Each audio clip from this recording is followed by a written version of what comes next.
All right. Welcome back to the channel. It's your boy Fanon. Hope everybody is doing well. Man, that was short-lived, wasn't it? What's good? Drew Laws in the building. Good morning. Good morning. Good morning. Daryl McGee. Hold on, man. Let me see something, man. Let me see something. Because you know I didn't look for something. Hold on one second. Give me a second.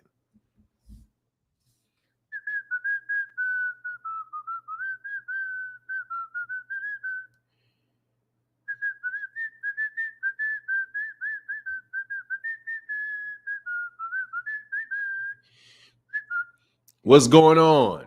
Plagiarism in the building. Daryl McKee, what's going on? Bill Bills in the building. What's happening with you, man? Akeem Adris in the building. What's happening? 84LS Cuddy, what's up, man? Hope you're doing well. B-Boy in the building. What's going on? HMC3, what's happening? Mike Kirkland, what's up, man? What's up? What's up? What's up? Terry Nelson in the building. Richard Prado, what's good? Jay Moses in the building. What's going on? The real G man, what's up? Tago Rose, what's going on, man? LaMarcus Robinson, Aisha, Bird of Bird, what's up? What's up? What's up? What's up? Let me put this link in the chat, as you know what the deal is. We have. What's going on, Mr. Ola Coyote? Kaode. I don't want to mispronounce your name, man. I'm sorry. Olabode, which means so the Nigerian name. Sounds like a Nigerian name to me. What's up, Fat Boy 5 said, good morning. Back like you left something. Yeah, you know what it is. Right back like I left something. Yeah, I left this. Hey, dog, it was hilarious yesterday. Man, I need to call that dude out on Twitter again to come on back, dog. Shout out to the Crazy T Orlando, ain't it? Crazy? Look, man, you know what I saw yesterday? Man, I'm sorry. I be messing with people now. I'm a little less, I don't care no more, all right? I used to be associated with the LDBC. So when I was associated with the LDBC, I had a team mindset.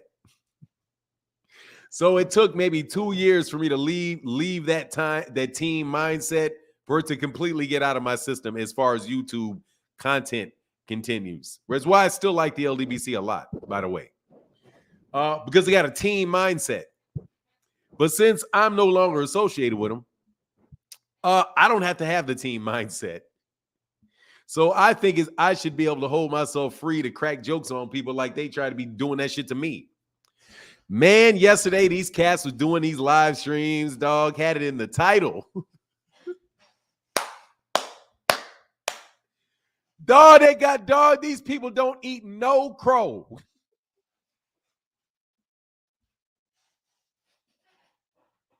Man, when it's time to eat these two. Hey, look, when it's time to eat that crow, they turn into vegans right away. I can't eat crow. We don't know what hormones are in that meat. Hey, that guy realized his point wasn't valid yesterday for 9. That's why he went ghost. Hey, dude, hey, you know what he asked me? He's like, I need a moderator. I need a moderator. I need a moderator. Oh, man, I was like, you need a moderator? What you mean you need a moderator? Yes, because you won't allow me to insult you. You won't allow me to accuse you of a bunch of things and make you answer questions for me. No, bro, a dumbass. A moderator wouldn't allow you to ask me any questions. That's what a moderator would do. A moderator asks the questions. He doesn't allow you to ask me a question. What? Dog, that was hilarious. Man, first of all, he knew it wasn't valid early on before he got there, bro. Okay? He knew it wasn't valid before. What's going on, John Henry? Nah, dog, they knew it wasn't valid when they got there. Before they got there. Because the whole thing was this. People were saying that Errol Spence Jr. was not good. Let me say who said it. Bomac said that he didn't know if Errol had exercised the rematch clause. That's what Bomac said. I don't know. Jake Donovan, shout out to AM Sports Media. You know, one of the channels that people steal content from, like the boxing outlet, Let me tell you, dog, I think I'm gonna come up with the top 3 channels or top 5 channels that people steal content from, ideas from, but never give them credit for. Number 1, not in any particular order, the 3 that I've already know gonna make my list for sure: Mill City Boxing, AM Sports Media, the Boxing Outlet. The 3 of those channels, dude, I be watching their channels, man, and then cats will take that shit right away and call it an inside source for themselves in a heartbeat. Man, say the guys' names, man. It ain't gonna hurt nobody, man. It ain't gonna hurt you to say I got this information from Angry Man Podcast. It's not gonna hurt you to say you got this from Mill City Boxing. It ain't gonna hurt you from saying you got this from the Boxing Outlet. Boxing Outlet, who by the way got upset with me because I wouldn't say that I thought Terence Crawford was juicing, but I just can't say that. However, I see his point in him thinking it. I can understand why you think that. I'm just not privy to that type of information. And I'm telling you, dog, he said, I got this information from ads.com. But look, hit the like button, man. Hit the like button, man. Hit the link. So we know we got this fight coming up, man. We know we got this fight coming up. We know we got this fight coming up. Errol Spence is going to be fighting Terence Crawford again. Oh, but before, as people come into the chat, let me do this as people come into the chat. Because I'm definitely going to want to get people's opinion on what they think is going to happen when the fight now. Because now we don't have to talk about whether or not he's going to take it or not. Because he's going to take it. Which means he's not a coward. So all y'all that wanted, man, this dude yesterday wanted me to ask her. Let me explain something to you. This is why I don't answer hypotheticals in debates. Because it's a hypothetical, I'm not about to go down that rabbit hole with you. If I would have been dumb enough to let this dude answer questions about whether or not what I'm going to say if Errol doesn't take it, and then not 5 hours later, it turns out that he took the fight, we would have spent a half an hour talking about something that was meaningless. And oh man, I got you in this debate about nothing. Boy, you food. That's why I tell y'all, whenever somebody asks you hypotheticals in a debate, don't answer them. Don't answer them. Don't answer them. If you don't, unless you want to. I don't answer them. Not when I got you on, not when I'm strangling you up against the ropes. I'm not about to answer a hypothetical.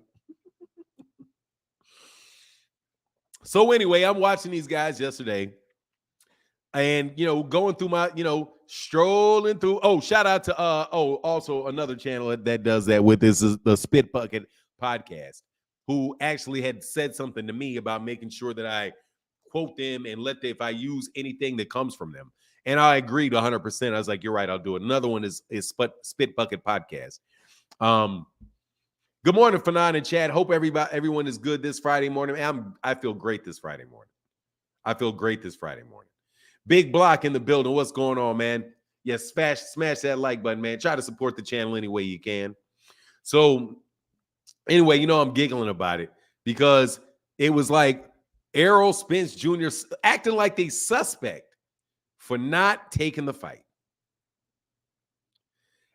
Getting all kind of ready to call that man a duck for not taking that fight. Let's think about this for a second. I told you these guys are not real Terence Crawford fans. They're Errol Spence haters. When the slightest whisper came out that Errol Spence Jr. When the slightest word came out that Errol Spence Jr. may not exercise the rematch clause, what were the phrases that they used for him? Oh, he's a coward. Oh, he's a duck. He's a coward. He's a duck. Isn't that what they said? Getting ready to say, and not even getting ready to say, already said it. That he's a coward and a duck. Now, mind you, the man got stopped in the fight. The fight already took place. The very same people are telling you that he shouldn't take the fight. We don't want to see the fight. But if he doesn't take a fight that you don't think he should take, then you don't want to see. He's a duck and a coward. Now, since he would have been a duck and a coward if he didn't take the rematch that you didn't want to see and you didn't think he should take, are you now going to call him a hero? Are you now going to call, man, that dude is tough? Man, that guy is brave. Man, that guy is serious. No, you're not. You're not going to do that. That's why I tell you that Terence Crawford has fans for sure. But these guys are not Terence Crawford fans. They are just people that want to gloat over the loss of Errol Spence. Can't challenge his manhood. They were just yesterday. Let me see what this was called. Hold on, let me see. I'm laughing. What was this thing called? What was this thing? What was the word?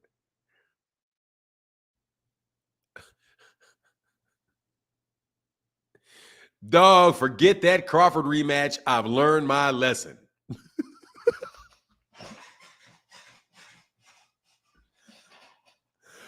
Avoid the decision to avoid Terence Crawford rematch. That's called a duck. That's what they say anyway. Hey, man, look, I'm laughing. No rematch, definitely not going or paying this time.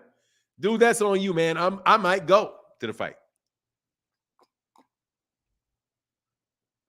I hope you don't, so I can afford to get front row tickets. I'm a genius. What's up, man? I'm taking all debates on today. Taking all debates on today. I want to know how in the world you could say the things y'all said about Errol Spence Jr. when these people were lying to you. Lying to you. Lying to you. Once again, yesterday morning, who asked me? Was it Timothy Stoudemire that asked me? It was either Timothy Stoudemire. Who was it? Who was it? Was it Timothy Stoudemire? I think it was Timothy Stoudemire that. Oh, Be Easy asked me. Do you think, is it true that Errol Spence Jr. failed to exercise his rematch clause? That's what was asked. Because you heard people telling you that he did, that was true. Yes, Be Easy. So, Be Easy, what happened exactly now?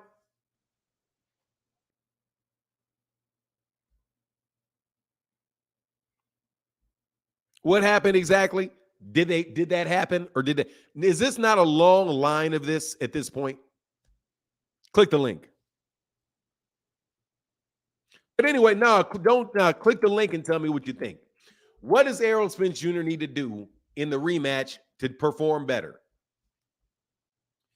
Hey, Mike Kirkland said, for Spence and Wilder, two warriors, in my opinion. Absolutely. People that are deserving of a fan base. Somebody that is deserving of a fan base. People that are not sugarcoating things. People that are not refusing to take fights that a whole lot of people think he's going to lose. Errol Spence told you the first fight, I should be the underdog. It's what he said. 00 says, seen you on KO's page, OG. Yeah, for sure. I'm over at OKO Boxing's page a lot, man. I just don't comment because I don't want to be a distraction. He needs another trainer? I don't think so. I don't think he needs another trainer. But, I mean, switching that up right before he goes back, and this fight's going to be in December. I don't think there's enough time for that, even if he did need it. BE, what's up, man? I get to see Be Easy. What's up, Be Easy? Yeah, first time I get to see you, finally. Long time follower. Yes, sir, man. Thank you for all your support, Be Easy, man. It means a lot. Thank you, brother. Yeah, I'm at work all the time, so your show always takes me into my lunch break. So Okay, knocks my cool. day out. So that's why it's hard for me to call in. So I was like, let me run outside for this one. Yes, sir, But man. yeah, So go ahead, so man. the other platform I was listening to yesterday didn't play the Bomac interview, but was quoting Errol Spence missed the date and didn't sign the contract. And they were stating that August 29th was the deadline. And I'm thinking, like, how's August 29th the deadline? Isn't that really fast? So that's why I posed the question to you, because I know you always drop the facts and the receipts, and I would get the truth. And I'm glad you did that video yesterday. So you Dog, set the record straight as always. Yeah, it gets a little bit old, man. Because if you Definitely. listen to what was actually said, the issue is whether or not there's an issue is whether, first of all, if you don't know what the agreement says, then you don't know what notifying them is, right? So I'm going to put you on mute for a second. Yeah, because you're kind of moving around. So first of all, let me give you an extended explanation. First, without actually having read the agreement and the rematch clause, actually the contract that says there's usually like a section that says notifications. And it tells you what you need to do to let them know if you're going to make any changes or exercise any rights in a contract. It's called notifications. So if they don't specify whether it's written or verbal, right? If it was written, if it was verbal, he could have technically exercised it as soon as he left the ring and said, yeah, we want to run it back. As soon as he said that in the ring, that could be considered activating the rematch clause. However, the issue was, according to Jake Donovan, was whether or not it was 30 days, whether it was 30 days or whether it was 30 business days, which would have extended it to the 11th. And also, you don't even know when the 30-day count started. You don't even know when the 30-day date started, because it may not have started until the following Monday, especially if you're talking about business days, because it's Saturday. But anyway, it didn't even matter because nobody had actually said that Errol didn't exercise it. And we all know Spence is a heart of a lion, so we knew he's going to exercise the clause. But here's my question to you. With the rematch clause, does Bud have an out if Errol demands it at a higher weight? Can Bud say, I'm at 147, I'm the champ, I don't have to move up?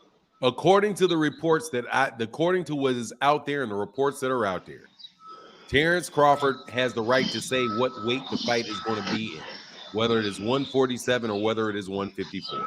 So but then he doesn't have a right to get out of the rematch clause. He would only have, from my understanding of it is, what's going on Ashley's Corner? He would only have the right to make sure it's at 147. So no, he can't get out of it unless Errol says, no, I won't fight at 154. Does that make sense? Okay. Yes. Yeah. But that's only based off of what I've heard is there.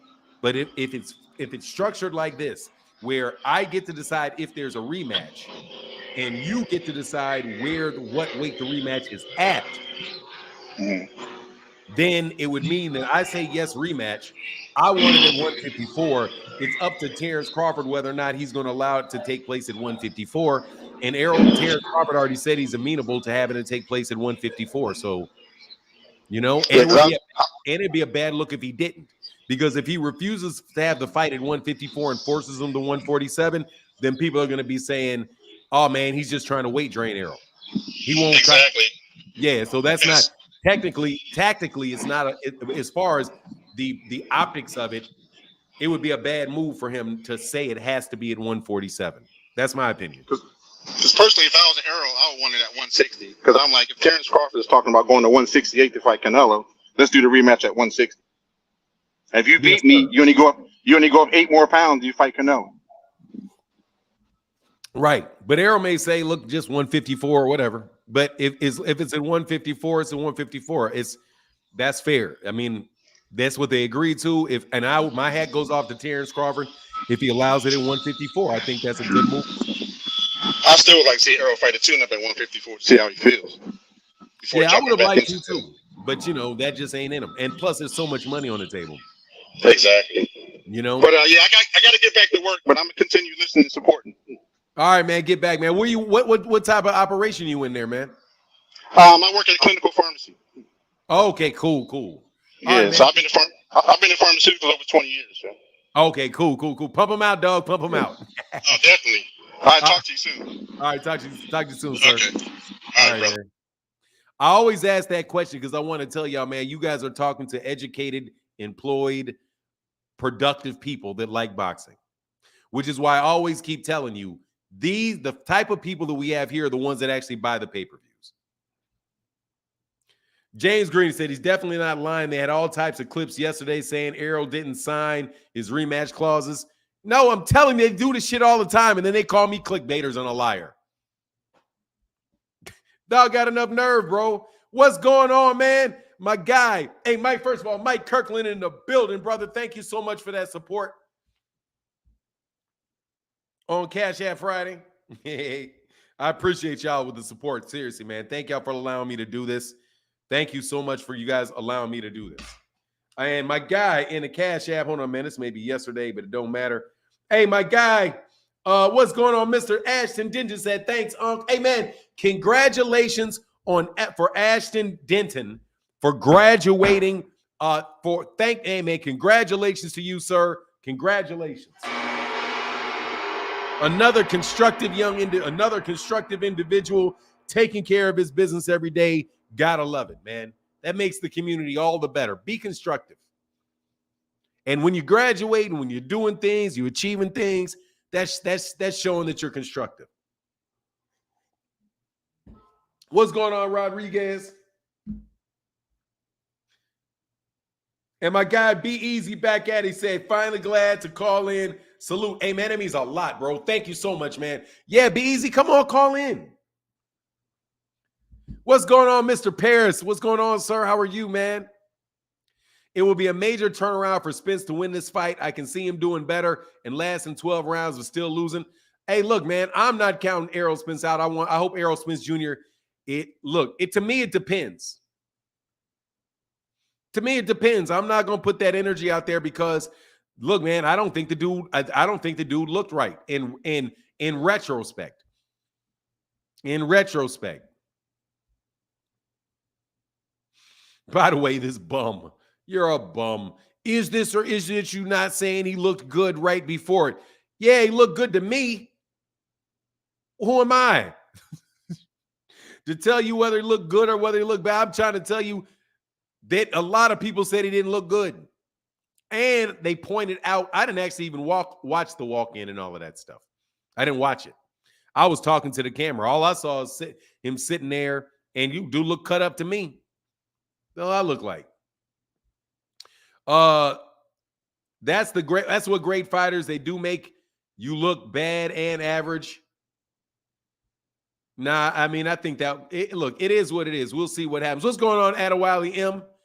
Derek Choi's about to hate him. What will Derek James' new game plan be for Bud? Break him down because Bud ain't fought nobody. Derek Choice, man. Do you think that? Do you think that?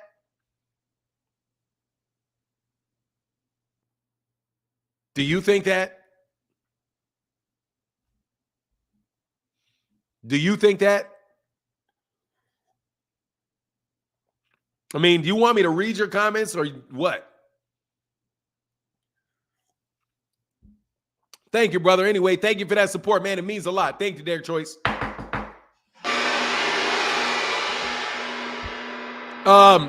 Definitely. I mean, I don't know what to make of that comment, bro. Derek Choice, you don't think he can win. I know that. It's very, very clear that you don't think he can win. You say it every day, man. And I appreciate you for saying it every day because at least you support and you keep the light. You help keep the lights on. So salute to you, man. Keep on talking. I appreciate it, man. I really do. Because you're not playing around. You're just saying what you think. Some of the things I think you're saying is like, it is what it is, man. I'll favor Terence to win the fight because I saw the last fight.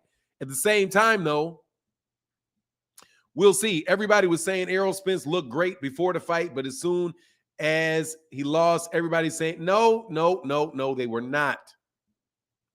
Not everybody, brother. Stop that. Look, I said he looked cut up. He looked more cut up than Errol. Terence looked more fleshy. But it is what it is, man. Look. Yeah, he paid $5 to be a smart ass. Thank you. Smart ass. Thank you. Thank you. Look, man. Boxing conversations on YouTube, you're going to have a lot of people that don't agree with you because it's a boxing forum. I've matured enough to where I appreciate that. I understand that. And it's nothing personal. I don't think you guys are bad guys unless you're just being a jerk to me. You know what I mean? But if you think Errol, you know, whatever you think, that's what you think. I ain't got a problem with it. What's going on, Nick Balling TV in the building? What's up, man? You froze up, Nick Balling. You're in a bad spot. Hey, Nick, I got to remove you because you're in a bad spot.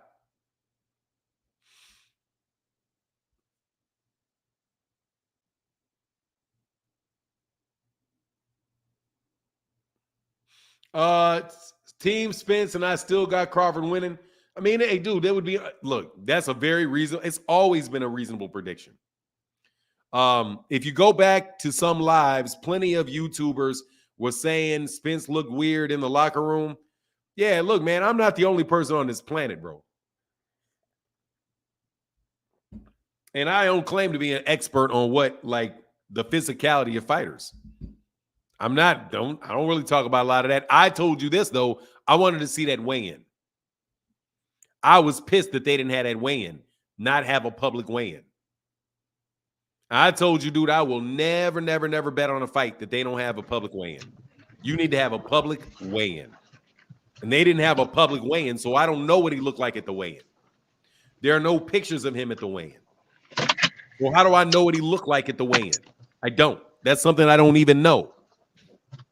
Hey, what's going on, Nick Paulin?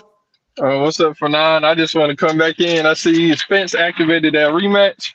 I'm just saying, man down. We coming back. It's back on. Yeah, we back at it, 154. So hope it worked out for him and we can get this in. But shout out to everybody. I'm heading out. All right, brother. Take care, Nick.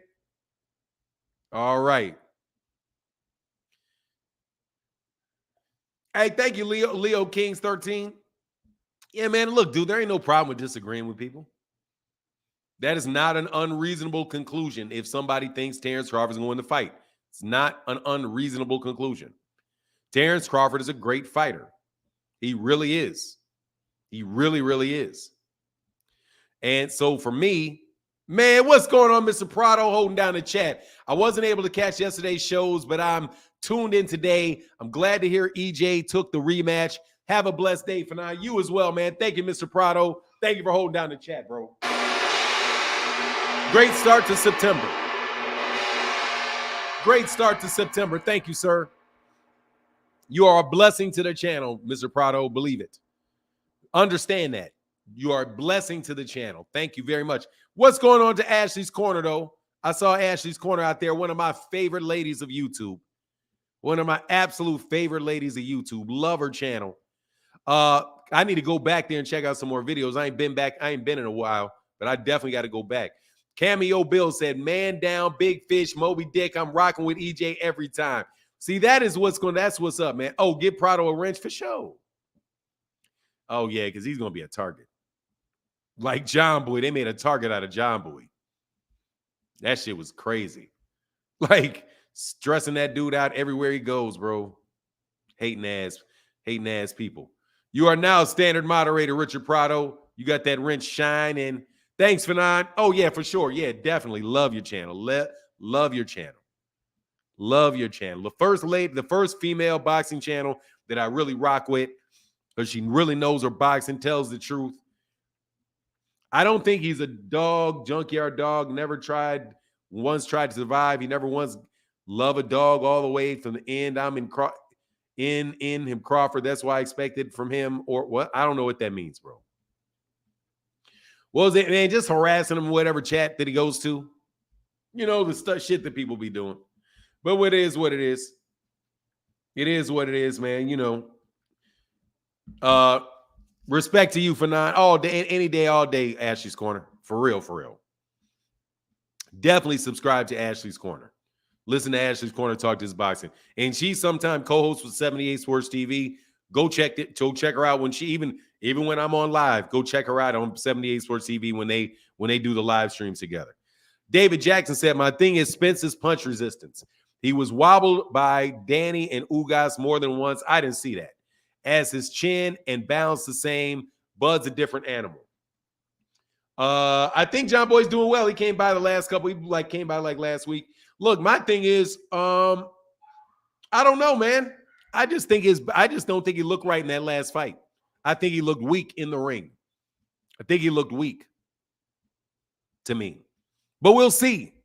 This is a case of we'll see. Now, he was never wobbled by Danny, though.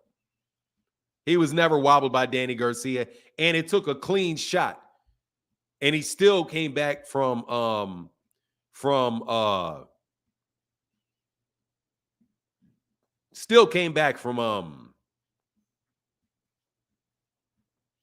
getting hit by Udani Ugas.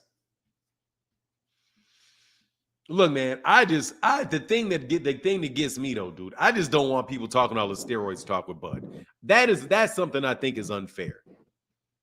I gotta tell you, bro, that's I think is just unfair. Unless you know it. And I can't speak on it because I don't know it. So I can't put that out there. Said that nutritionist has Errol drained AF trying to stay close to 147. Hey, man, yeah, dog. I don't know, man. Like, if he goes gets a blood panel, they're going to tell him what he's deficient in.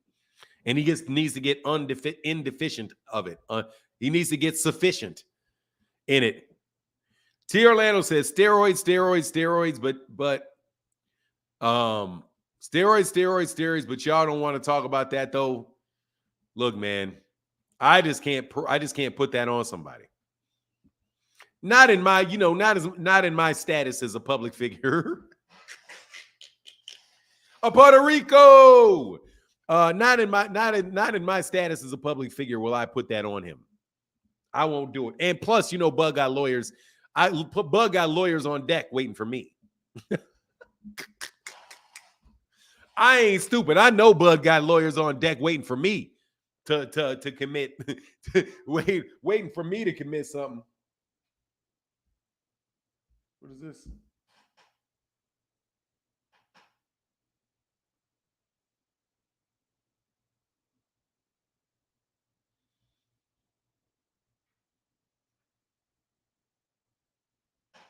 Hold on.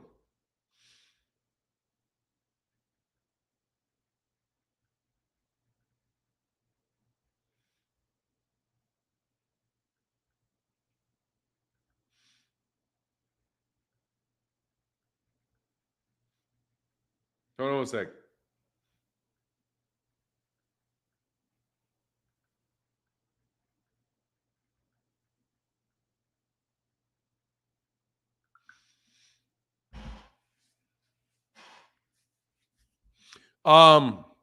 Most durable guy in the division went down from a shot to the shoulder, punch resistant and bounce. Yeah, I mean, it definitely looked off, bro.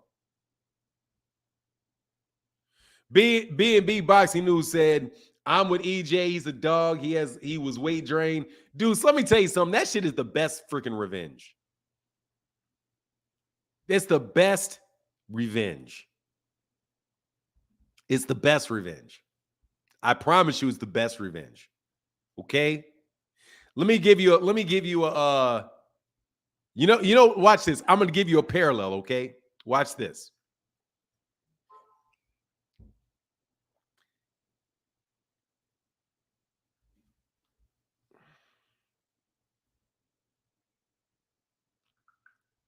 Watch this.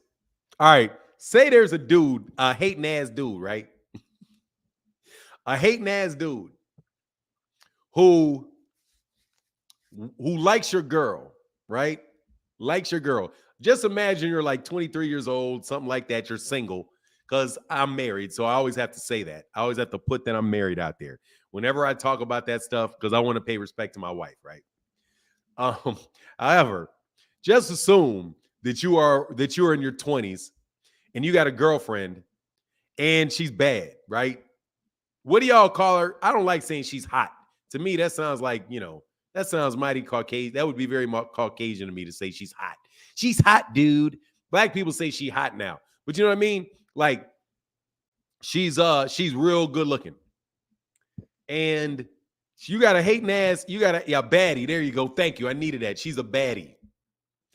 Now, because ain't no need not to deal with anything but baddies. Anyway, ain't no need to deal with nothing but them. But anyway, let's just say she's a 10. Yeah, you go. You got a girl that's a 10. And there's a hating ass dude that realizes, dog, that you got another side piece. Say you got a side piece, right? You got a dime piece and a side piece, right? Say you got a dime piece, that's your girl, and you got a 9 side piece. Because believe me, if you get a 10, girl, you can have a 9 side piece. That's the math. That's how that works. They're like fructose and sucrose. They're like glucose and fructose. They're connected. Anyway, just imagine you got that. You got a hating ass dude. What's going on, real talk? You got a hating ass dude that busts you out, right? They'd be like, hey, man, I saw him out there. I saw him out there with I don't know, Tondalea. I saw him out there with Tondalea, and you got to show us a picture of her, right? And she's like, oh, God, thank you so much for telling me. Thank you. Oh, I'm so mad. And then, right, she breaks up with you. The dime piece breaks up with you. Then 6 weeks later go by. And then, yeah, Tondalea. I'm just picking out a name, Tondalea. So I don't know why Tondalea came to my head. But then you're like, okay, she says, okay, I'm going to get rid of Tondalea. I'm sorry, baby. I'm sorry. Will you marry me? Will you marry me? She's like, I'm only going to get together with you if you're fully committed and you marry me. And he says, okay, I am so sorry. I miss you. I made such a big mistake. Will you be my wife? Will you have my children? And I am ready to get married. I just was tripping. Please forgive me. And she says, okay, I forgive you, but don't ever do this again. You've ruined my trust in you. But I love you, and I understand things happen, and we can get over it. I thank you for being honest when I asked you. Thank you when I asked you about Tondalea, and you told me about Tondalea. I appreciated that honesty because you didn't lie, you didn't pretend. You told me the truth, and now I'm telling you the truth. If you don't commit, then we ain't got time for you because I want to be serious. And you married a girl. Do you know what that hating ass dude is going to do? Be sick as hell. Just all kind of sick in the gut. Just sick in the gut. So that's the best revenge. You admit it. You wrap it up. You keep it going. But that hater can't stand it.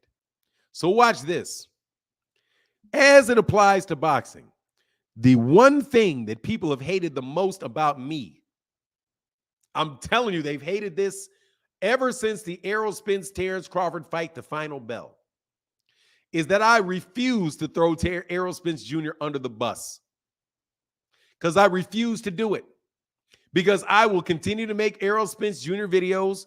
I will continue to say that I like Errol Spence Jr. I will admit, yeah, Errol got his ass whooped by Terence Crawford. Yes, he did.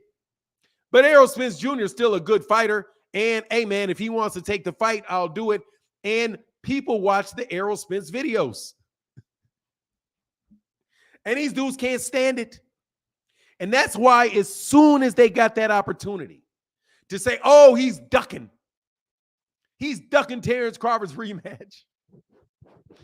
Man, it is so sweet to see that shit fly right back in their faces. Bow. Because you know what you can say about Errol and Terence, about Errol Spence and Deontay Wilder? They, win or lose, have what you call principles that they stand on. They are who they say they are in victory and defeat. You cannot say that Errol Spence Jr. is out there picking and choosing fights, looking for easy fights, not taking on challenges. You can't say anybody humbled him. You can't say that you can't say that Tyson Fury humbled Deontay Wilder. Deontay Wilder is the same dude after he lost to Tyson Fury as he was before. Errol Spence Jr. is behaving like the same dude that he was before he lost to Terence Crawford, afterwards, and says, look, I want some more. Yeah, you won. You're this, you're that. Let's get it. What did he say in his tweet? Who are y'all? Bunch of run home, get whooped, and run home crying to mama ass NIGGAs. Run home from school, NAGGA. That's what he said. Who are y'all? A bunch of run home from school ass people. Man, I ain't running home from school. You whoop me, you're going to whoop me tomorrow. I ain't going nowhere. See, that is called character. That's called character. That's character. That's saying, yeah, you got me. Yeah, the hater got me. I lost. Yeah, the hater got me. But guess what? I am who I say I am, and I'm going to commit to being the person that I say I am and stay committed to it. See the parallel? And that dude is going to get more respect than the guy that just wins a boxing match but doesn't show that character. People don't respect Tyson Fury. Who do you know that really respects Tyson Fury as a fighter? As a person, really respects him?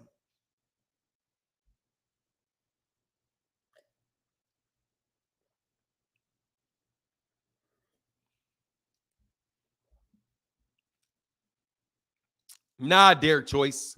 No. You can't steal that from that man. You're being dishonest, Derek Choice. You're being dishonest, Derek Choice. You're being dishonest. He said he was going to do what he said he was going to do.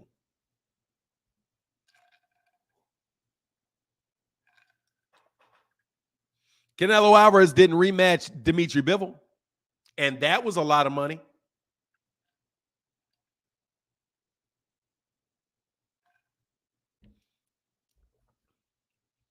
Y'all can come on with it now. Derek Choice, you're dead wrong and you know it. You're dead wrong and you know it. It's called, I'm going to do it and I'm going to go get $30 million. And I'm going to go get that money. And he's going to make that money. He said, Fanon, you need a Kang wig when you rep in Puerto Rico. Nah, man. Look, dude. Look. Richard, hey, what's going on? Sam said, Team Spence. Yes, sir. Watch this. If I shut my mouth, you would never know. If I shut my mouth, you'd never know. So I can just represent Puerto Rico and have anybody that day look and be like, is he Puerto Rican? And the answer to that is absolutely positively not. But I am in solidarity with my fellow U.S. citizens. I am in solidarity with my fellow U.S. citizens that should be having senators, should have representatives, should be able to be treated as full-blown American citizens like they are.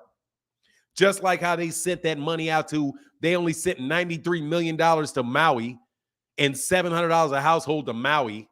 But you can send billions and billions over to Ukraine. Deep Fresh said, Puerto Rico in the house. Yes, sir. Always represent a cause. I believe in this cause. I believe in the cause of Puerto Rico. Deeply believe in the cause of Puerto Rico. Absolutely, positively shouldn't be a tax haven for people. If you're gonna make it a state, you're gonna own it, make it a state, not a piece of property. He said, tax is high enough, they're killing me. Hey, dogs, you so paid. Me too. But man, I'm happy to pay them. You guys tripping. Hey, thank you. Hey, man, thank you, Sam. Thank you, brother. Thank you. Big Dog Willie, the winning team, said, did you know Devin Haney was the first and only person to map out the star in every universe? You know how I found out? Because Lord Bill Haney told me. Hey, dog, yes, he did. Because he's the universe. I like Devin Haney, man. I like Devin Haney.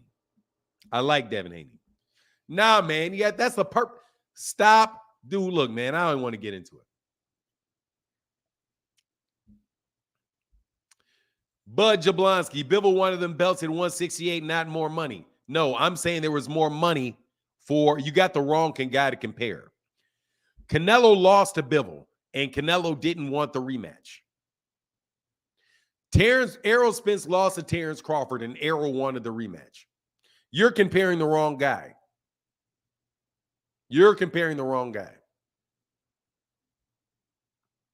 Bivol said, I want to fight for something this time.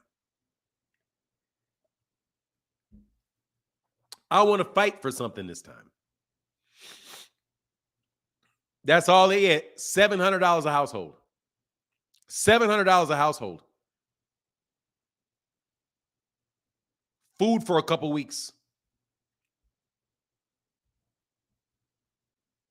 For now, you hear about the WBA making a franchise belt for T.O.? No, I did not hear about that, dog. Come on, man. Oh, sorry, Bud Jablonski. Thank you, Bud Jablonski. All right, I'm sorry. I thought that was for me. Bud Jablonski. Thought that was a comment for me. If you got a house in Maui, they got money. Nah, their house burnt up and their money burnt up. Come on, man. T. Orlando, you're rough, bro. Nah, when did the WBO make a franchise belt?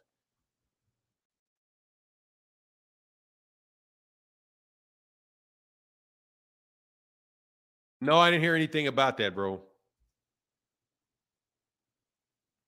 Please put the link in the comment section.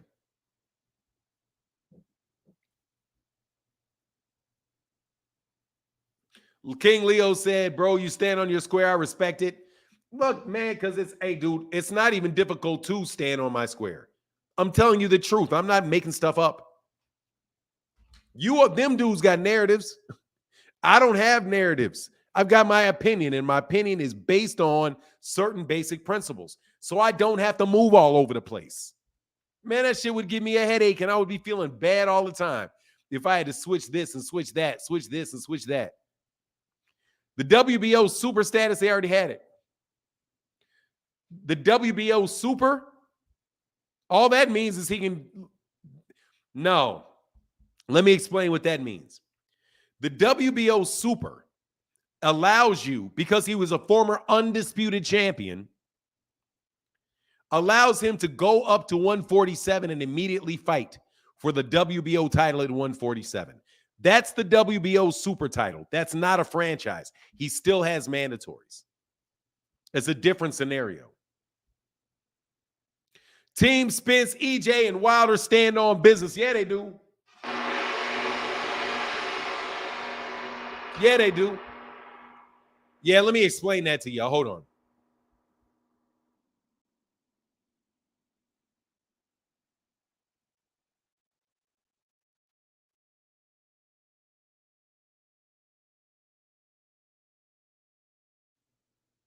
Yeah, that means he's going to try to go right, and that's what they're doing is they're waiting for Terence Crawford to drop the belt so they can move Teofimo Lopez up there to 147 and fight somebody for the 147-pound championship. That's all that is, bro. He's trying to jump the line they're trying to jump the line and get that WBO belt at 147, and I told you that was going to happen already. So yeah, that's just me telling you something was going to happen and it happening. That's easy. Because all that stuff is going to get, as soon as Terence Crawford drops those belts, so good, Jaron Ennis and Teofimo Lopez, and watch how he does. Jaron Ennis will destroy Teofimo Lopez. If I was Jaron Ennis, tomorrow, drop that damn interim belt. Drop the interim belt tomorrow. No, you don't have to have 5. It's whether or not you have. It's whether or not you've had certain things. He's become an undisputed champion at 147. At 135, he's an undisputed champion. So that and becoming a two-time WBO champion and a former undisputed champion, they're going to say that categorizes him as a super champion. And then they're going to try to get him to fight for the vacant WBO belt. Probably against somebody like Cody Crowley. There's probably going to be like Teofimo Lopez versus Cody Crowley. So then there's no way in the world that he's going to actually fight Jaron Ennis. So they can hold up and they can do that whole thing when Jaron Ennis collects the rest of them belts. Fanon, if it's you had no, it's not, dog. It's not Caesar TMG. It's not. I'm telling you, it's not. It's not. It's not. Not. Because Terence Crawford did not have 10 title defenses at junior welterweight. Shakur Stevenson was the WBO super champion at 130, and he only had 4 fights there. No, think about it. Shakur Stevenson was the WBO super champion as soon as he won that belt. Here.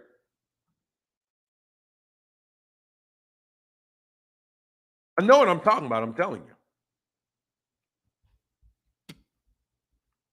This is a trick that Bob Arum uses or Top Rank uses to be able to move their fighter up and immediately get him a shot.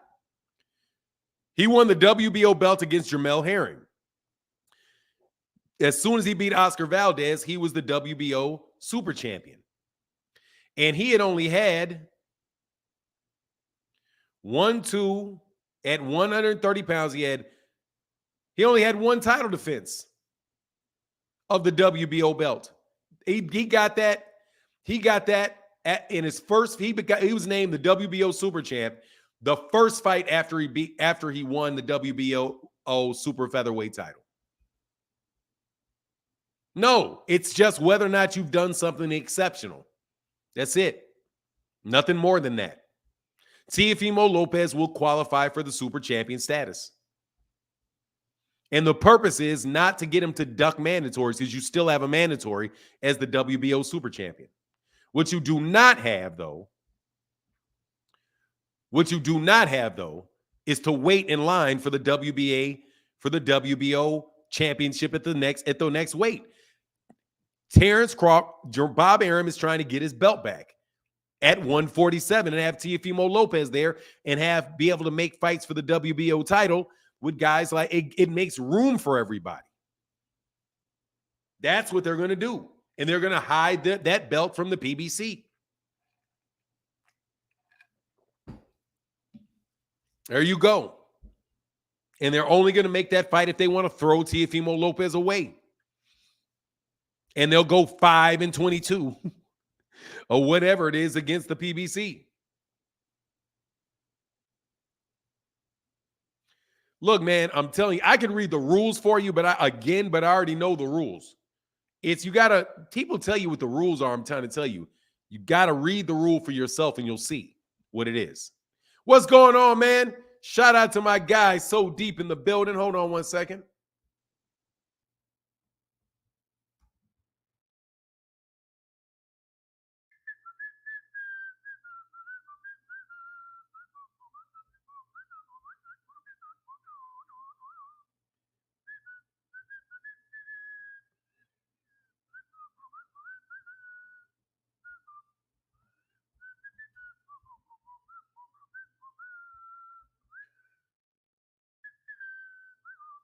Man, I think I've smoked everybody from everyone to come up here and talk this garbage.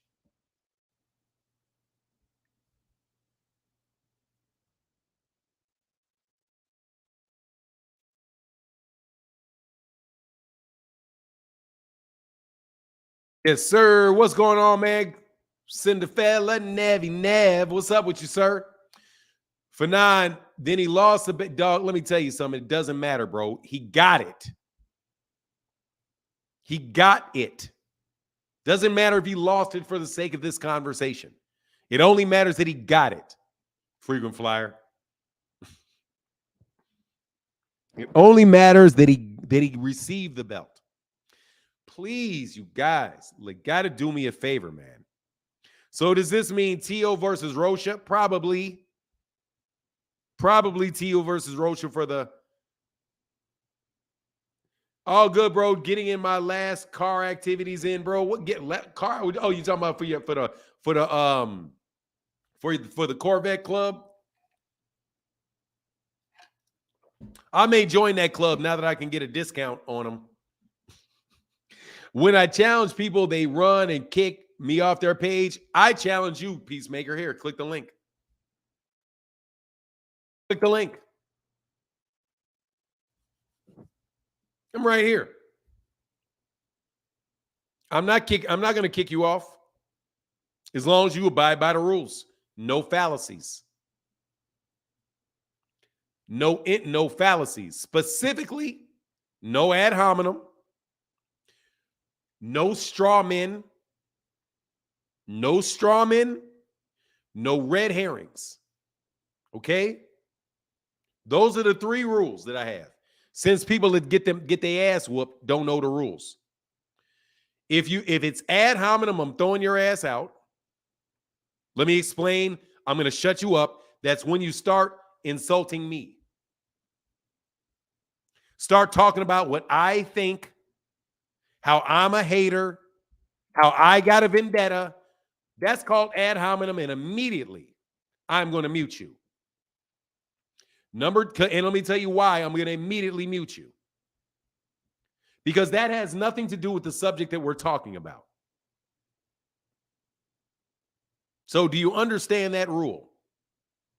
Before I whoop y'all asses, I'm gonna give you the rules. Since Bozo over there on Twitter, which are garbage ass, jumped on here and didn't know what the rules are. I have a moderator. It's called a fallacy list. As soon as you start kicking them out, I'm timing you out. Because that's being dishonest, logically dishonest. When you are being logically dishonest, I am going to stop you right there. When you start laying out information as if they're facts, and I know they're not, we're going to stop right there. Those are the rules.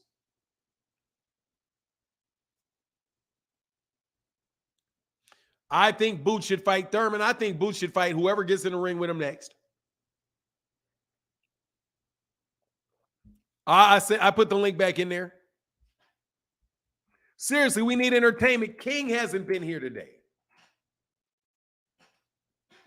King is out there studying, dog, trying to become better. Maybe he went to somebody else. At least King didn't jump on yesterday with Errol ducking. King, man, that was good job on avoiding that one. I can't believe King avoided that.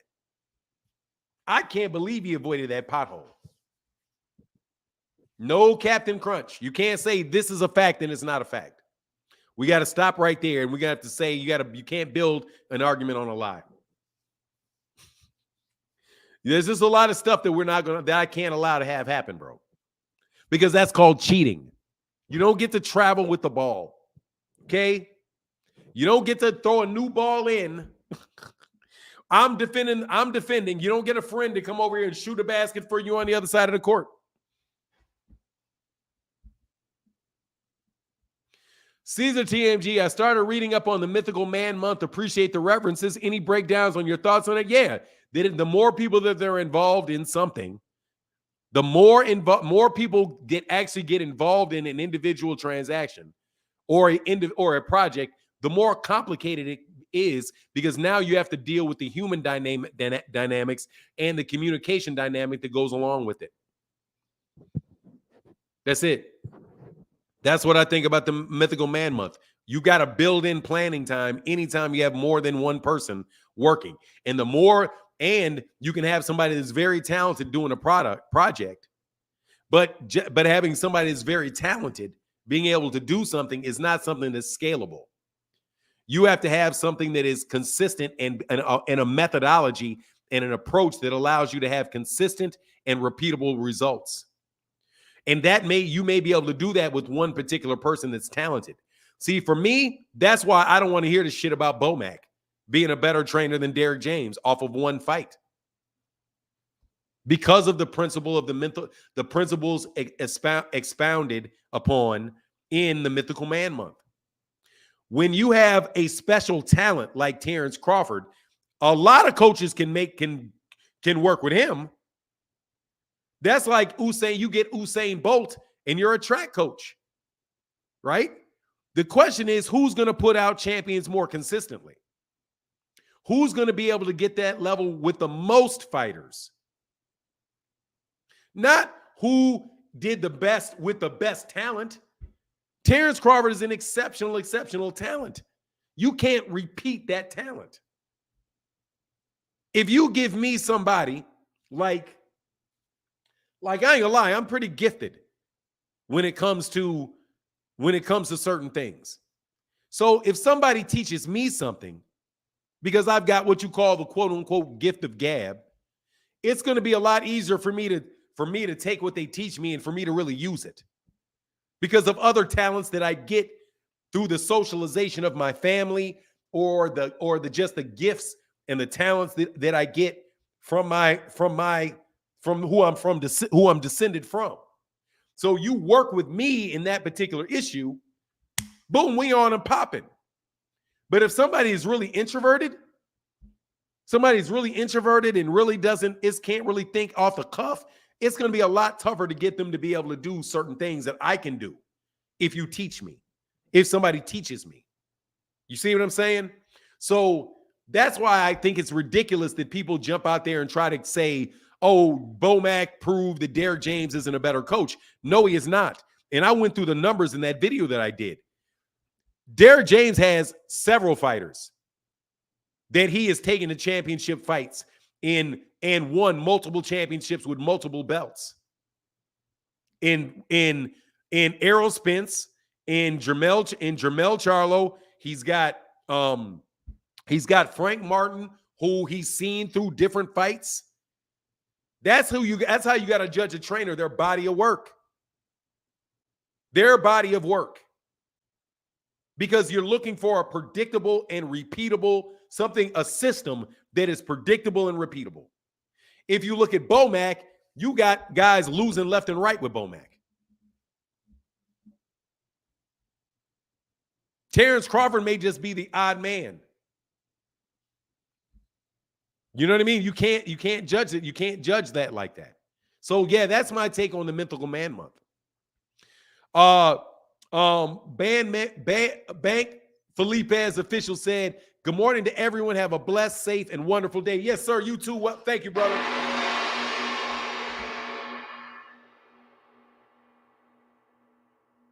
Yeah, Benjamin, I saw that. And of course they do. Why wouldn't they? Everybody wants boots, man. Oh, man, expensive paper. That's huge. Said, hey, thanks for putting me on to Sam Langford. Oh, man, big time, brother. Thank you, man. Absolutely. No worries. Yeah, man. Sam Langford is a great read, man. Yes, I did hear that. Absolutely. Where's the smoke, though? None. I'm telling you, I beat y'all into submission. The rules are AJ, Ryan, and you can say Charlo was already known and chose Derek James. That says something. Yeah. And it says something the same like it says to about Derek James.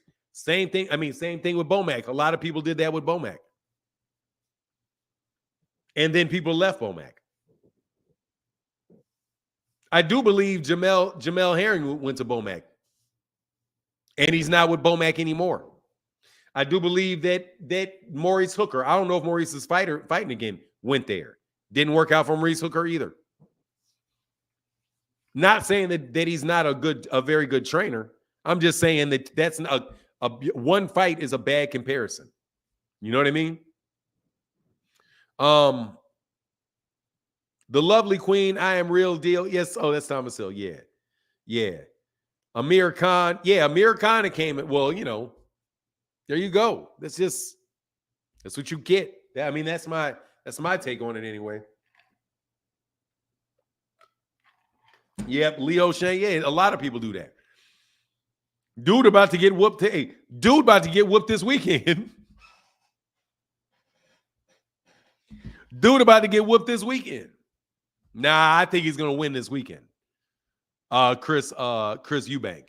I'm waiting on Chris Eubank.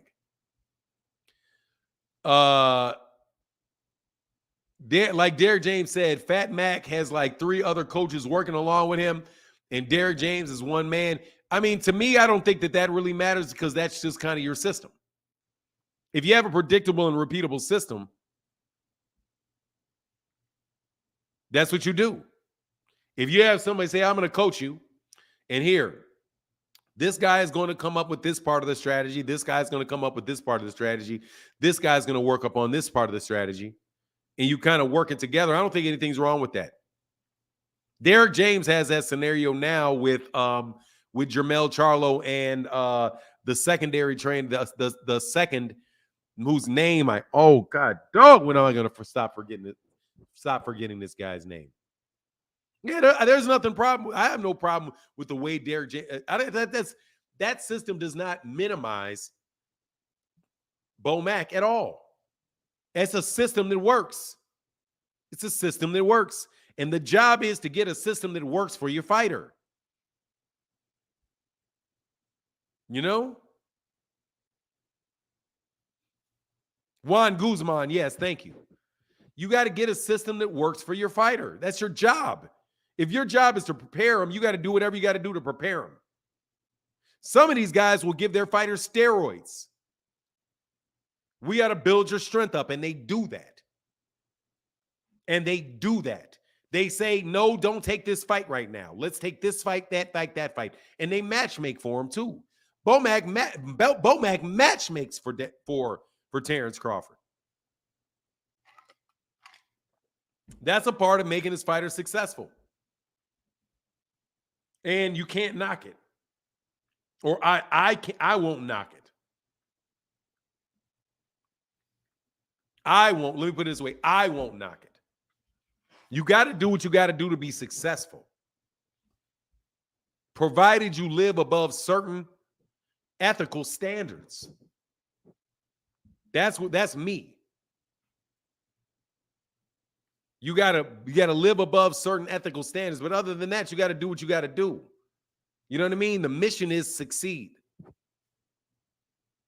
Not succeed at all costs. Succeed. That's the mission. You got to do what you got to do. You know what I mean? Sometimes if you say it's not time for that fight, it's not time for that fight. If you're the trainer who's also thinking matchmaking, which these guys are doing. You know what I mean? Let's wait him out. Looks like he's been drinking. Look like he's been partying. Man, he looked really good in this fight. Let's wait a year. Let's wait. He looked really good. Right now, let's wait a year. Let him sit at that weight class an extra year. Let him squeeze and keep near that weight without fighting for a year. And then we'll get him. All of that shit is part of it, man. All of it is part of it. Which is why it is my personal belief that Errol Spence should engage in the same thing. But he doesn't want to do it because he said not at all costs. He says, nah, man, I'm not going through all of that. If I got to go through all of that, I ain't going to do it. Let me get my money. I'm going to fight this dude because I want to fight this dude. If he wins, he wins. And that is very, very admirable. And that is a standard for his business that he holds. And as a result of being the chief executive officer of Man Down Promotions, if that is the business ethics that he has and that's where it sits, then that's the decision he should make. Business, not 101, but real. Sometimes you got to be able to sleep with yourself. My father owned a business. There's a standard that he refused to go below, that he held for himself. I wanted him to go below it. Badly wanted him to go below it. But that's how his mind worked. And it works. And he's more than happy with it. The decision that he made. I would have done something different. Me, in this business that I have, there's a certain standard that I'm not going to go below. Not going to do it. I'm not going to do it. Because I believe it's bad for business in the long run. And what I've said has come true. It's bad for business in the long run when you are pimping yourself out to fighters. You will shine, then you will falter.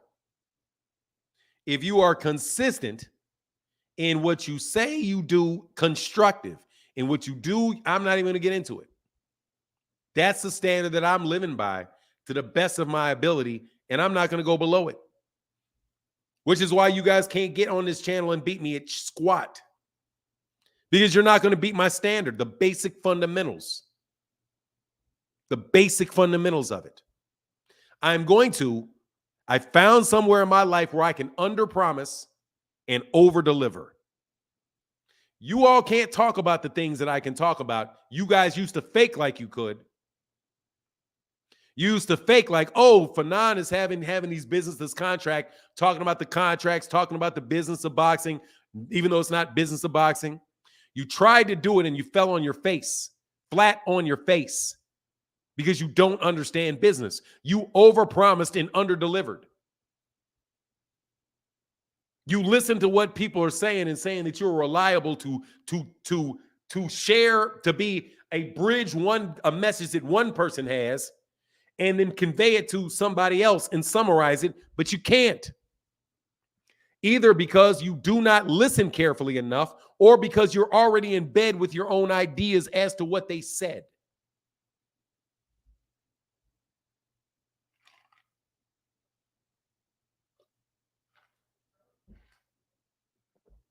And you falter because of it. Because last time I checked, you guys said Showtime was going out of business. ESPN, Showtime was going out of business. Isn't that what they said? Showtime's going out of business. The PBC's going broke. Errol Spence Jr. is, you need what did he say? You need a guarantee. Whoever would fight and not get a guarantee. Terence Crawford signed the contract. Errol Spence Jr. did not exercise the rematch clause. Dude, that's just 5 right there. How many times y'all got to be wrong before people stop listening to you? I'm not talking about wrong or right about who you think is going to win a fight, because anybody can be wrong about that, and everybody can be right about that. Anybody can be right about it because it's a 50-50 choice. Anybody can be wrong about it because everybody gets fight predictions wrong. But you guys are sitting there trying to lead people into believing things are taking place in the business context, and you don't have a basic fundamental understanding of the principles of business. And you are out here talking like you do, and you do not. That is called overpromising and underdelivering consistently, and it is starting to affect you. Stay in your lane. Stay out of my lane. That's my lane, not your lane. If you want to talk about what the potential effects of a contract is, that's my lane, not your lane. Don't tell me anything about something about an offer sheet. Don't talk to me about executing a rematch clause, what will happen. Don't even talk to me about the rules that are in the WBC, the WBA, the IBF, or the WBO. Don't even talk to me about the rules, because you're not functionally literate enough to read them. You are not functionally literate enough to read them. Stay in your lane. Crack jokes, make silly faces, whatever you got to do. Predict the outcome of a fight. Do that. But stay out of my lane. Because this is my lane. And you think I'm going to tell you I do it better than every single solitary one of you. Every single solitary one of you I do it better than.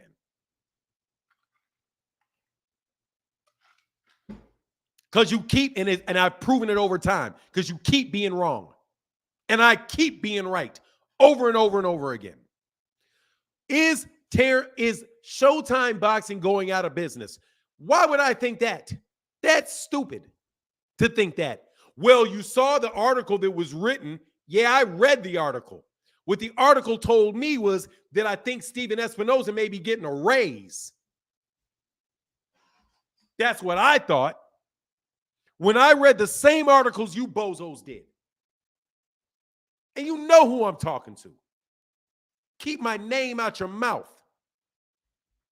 When I read the same article you did, I put out a video that said this may be good news because Showtime may actually get a raise. And I explained why they would. Off the same thing you bozos read. And what happened? Showtime got a raise. Showtime Boxing moved over to CBS Sports. And CBS Sports has a bigger budget. And it was separated from the rest of Showtime, which went over there to MTV. Because you have no experience in a reorganization. You don't even know what one is. And you listened to what the underlings are talking about and completely ignored what the CEO of Paramount, Bob Bakish, said, which said he's bullish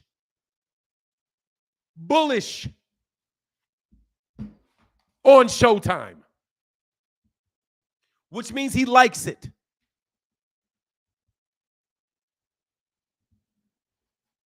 And right then I knew it was going to get, I believed that it was going to get reorganized. And I told you how it was going to get reorganized. And it got reorganized the way I told you it was going to get reorganized, because that's the only logical decision that man had to make, because it's not that complicated. You put the spoons with the spoons. You put the knives with the knives. You put the forks with the forks. And I told you that. Didn't I? Yes, I did.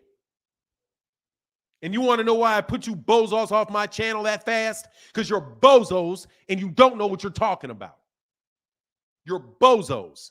And I've been around way too long and went through way too much stress to learn the things that I learned. For you to sit here and spew a bunch of stupidity at people and act as if you can charm and fake your way to giving people terrible advice.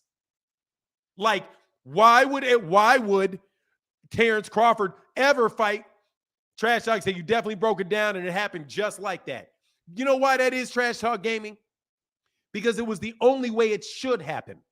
It's called logic. It was logical. These people thought that they were going to throw away the Showtime brand, who has over 30 million subscribers. They have a property with 30 million subscribers. And these idiots think they're going to throw it away. You're just going to ball up 30,000. Let me get this right. You're going to ball up 30 million subscribers and throw it in the trash? You think that that's what they're going to do? You think that they're going to take a 50-year-old brand and ball it up and throw it away? I don't think they're going to do that.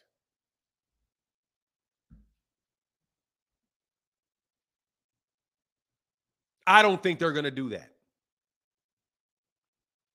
And you all try to debate me. Oh, Fanon, you're a hater. You're a fake. You don't know anything. All of that garbage. All the way up to yesterday, where you guys so convincingly are telling me that Errol Spence Jr. didn't take the rematch clause. What? Based off what? You guys are not honest.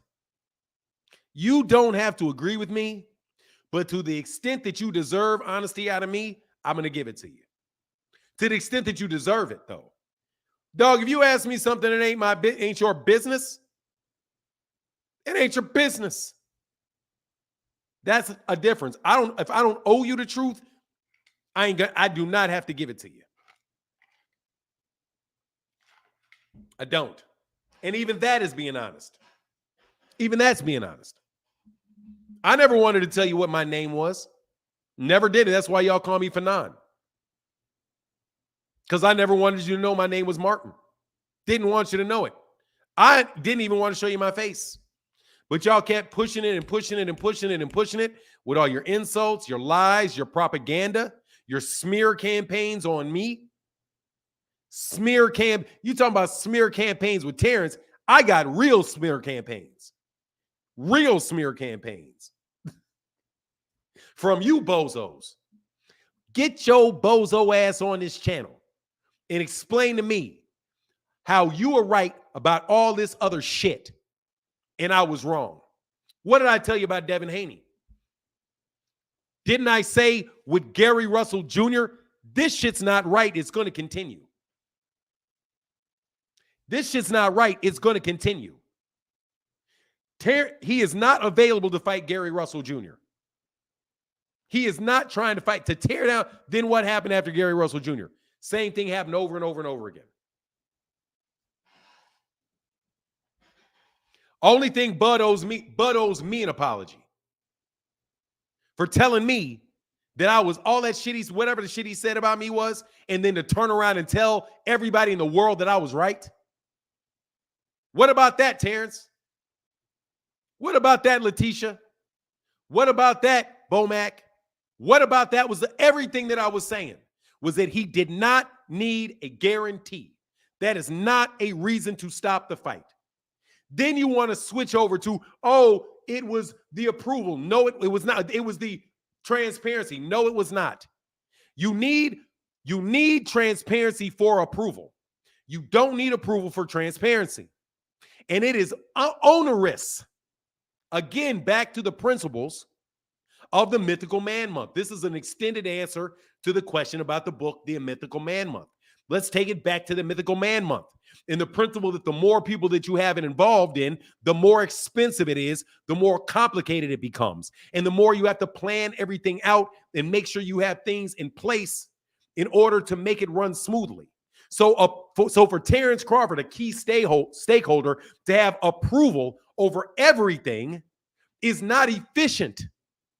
And it is expensive. And it is not necessary. He only needs transparency and to have certain basic maximums laid out in his agreement. And he will not know that. Do you know why he will not know that? Because he does not have any experience writing contracts or dealing with large projects or medium-sized projects or dealt with project managers or dealt with project planners or dealt with the systems analysts or business analysts or the people that are expert on making these things actually take place in a very fluid, efficient, constructive, and effective manner. He is not capable of that because that's not his experience. But with you bozos telling him that, he's going to waste a lot of time. And I was doing him a favor by telling him, you don't need a guarantee. Andre Ward, and I got all kind of respect for Andre Ward. I asked Andre Ward, what am I missing, Andre? I'm not missing anything. I know what I'm talking about. You all are boxers. You're not businessmen. You need a consultant. I grew up with consultants. That's the job of a consultant. The consultant comes in and tells you, So Deep, are you here or not, bro? So Deep, are you in the building? So Deep. See, I got to use an actual customer. So Deep, are you in the building? So Deep will tell you this. So Deep runs an organization, in an IT organization. If I can share, I'm not going to tell you what it is when I'm sharing the story with it. I know So Deep is in the building. So watch this. So Deep runs a systems for an organization. And several years ago, he was having difficulties with the performance of the system that he oversees. And he was communicating to the people that he worked with what the difficulties were and how he needed to fix them to increase the efficiency of this system he's responsible for. So he called a consultant, called me, not me personally, but the people that worked with me, and said, hey, we got this problem. Can you come in here and do an analysis and tell me what we should do? And we say, cool. The people that are the actual consultants go in there. They say, they ask a sense of questions. They look at some things, and then they write in a little piece of paper. They write down something, and they say, this is my recommendations for you. And then he, now having the recommendations, say to the people he's involved with, we need to do this in order to solve this. They tell him no, if I recall correctly. And they go about doing it their own merry way. Fast forward a little bit of time, and now the shit hits the fan because this thing is not operating the way that this thing should be operating. He takes out that piece of paper. He sends me an email. He said, hey, man, do you still have that document that we did? I say, yeah, man, because, I don't get rid of shit. I got every email anybody has ever sent me still to this day. I never clean them out. So I can always go back and find them. I send it to him, and he gives it, and guess whose head is absolutely positively pristine to this day? His. Because he gets to say, I told you so. You didn't listen to me. Now these problems are here. So don't get mad at me. Get mad at them. Really? Exactly. That's why you get consult. Now, none of these consultants worked in his business. The subject matter of his business, they didn't have expertise in that. They had expertise in the way that the system worked and how to optimize that system. And they can do it for any business that there is. It doesn't matter if you're a hospital, if you're a state, if you're a pharmaceutical company, if you are a waste disposal company, if you are a food manufacturer, it does not matter what you do. The people that trained me and taught me can go into any of your businesses and tell you how to optimize it. So me, seeing as I know how to write, read, and interpret contracts, agreements, know how to document what you want done in a way that will get what you want. Get what you want done. Not say what you want me to say, but to get what you want done. That's where I connect a business person along with T. Orlando Pearson. And T. Orlando, let me tell you what the difference between me and T. Orlando Pearson is. T. Orlando Pearson can tell you how this is going to be enforced. Not the negotiation, maybe the negotiation aspect of it, but this is how this is going to be enforced. And when you screw up, you call T. Orlando Pearson. And T. Orlando Pearson looks at your agreement. And then he takes these people to court and he makes the argument that this should be enforced, which is something I don't do, I can't do. That's what he does. So these are roles that people have. If your ass used to work for the city in the sanitation department, shut your ass up talking to me about any type of business reorganization. Shut your ass up. It's insulting to me. It's an insult because you can't do that. You don't even understand the processes associated with it. And any of you 22-year-old bozos want to know why I hit the mute button on you? Because I need to hit the mute button on you. You talking out the side of your pie hole and you don't know. I could have told Terence Crawford that. Shout out to all the sanitation workers. Respect to the sanitation workers or the truck drivers. A truck driver, let me tell you what a truck driver did with me that he can't do with you bozos. A truck driver came up to me and said, look, man, I'm trying to do something. I'm in Texas. I got 18 trucks, and I've got this guy that wants to use my trucks to deliver this product off of this oil field. Tell me what you think. I read it and I tell him, I'm going to tell you what I think. I think that he's buying your company for nothing and that you're taking all the risk. He gets all the reward and you might as well be working for him. You need to burn this piece of shit up and tell him go kick rocks. If I was you, you know why? Because I could tell him all of the risks associated with it and the things that they're selling you that you don't need. And I did it for free. I did it off the cuff. I did it for free, and I did it off the cuff. Give me the agreement. No, do you got it? Just email to me real quick.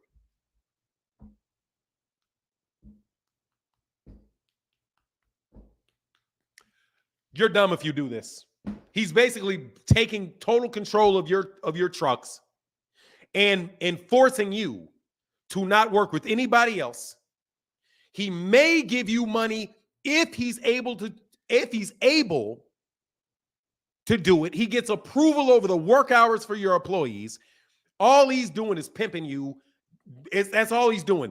And he's being a middleman. You'd be better to see if you can talk to somebody directly with that oil company or that field, whoever your customer is.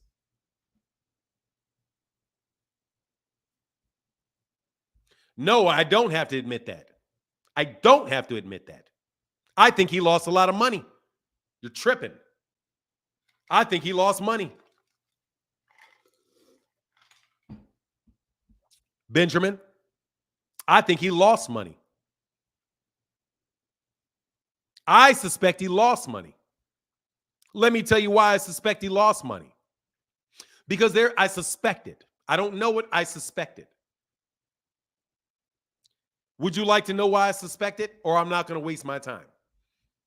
Let me know if you like to tell, if I want to tell you how I suspect that he lost money. I could be wrong because I don't have all the information, but there's a good likelihood that he actually lost money in that. I'll explain it to you if you like. Hashtag shut your ass up. I'm sick of y'all talking to me. Hashtag shut your ass up.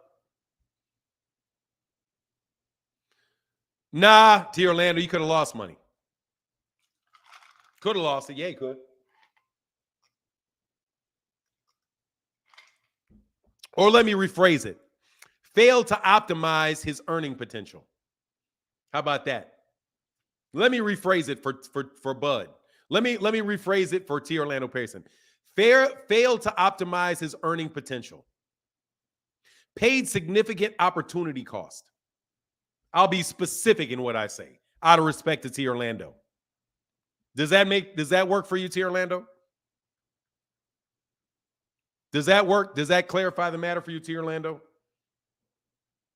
I'm so sick of y'all acting like y'all can talk to me. Y'all say I'm arrogant. I'm not. I'm just sick of y'all acting like you can talk to me. For real. Not you, T. Orlando. If one doesn't get everything one could have had, it's an economic loss. It's an opportunity cost, is what it is. He paid a cost. He paid an opportunity cost. Slow down on all that cooking before you burn the house down. Hey, thank you, Batty Rich. Nah, dog, these dudes need to get that smoke. You need to keep your name out let me tell you something, man. I keep y'all's name out my mouth. Y'all need to keep your name out my mouth. If you're in a gym holding gloves, keep my name out your mouth when we start having these discussions. If you're in a gym holding gloves, because I'm telling you, I hate when I got to fry you trainers. I hate when I got to do that. I feel bad because you think you're in here talking boxing. We're talking business. Boxing is the subject matter. I'll take you up out of, I will immediately take your ass up out of boxing. Since you want to talk about business, let's talk about business. Boxing is what happens in the ring. That's what boxing happens in the ring. Training happens in the gym. I don't talk about training, and I don't talk about the technique of boxing anymore, other than saying, man, I like this guy, I like that guy. I ain't going to never debate y'all on that. I'm going to learn. But let me explain it. Since you didn't say it, but I'll explain it just for the sake of giving you guys good content that you cannot get from these other dudes. And I'm telling you, stay out of my lane. That's why they don't click the link, because they can't get in this lane. They can't get in this lane. Let me explain why. First of all, Terence Crawford may not have made anywhere near the money that you think he made in that fight with David Avenesian. Okay? And let me tell you why. Because the people that told you it was $10 million, every single solitary one of them had been caught lying. That's reason number one. That I doubt that. That I doubt it. First of all, everybody that said he got paid $10 million got caught lying. So the sources are not credible. Number two, Terence Crawford said that Al Heyman was right about not needing guarantees, because those things, they're not going to pay you anything until they make their money back. Now, where do you think he learned that?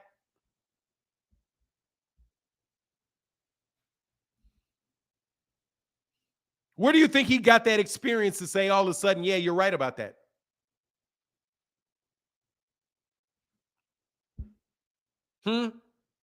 He didn't complain. He didn't complain about Bob Arum having to give him back a guarantee, because he didn't. His guarantee was in the contract, how much they had to pay him. So Bob Arum didn't ask for any money back. Who was that? Where did he learn that? He could have learned that from BLK Prime. That all money ain't good money. Ain't that what Errol said? All money ain't good money.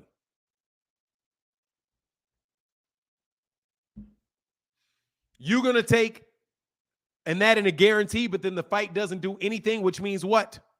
They ain't got to pay out that guarantee. And what if that guarantee acts like an advance, which means you got to give the money back? Which is what Rachel Donaire on this channel said. So let's just guess. Let's just assume that it was an advance and that thing didn't sell nothing.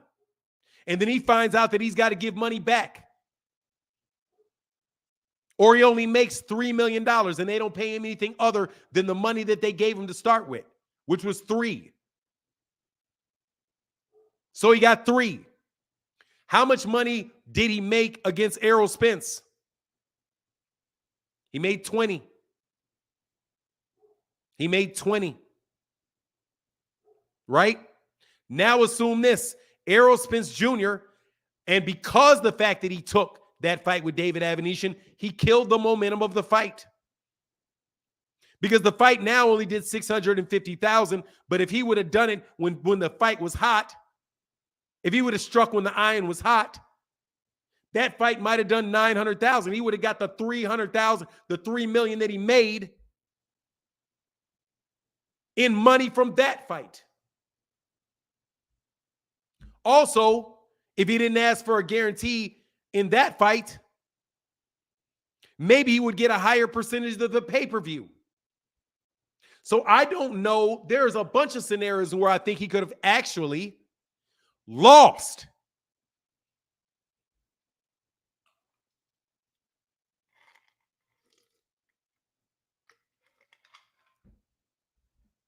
Like, why in the world don't you trust Al Heyman? I am still waiting on a reason not to trust Al Heyman. Other than what a bunch of, I would trust Al Heyman in a second.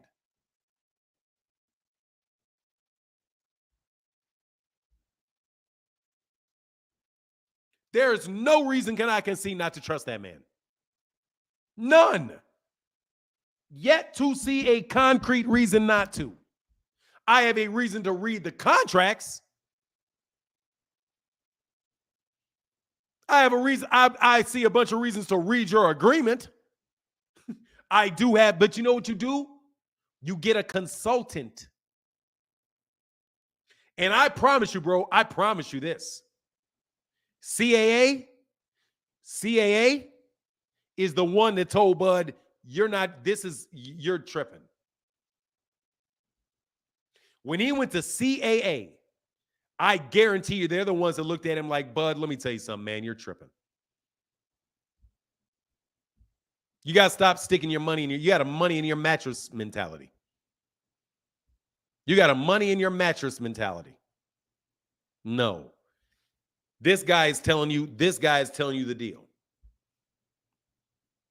When he went, because trust me, I know that he is. Because they're agents. They're agents. They still are operating off a basic business the same fundamental financial business propositions that everybody else is. I'm telling you, business is business. Means that it doesn't matter what you're doing. Business is business no matter what. Which is why businessmen run the world. They will have Bill Gates is a businessman. He's not an IT. What do you call it? He's not an IT prodigy. Like they sold him. They marketed him as an IT prodigy, but he's not. He's a businessman. He's good at making money. Elon Musk is not Tesla. He's not the engineers. He has a basic understanding. I'm sure he has a good understanding of it, but he ain't inventing nothing. What he's doing is using money in order to create things, to create more money. That's what he's good at. Good at making money. What's his name? Mark Cuban is good at making money. That's what they are. Kanye West is a product. I don't care what you say. From what I see of these guys, they are products that are marketed as businessmen. But they're products. Jay-Z is a product. He is a brand, which is a product. And you can associate things with his brand. And he can then talk, because he talks to businessmen, real, and I mean real, stone cold, hardcore businessmen that he hires to consult with him, to tell him the things that he says to you and communicates to you at a high level. He's a man. He said, I'm not a businessman. I'm a businessman. He even tells you, man, I'm not a businessman. I'm a businessman. I'm a business. He's a business. Not a businessman. I'm a businessman. If you're literate, you know the difference between the two.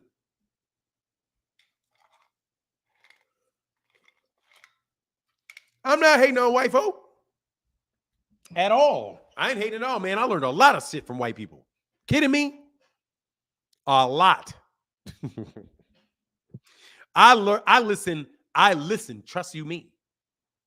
Whatever a black person tells me, I listen to it. And whatever a white person says, I listen to it. And I'm going to critique what they say equally. Doesn't matter if you're black or white, what you're telling me. Doesn't. I'm going to listen to it. And I'm going to hear it. And if there's technique in it, I'm going to listen to the technique. If there's motives in it, I'm going to understand the motives. No joke. Why did the PBC cave to Bud's demands? They didn't cave to his demands. Anyway, man, look, click the link, man. Some sick folks up top. Look, man, your job is to make money. That's your job. Make the money. And y'all can get mad as y'all want about people trying to do that. That's their job, is to make the money. I've got a good friend I went to law school with. I'm telling you, man, he thought I was tripping for a second. He thought I was tripping because I cracked the joke. Because what he was doing, he was working in a certain area of law where I know his personal feelings. His personal feelings is he would never do that. But he was like, look, man, I was like, man, you ain't got to make no excuses to me. Your job is to advocate. I understand that. Your job is to advocate. You have to play your role, and you're playing your role, and I commend you for playing your role. I got nothing but respect for you for that. And he was like, man, thanks, man. I was like, yeah, man, I'm not tripping. I know what the deal is. Because trust you me, if the only way that I could feed my family, that I could have foreseen feeding my family, is putting you Negroes in jail, oh, I'd have a whole lot of y'all clinked up. Before I starve, you better believe it. I may have gotten to the point of having to starve before I did it, but dog. Look, man, your ass gonna be up in that clink fucking with me. But at the same time, I knew it. That's why I fought that career so hard. And it caused me so many problems. Oh, yeah, dude, I was gonna be a prosecutor for sure. I was directed right at it, bro. And I fought. You should, if you don't understand, I will never share because I'm not gonna share all the information. All of what I had to do in my life and all what I had to get through to get to a point where I could qualify to do something with my talents that did not involve throwing black people in jail. Man, you'll know I paid a price not to have to do that. And I do believe that my biggest present that I ever had for that decision is what I'm doing right now. Because now I can use my talent for things that are good and my things that I believe in. Like, I want to be able to educate you young men in the concepts and the things that I've been exposed to. But you other bozo-ass YouTube channels get in the way. Stay the fuck out my lane. You don't know what the fuck you're talking about. And you're giving bad. You can't bite my shit. Just let me tell you, you can't bite this shit. You can't bite this shit. Yeah, dude, I'm telling you niggas was going to jail. I'm telling you, man, as sure as I'm sitting here, y'all going to jail.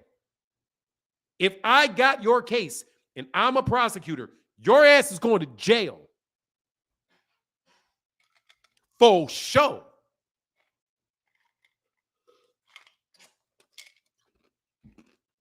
That dude ain't slick talking his way out of that shit with me. I got an eye for that shit. I got an eye for that shit.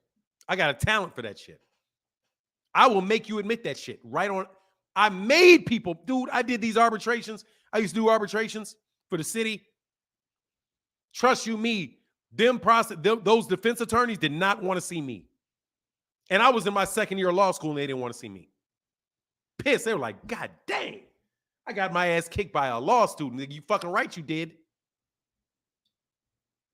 But anyway, I didn't want to do it because this black lady looked at me like, man, she looked at me like, man, oh God. She looked at me like you wouldn't believe how she looked at me. And it was like my grandmother. And I'm sitting there with this, and I got to tell you, to this extent, race did come into play with me.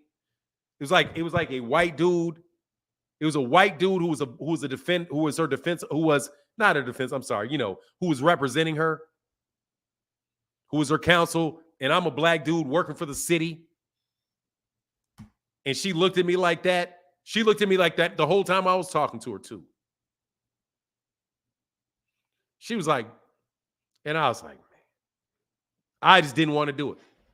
But anyway, after all the suffering it took to basically be in conversations and meetings with people that I didn't understand for like 3 years. I was in meetings like, what the fuck is this dude saying? Like, what is he saying? What is he saying?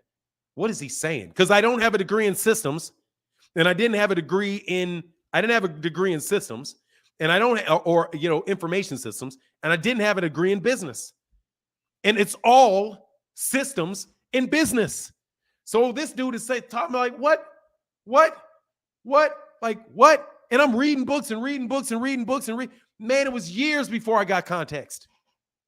Years. So don't tell me that you can just go read some financial article and you understand what it means. You don't. It took me years, and I mean years, to get that. So magically one day I sat there, I was like, God, dog, I can't believe I understand everything that they're saying. Like, dude, it took years, like almost a decade, almost 10 years of working like that. Then I went back into contracts. Then I started writing contracts. Then I started I can kill cats in this. Shit cut like a knife. Then I went back to writing contracts, doing agreements for people, doing that type of shit. That's when I started doing that. Because now you can't fucking fade me. Now you can't fade me. You can't fade me now. No joke. You can't fade me. Can't fade me. So you can't fade me. And I mean it, you can't fade me. I understand information systems to its essence. I understand business to its essence. And I understand specifically contracts to its essence. And I know how to execute them. And I know how to design them. And I know how to implement them. All of that. The only thing that I'm not positioned to do is what T. Orlando does, which is enforce them. Because that requires litigation, which I don't do. But for you bozo-ass YouTube channels to think you're going to sit there and talk to me about shit, I will fry you like bacon. I am massively overqualified for this job. This is what I'm called. You realize that I could not get a job at 7-Eleven if I wanted it. You know what they would say? Overqualified.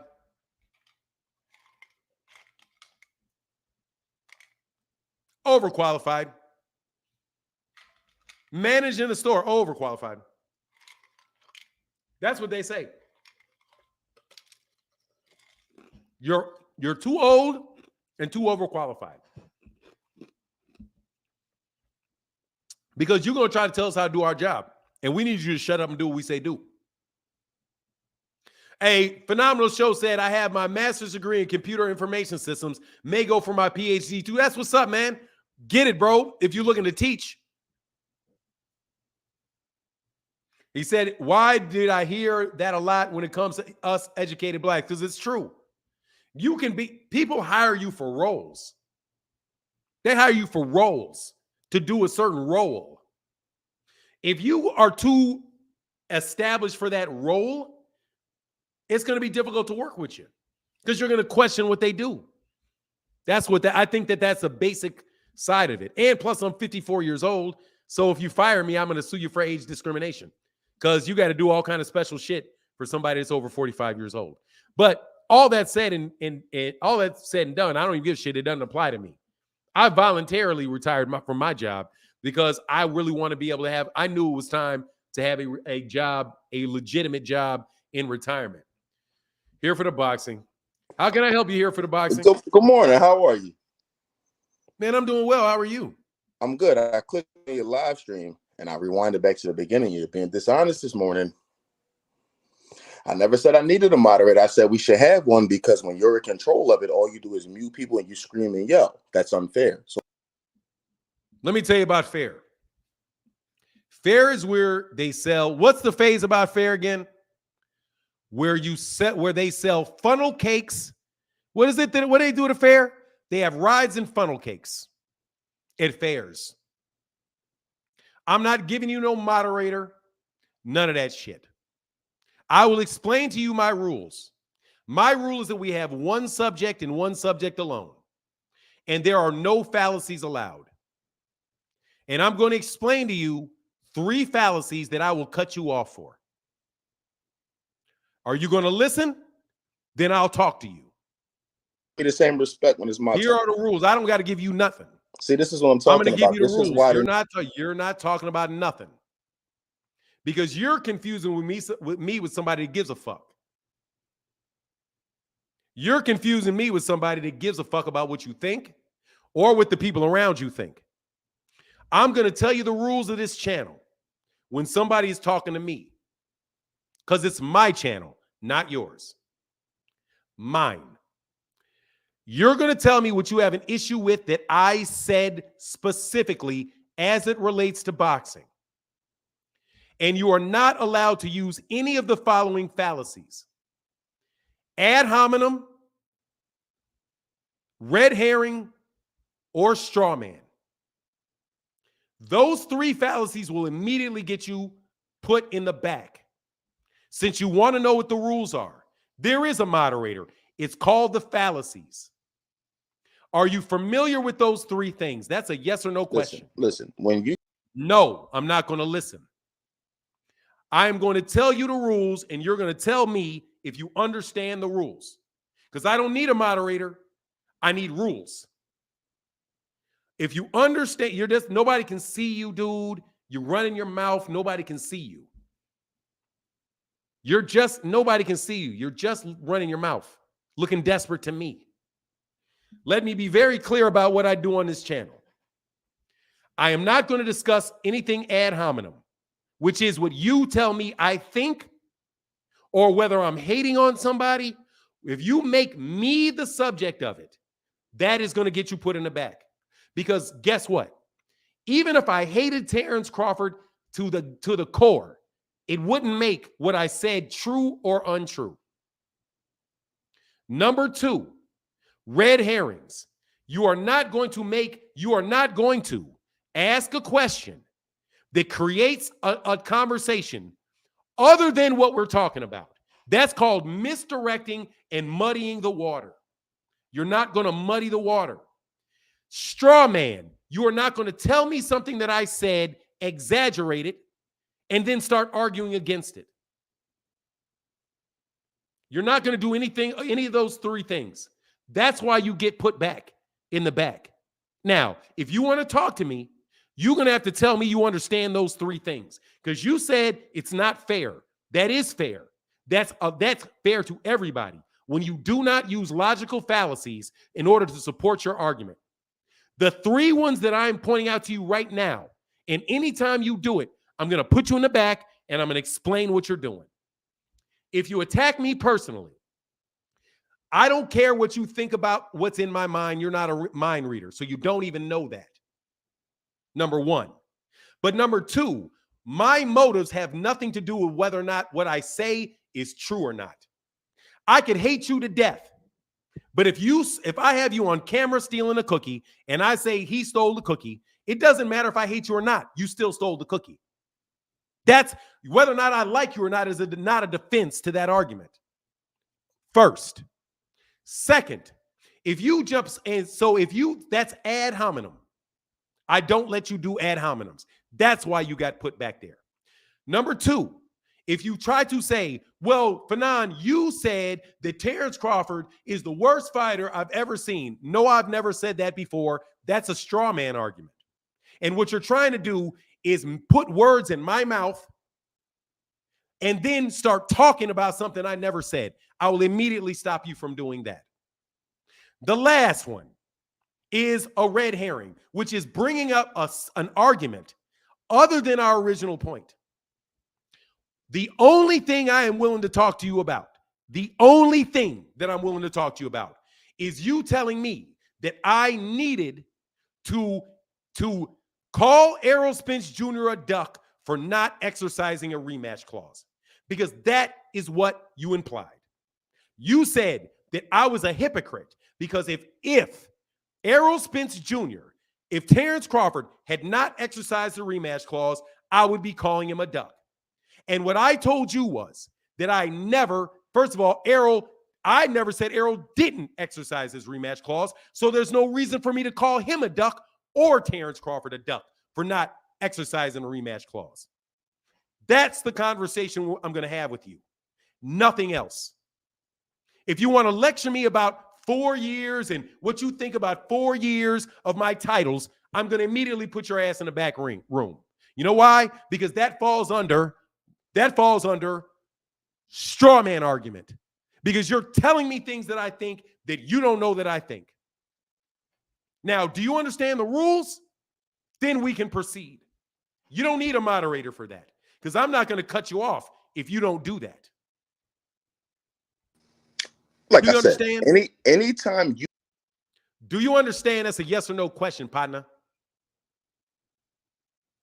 That's a yes. Do you understand? You left. Let's get real. You're not going to talk to me under these cornball ass Twitter things you like to do. Those are my rules for everybody. Period.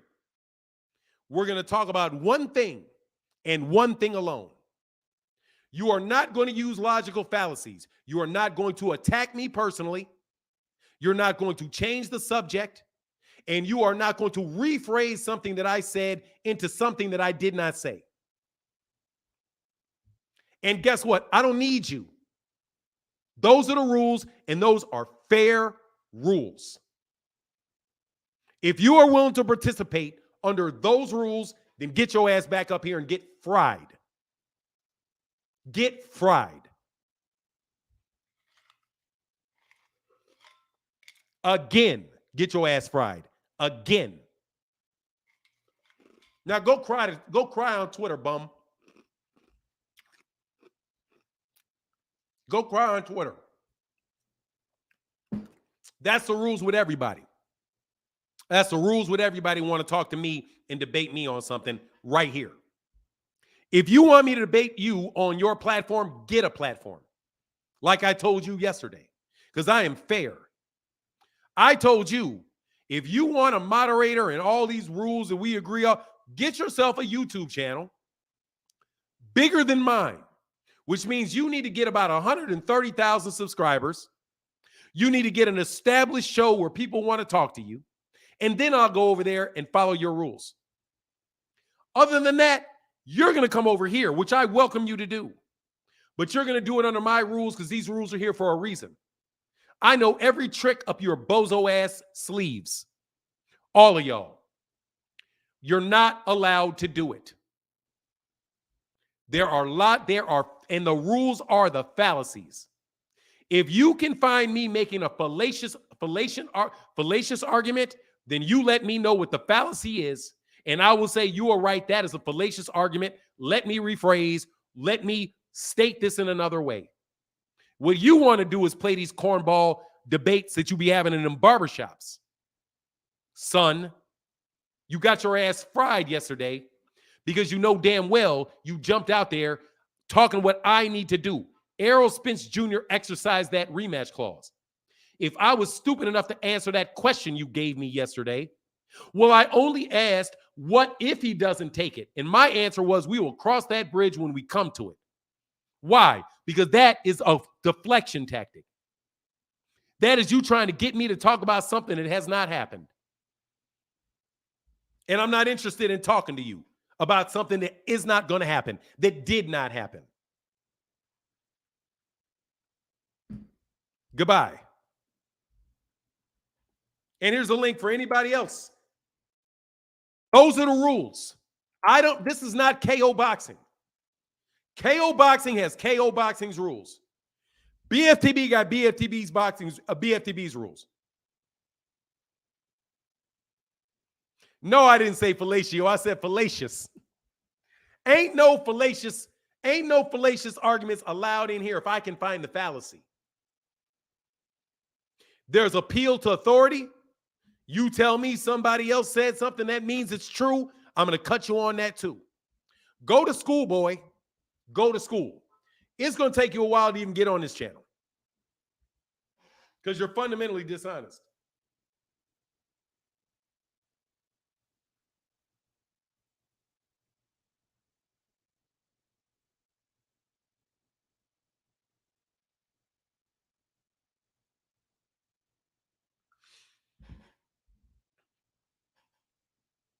Yes, a kilo netter. I saw that. I like that too. I like that. Just means that they're going to try to get their hands on that belt. Man, I can't get on here. I can't do what I want to do. You just won't let me do what you want me to do. No, I won't. I'm going to cut all your shit before you get on here with it. Don't bring that bullshit over here, man. That will not fly in the house of Matumbo.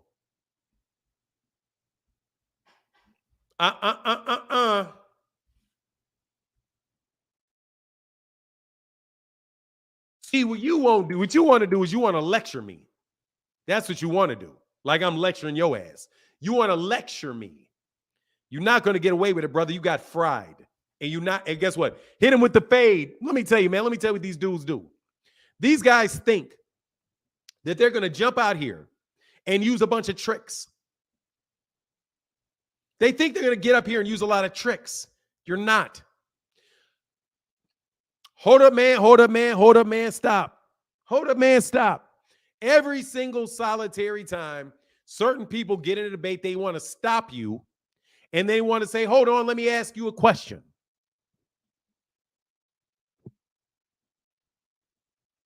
Hold on, man. Let me ask you a question.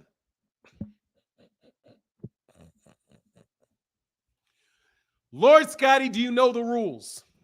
Do you know the rules? Rules, man. Do you know the rules? I know the rules. Okay, what do you have an issue with that I said? And what's the issue? I'm gonna be honest. Don't be honest, I don't need you to be honest or not honest. That's not part of it. Come on, Fanon. You know I know you don't like liars, man. Come on now. I don't like liars. You don't. So you need me to be honest, right? I don't like. Who said I don't like liars? You said it multiple times on your own live streams, man. Oh, did I say I don't like them? I said I'm not going to put them out there, but okay, sure.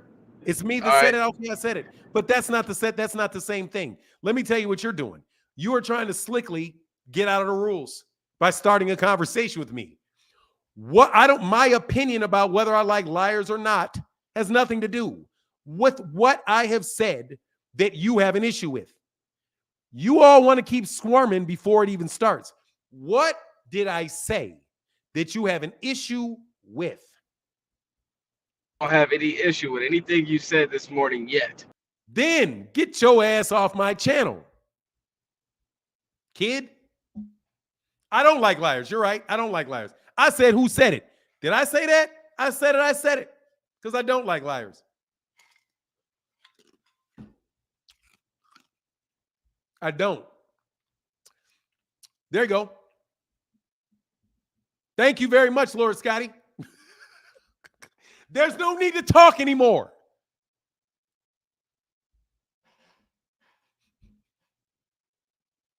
If you do not have an issue with something that I said, there's nothing to talk about. Are you back? What did I say that you have an issue with?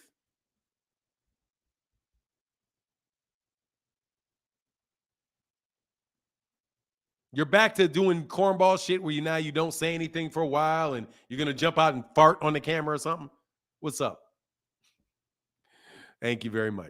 See you later. No, I'm not listening to music, bro. I don't care about disrespectful or not. I'm telling you, dude.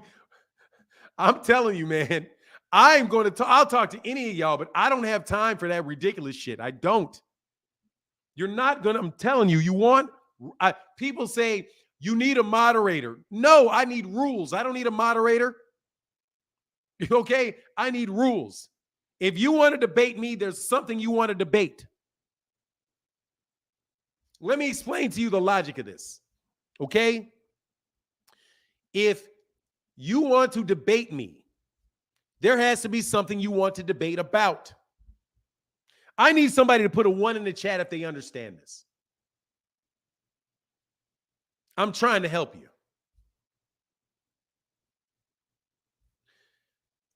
If somebody says I want to debate you, there has to be a topic, right? You guys are some fucking morons. Let's walk you through the rules and why I have these rules. Puerto Rico.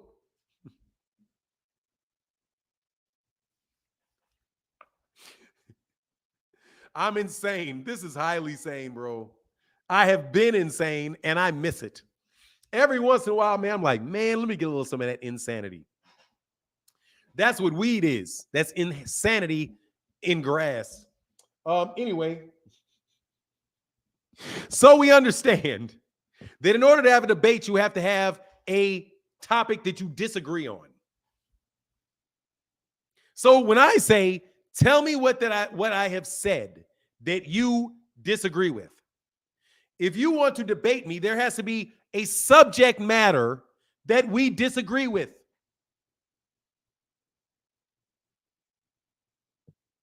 This is not a power cut trip, you idiot. It says, I don't like to talk to children. But no, let me tell you something. I don't like people that lie for no reason. There you go. Let me rephrase it. I don't like people that lie for no good reason. I'm going to say that. Let me change it. Let me amend that. May I amend that? I don't like people that lie for no good reason. If you lie for a good reason, I ain't got no problem with you. If you lying for no good reason, I ain't got no time for nobody that lies for no good reason. Let me put the no good reason on the end of that, because that's really what I mean. But thank you for the clarification that I did say that I don't like liars. No, I don't like people that lie for no good reason. If you got a good reason to lie, why would I discredit you if you had a good reason to lie? Yeah, I know where you are. Sit your ass in the backstage. What? I see you, Lord Scotty, right there. Sitting your ass in the back. Because you guys want to get on here, and I realize that you guys don't understand what an argument, what a debate is. So let me teach you bozos that actually want to have a debate what a debate is. It is where you disagree about something. That is essential. And then you put up a logical argument in favor of something, and the other person puts up a logical counterpoint. So it is a battle of logic. It's a battle of logic. I believe this to be true. You believe it is not true. So first of all, we have to agree with what that is. A premise. Thank you, Tech. With the premise. Thank you, Tech, with Reggie. So you have to have a premise. You can support the premise. I always think of it as an issue. Whether or not Errol Spence Jr., the way that I think of it is, if the issue is whether Errol Spence Jr. should be called a duck for not exercising his rematch clause. That is what this dude wants to talk to me about. Whether Errol Spence Jr. should be called a duck for not exercising his rematch clause. That's what this dude wants to talk to me about. My answer is he exercised the rematch clause, so no, he should not be called a duck for not exercising his rematch clause. Because guess what? He exercised it. How can you be a duck for exercising your rematch clause, for not exercising your rematch clause, when you actually executed the rematch clause? It was a dead argument then, Peacemaker. It was a dead argument there because he wanted to argue about something I never even said. So his issue was whether I was wrong for having not said that Errol Spence is a duck for having ducked his rematch, for having not exercised his rematch clause. And my answer to that proposition is twofold. Number one, I didn't say it. And number two, he did not refuse to exercise his rematch clause. Number one, I never said it. Number two, he didn't do it.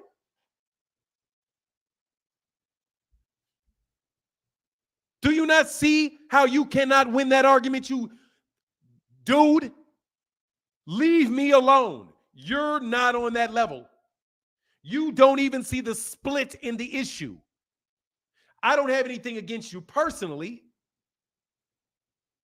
I don't have anything personally against you.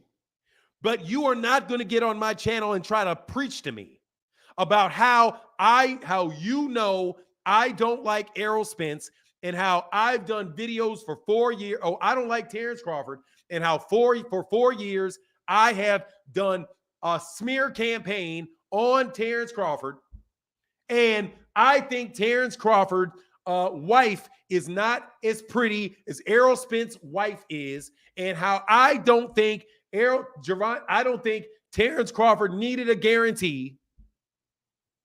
None of that has anything to do with the issue that we're talking about, which is what?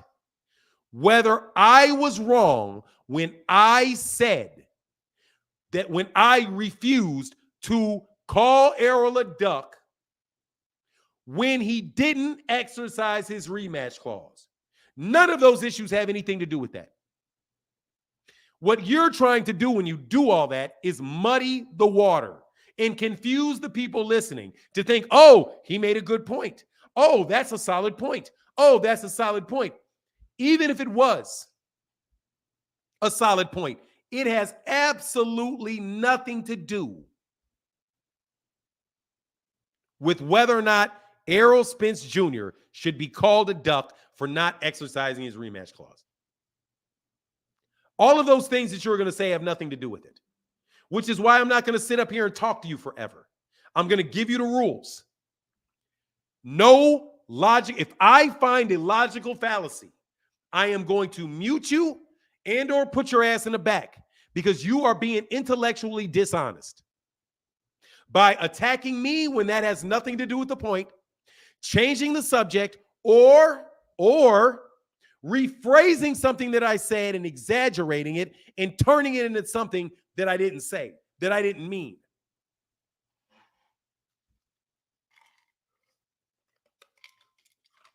Those are my rules. I will destroy every single solitary one of you with those rules. Now, T. Orlando Pearson. T. Orlando Pearson, who's a litigator. You know what that means? He is a professional advocate. Do you think that is unreasonable to ask people to stay on the topic, not change the topic, don't make shit up?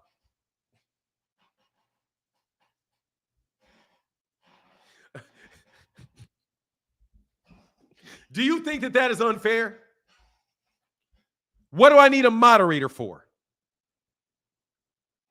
Moderate yourself. Be a grown-up and honest and moderate yourself.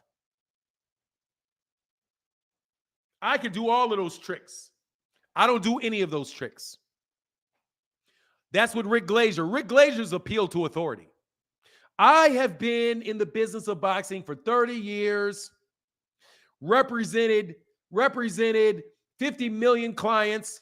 So I am telling you that I am a legal expert. No, you're not. You do not. You're not. No, you don't. Those two things are not connected, brother. That's how you whoop these people up in these arguments. You're not on my level, bub. You're not on my level. Anyway, I'll pay a small wager to allow Lord Haney to talk. Lord Haney or Lord Scotty to talk. Much love in that cash app. Thank you, brother. Okay, he can get on. He just kept trying to make me wait, so I'm going to let that dude wait a couple days. You got to know how this works. What's going on, E-Money Bags? What's going on, fam? What's good, fam? You can hear me? Yeah, I can hear you perfectly well. Why they got you riled up today, man? No, it's a lesson, dog. It's free content.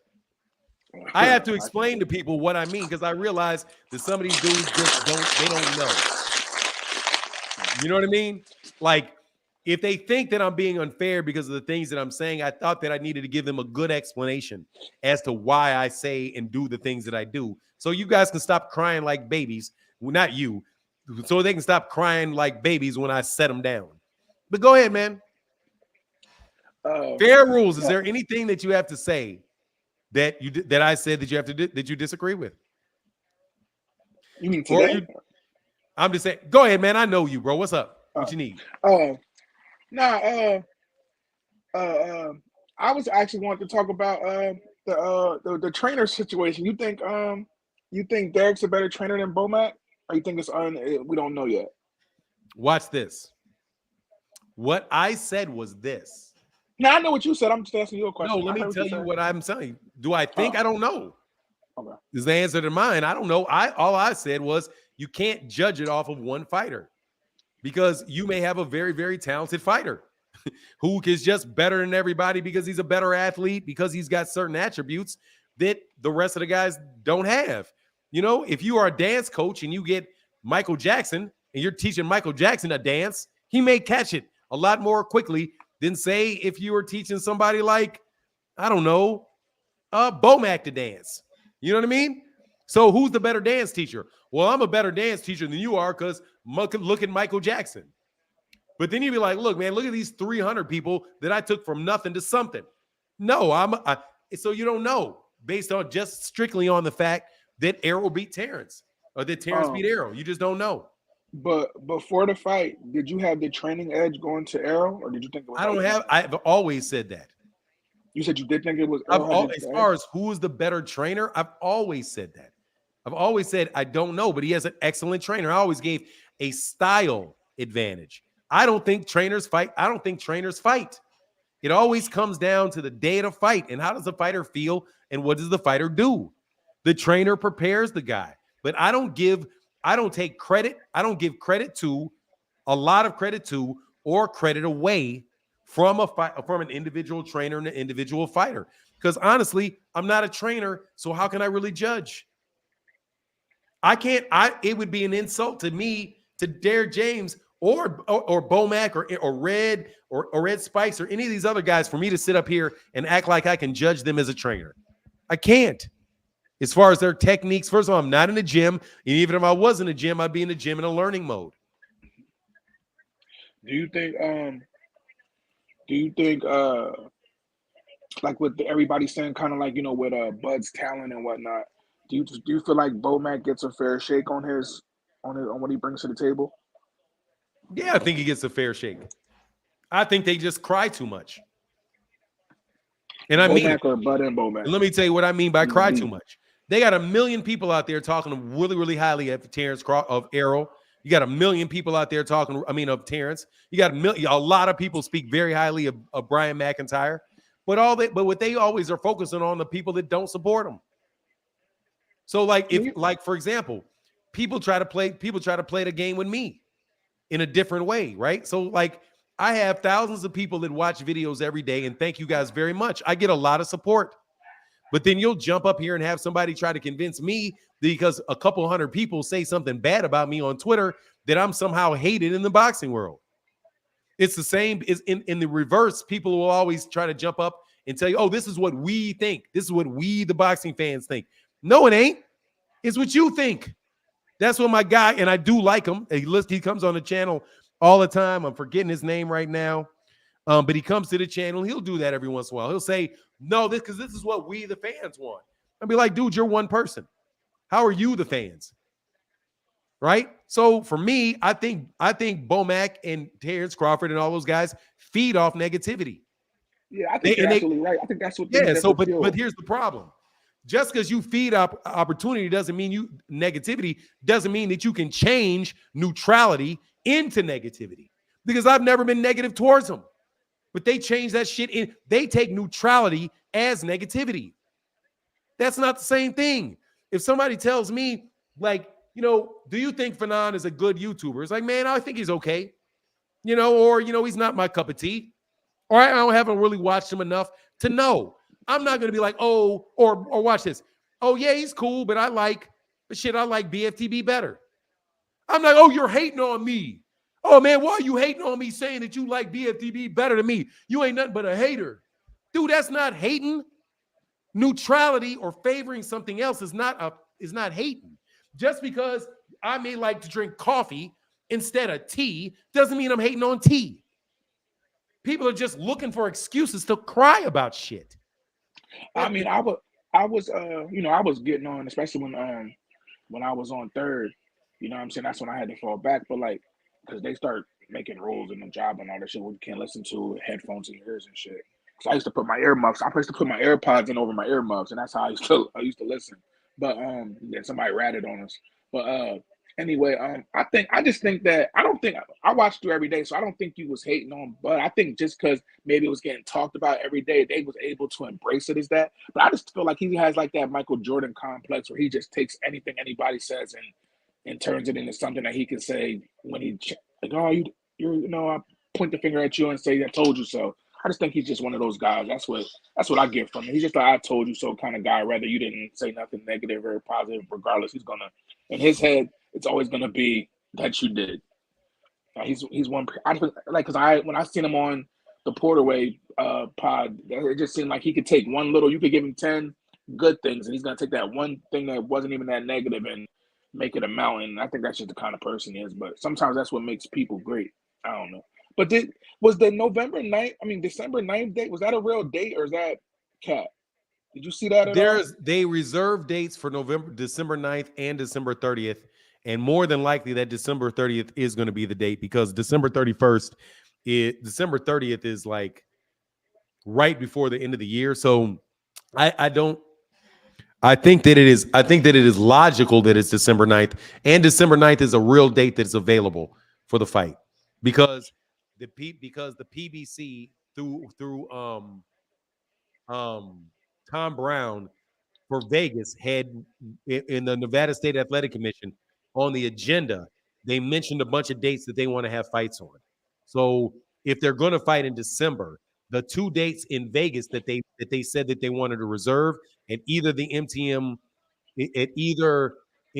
Grand or the T-Mobile Arena were December 9th and December 30th. So yeah, I think that it's a real reason to believe that one of those 2 dates are the date. If you was advising Errol, would you tell him to take that fight in December? I mean, dude, I don't want to do that because he's gonna take the fight in December. Like I don't want to do that because he's gonna take the fight in December. There's reasons to do it. There's reasons not to do it. But I'm not going to tell him not to do it. Just like after Deontay Wilder lost to Tyson Fury, and people are like, "Don't do it. It's so going to be bad for your health. You can get killed in there. Look what happened. He needs to retire." They did all of that shit to Deontay Wilder. Deontay Wilder got his ass back in that ring, knocked him down 2 times, but got beat up, jumped out, and he moved on with his life. I'm not going to play Errol Spence Jr.'s daddy. That's my thought on it. My thought is if he didn't take the fight, I wouldn't have had a problem with him not taking the fight. I could understand why he wouldn't take the fight. That's how I feel. If he does take the fight, I can understand why he does take the fight. But at the end of the day, man, I'm not about to be out here preaching to Errol Spence and what Errol Spence should do, or Derrick James and what Derrick James should do, or Terence Crawford. I can tell you what I would like to see happen. And honestly, that's a better question. What would you like? Yeah, that's an entire. What do I like to see happen? If I could have seen something happen, I would say, Errol Spence get a really easy tune-up and then jump back in there with Terence Crawford in January. In maybe May, but give yourself an extra fight and a little time to adjust. But that's just me on the outside looking in. But when I say that, let me tell you for sure what I know to be the case. Errol Spence Jr. and Derrick James are the experts on that scenario.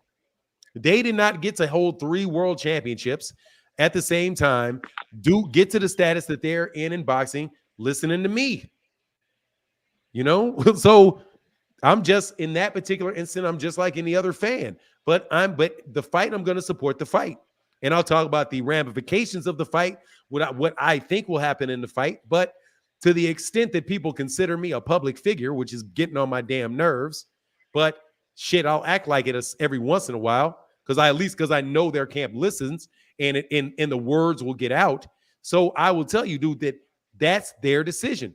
If Terence Crawford decided to say, no, I don't want the fight at 154, the fight has to happen at 147, that would be his decision as well. And I could understand why Terence Crawford say, no, not at 154, 147, or no fight. And then see if they could all do all of those things.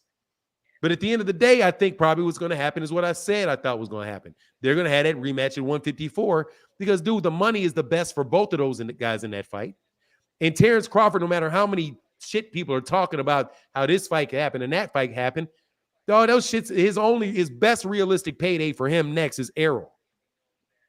That's the most. It's still, even though I think he could beat Canelo at 168, it's still far-fetched that he's going to go to 168. to fight Canelo Alvarez. Or that if he fights Canelo Alvarez, that he's going to get the same money he'll get fighting Errol. Because Canelo ain't playing none of that 50-50 shit with him. You know what I'm saying? He ain't playing none of that 70-30 shit with him either. If I'm Canelo, I'm driving that man. Yeah, you want to fight me? Cool. You will fight me for these belts. I'm taking all the money. Why you don't think Canelo should give him 70, at least 30?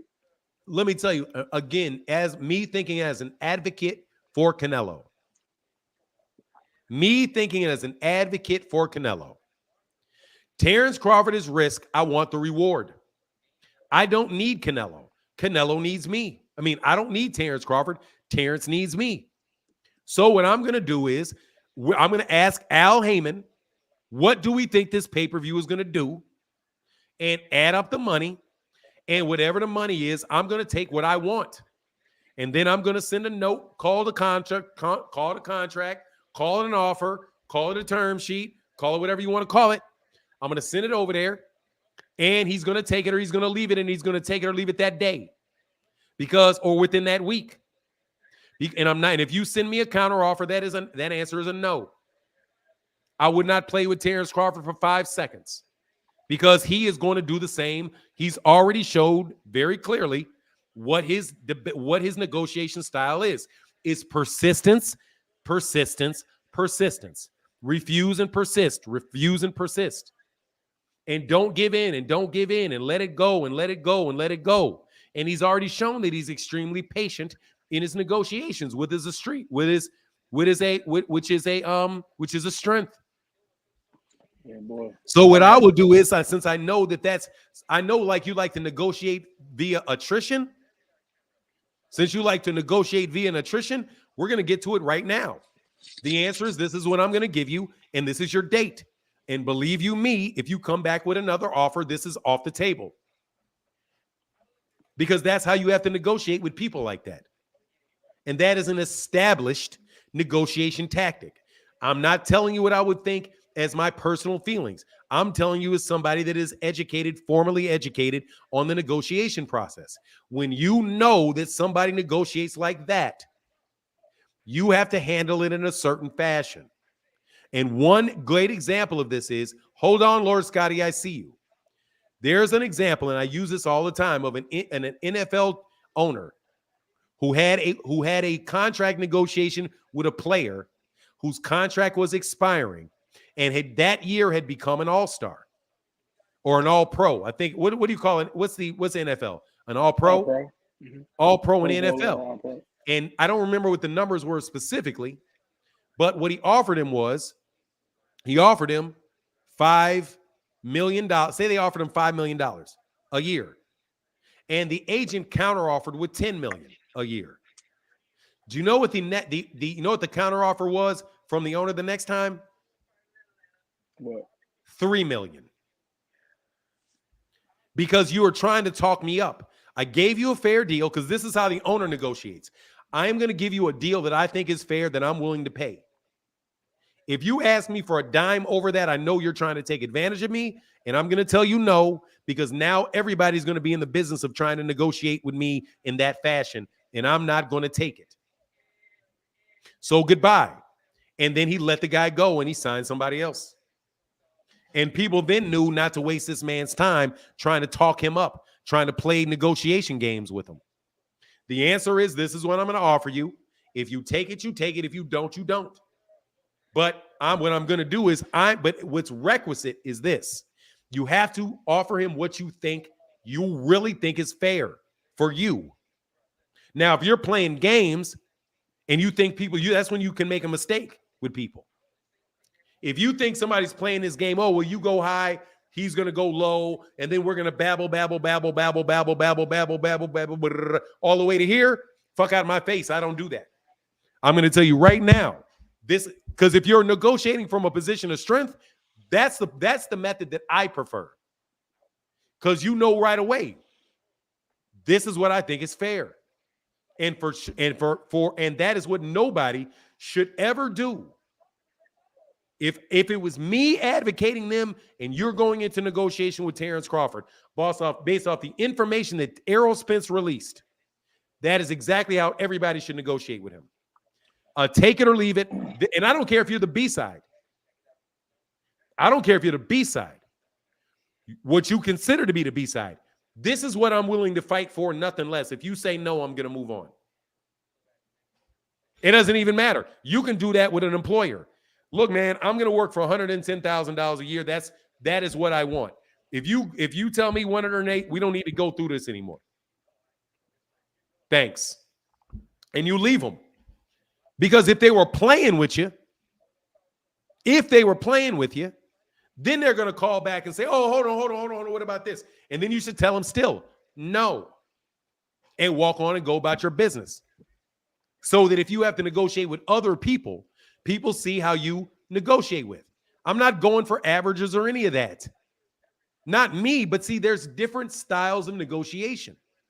There's different styles. There's different things there are things that work on average and things that don't work on average.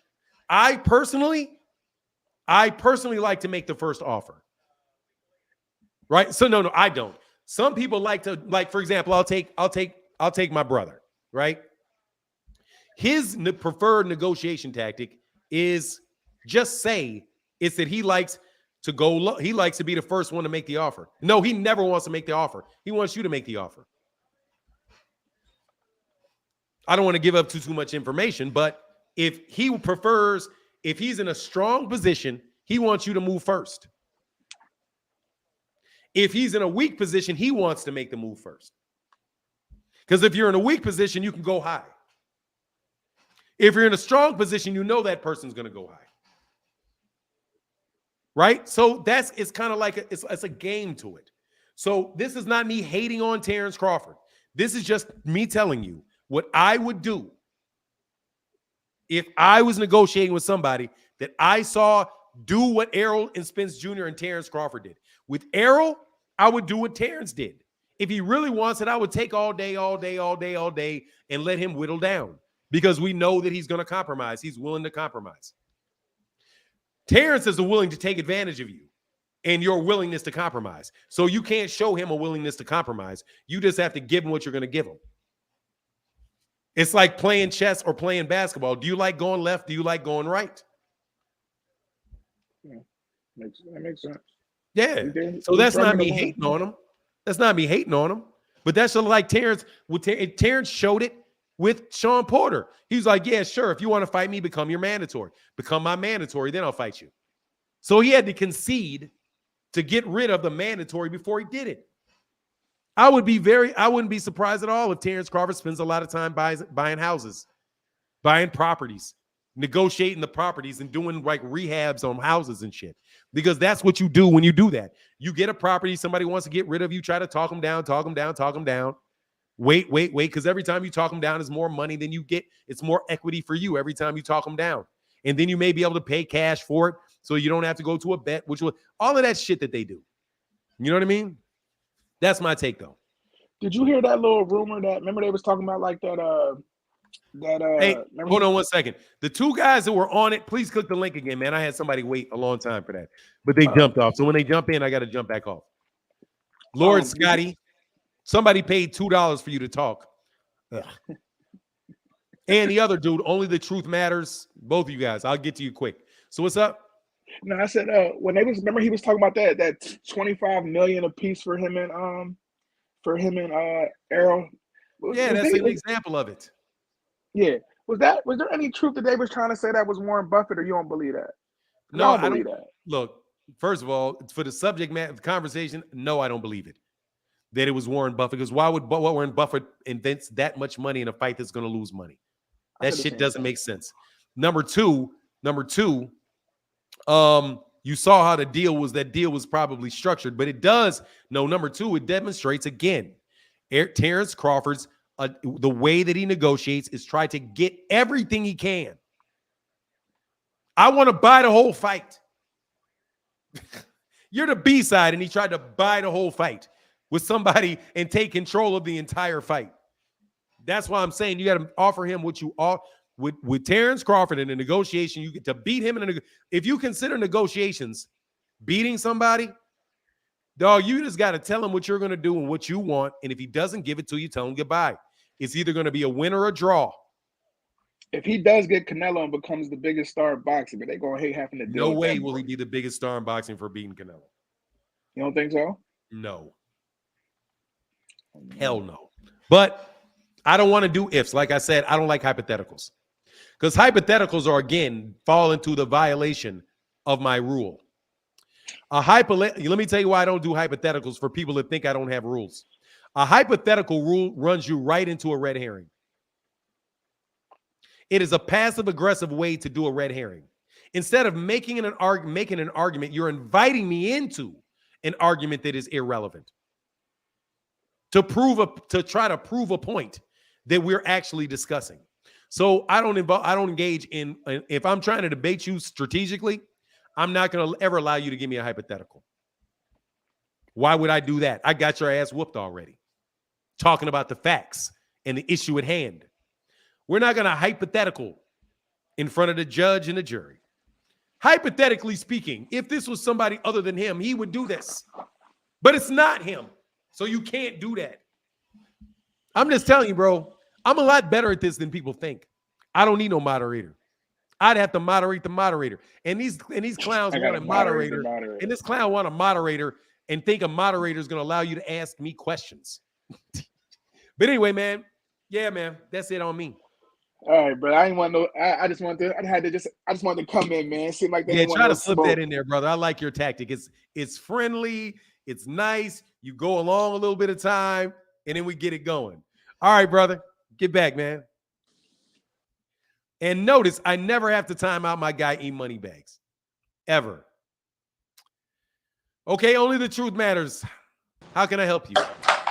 Okay, can you hear me? I hear you perfectly fine. Is there something that I said that you have an issue with? Oh, I have 3 questions to ask you. I'm not answering questions. You got to answer my question first. Is there something that I said that you have an issue with? No, there's not nothing that you said I have an issue with. Okay. What are your questions? Okay, so before the fight between him and Crawford, who did you pick, and why do you think Crawford was so dominant? Because, by the way, I'm a Spence fan. I don't care for Crawford at all. The last part is irrelevant. I said I picked Errol Spence Jr. to win. And why did I think Terence Crawford was so dominant? Because he's a better fighter that night. Okay. If it takes place at 154, who do you think Errol Spence comes out on a winning end, or do you think it really doesn't matter? I would, if I had to say so, I would think I'm probably not going to make a prediction for the fight.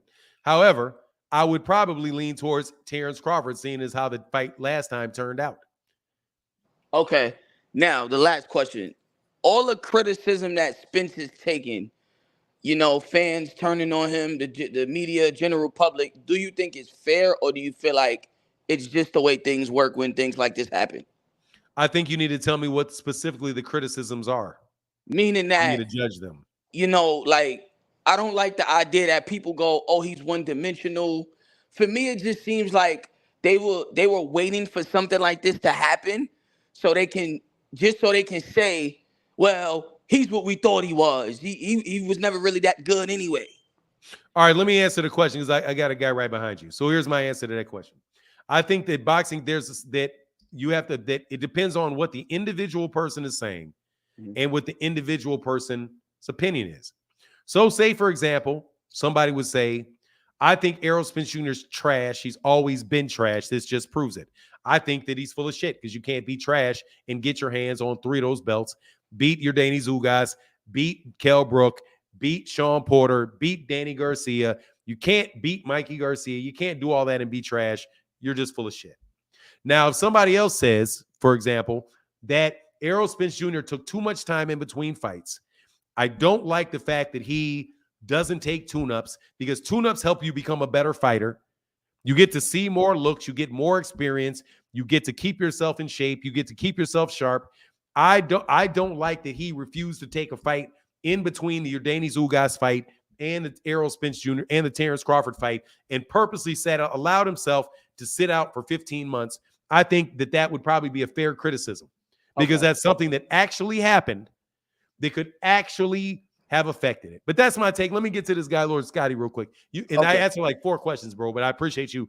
I appreciate, number one, I appreciate you telling me you have an issue with something that I said, because that allowed me to just know, okay, these are going to be fair questions. We're not leading towards you trying to go off on something. But I appreciate you, brother. Come back anytime. I appreciate it. All right, man. Peace. Lord Scotty, is there something, you know the rules, there's something that I said that you have an issue with? It's showtime, man. It's what? It's showtime. I'm just telling you now. You sat here and said that Bud lost money by taking the David Avanesian fight. No, I Wrong. didn't. No, Wrong. I didn't. No, Wrong. I didn't. You did. You violated a rule. No, I didn't. I said that I could see how he could have. I haven't seen the contracts. I said I could see how he could have. That's what I said. Okay, so you insinuated. I didn't insinuate anything. I said that I could see how he could have. But then Do you you know just what said those words mean? Do you know what those words mean? it's an insinuation. It's not an insinuation. What exactly is it? It is exactly what I said. It is me saying that it is plausible. It is me saying it is plausible that it happened, that it is possible. And what I way? could say that, excuse me, that it is possible that you are 22 years old. Here we go. That is not the same thing as me insinuating that it is 22 years old. Insinuating is a process by where I try to convince you or lead you to believe that this is the case. That is You did not try to convince us. Dog, look, man, this is what you're doing is what I call a straw man. You are trying to tell me something that I said that I didn't and then argue about it. That is a logical fallacy. I am literally telling you what I said. I said my belief is that it is possible that he did. Now, do you want to take a counterpoint and explain to me how it is not possible that he did? Do you know that it is not possible that he lost money? And by the way, not that he lost money in the David Avanesian fight, because I didn't say that. In that he lost money, and I not even lost money. What I said was, well, you also said he didn't get 10 million, but he did. That he could have had an opportunity cost associated with it and failed to maximize his earning potential, is what I said. I was clear on it. In what way? No. Is there any way that you can tell me that you know that that's not the case? So you just said Errol Spence should have took a tune-up fight, right? Excuse me, you're changing subjects now. Now you're doing a red herring and trying to say that is again something else I'm not interested in doing with you. Terry Schmooch, you paid for me to talk to this dude. I don't want to talk he's to a smart below man. a certain level. I don't want to talk to people beyond a certain level of intellectual honesty. I am not going to honesty play, now? Wow. Yes, intellectual honesty. Wow. When you try to put words in my mouth, You said could have. That's an insinuation, man. Come on. It's not an insinuation. Okay. Not a very bright guy. What is the word insinuating? Could have is in my point. No, I'm not going to let you do shit. If I say that it could be 8 o'clock, that is not me insinuating that it is 8 o'clock. I'm just telling you it could be 8 o'clock. All right, thanks for unmuting me, brother. The point that I'm making here is when he took the David Avanesian fight, how many people complained about him taking that fight? That's not a point. That's a question. Okay, several people complained about him taking that fight. Several is 3. And that has nothing to do with whether or not he could have lost money, opportunity costs in the fight. That is what you call, one more time, a red herring.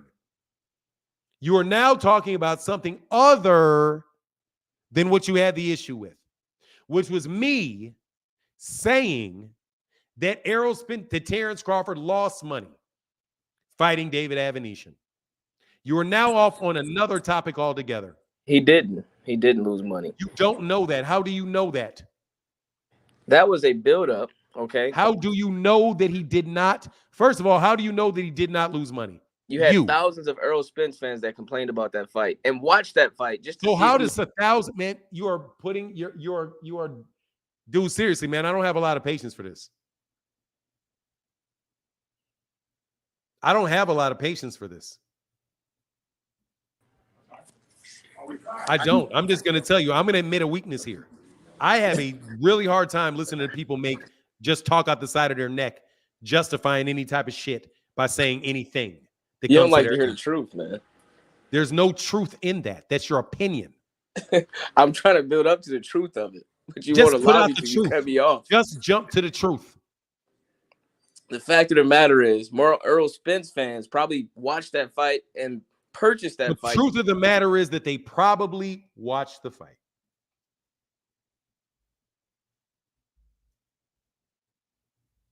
The truth of the matter is that they probably. Is it truth or probably? Is it truth or probably? Which one? There's truth in a probable cause, man. Truth and probable cause. There's always probable truth cause in is when you have it is probable that something could have happened. And that's true. That's not the truth. That's truth. Hey man, seriously, man. Honestly, man, I gotta let you go. No, all right, listen. Camera now. You want to fart in the camera now or do something stupid? I don't know where you got that from, bro. I got that because you're the dude calling in without. No, seriously, please, man, come on.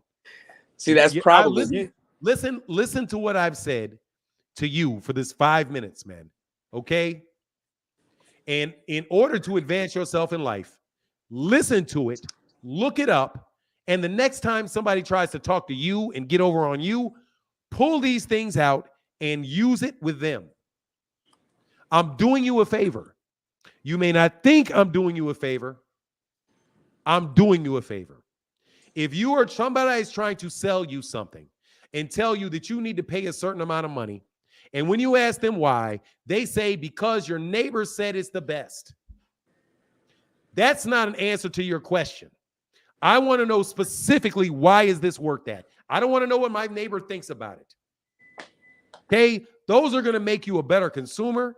It's going to make you a more logical thinker.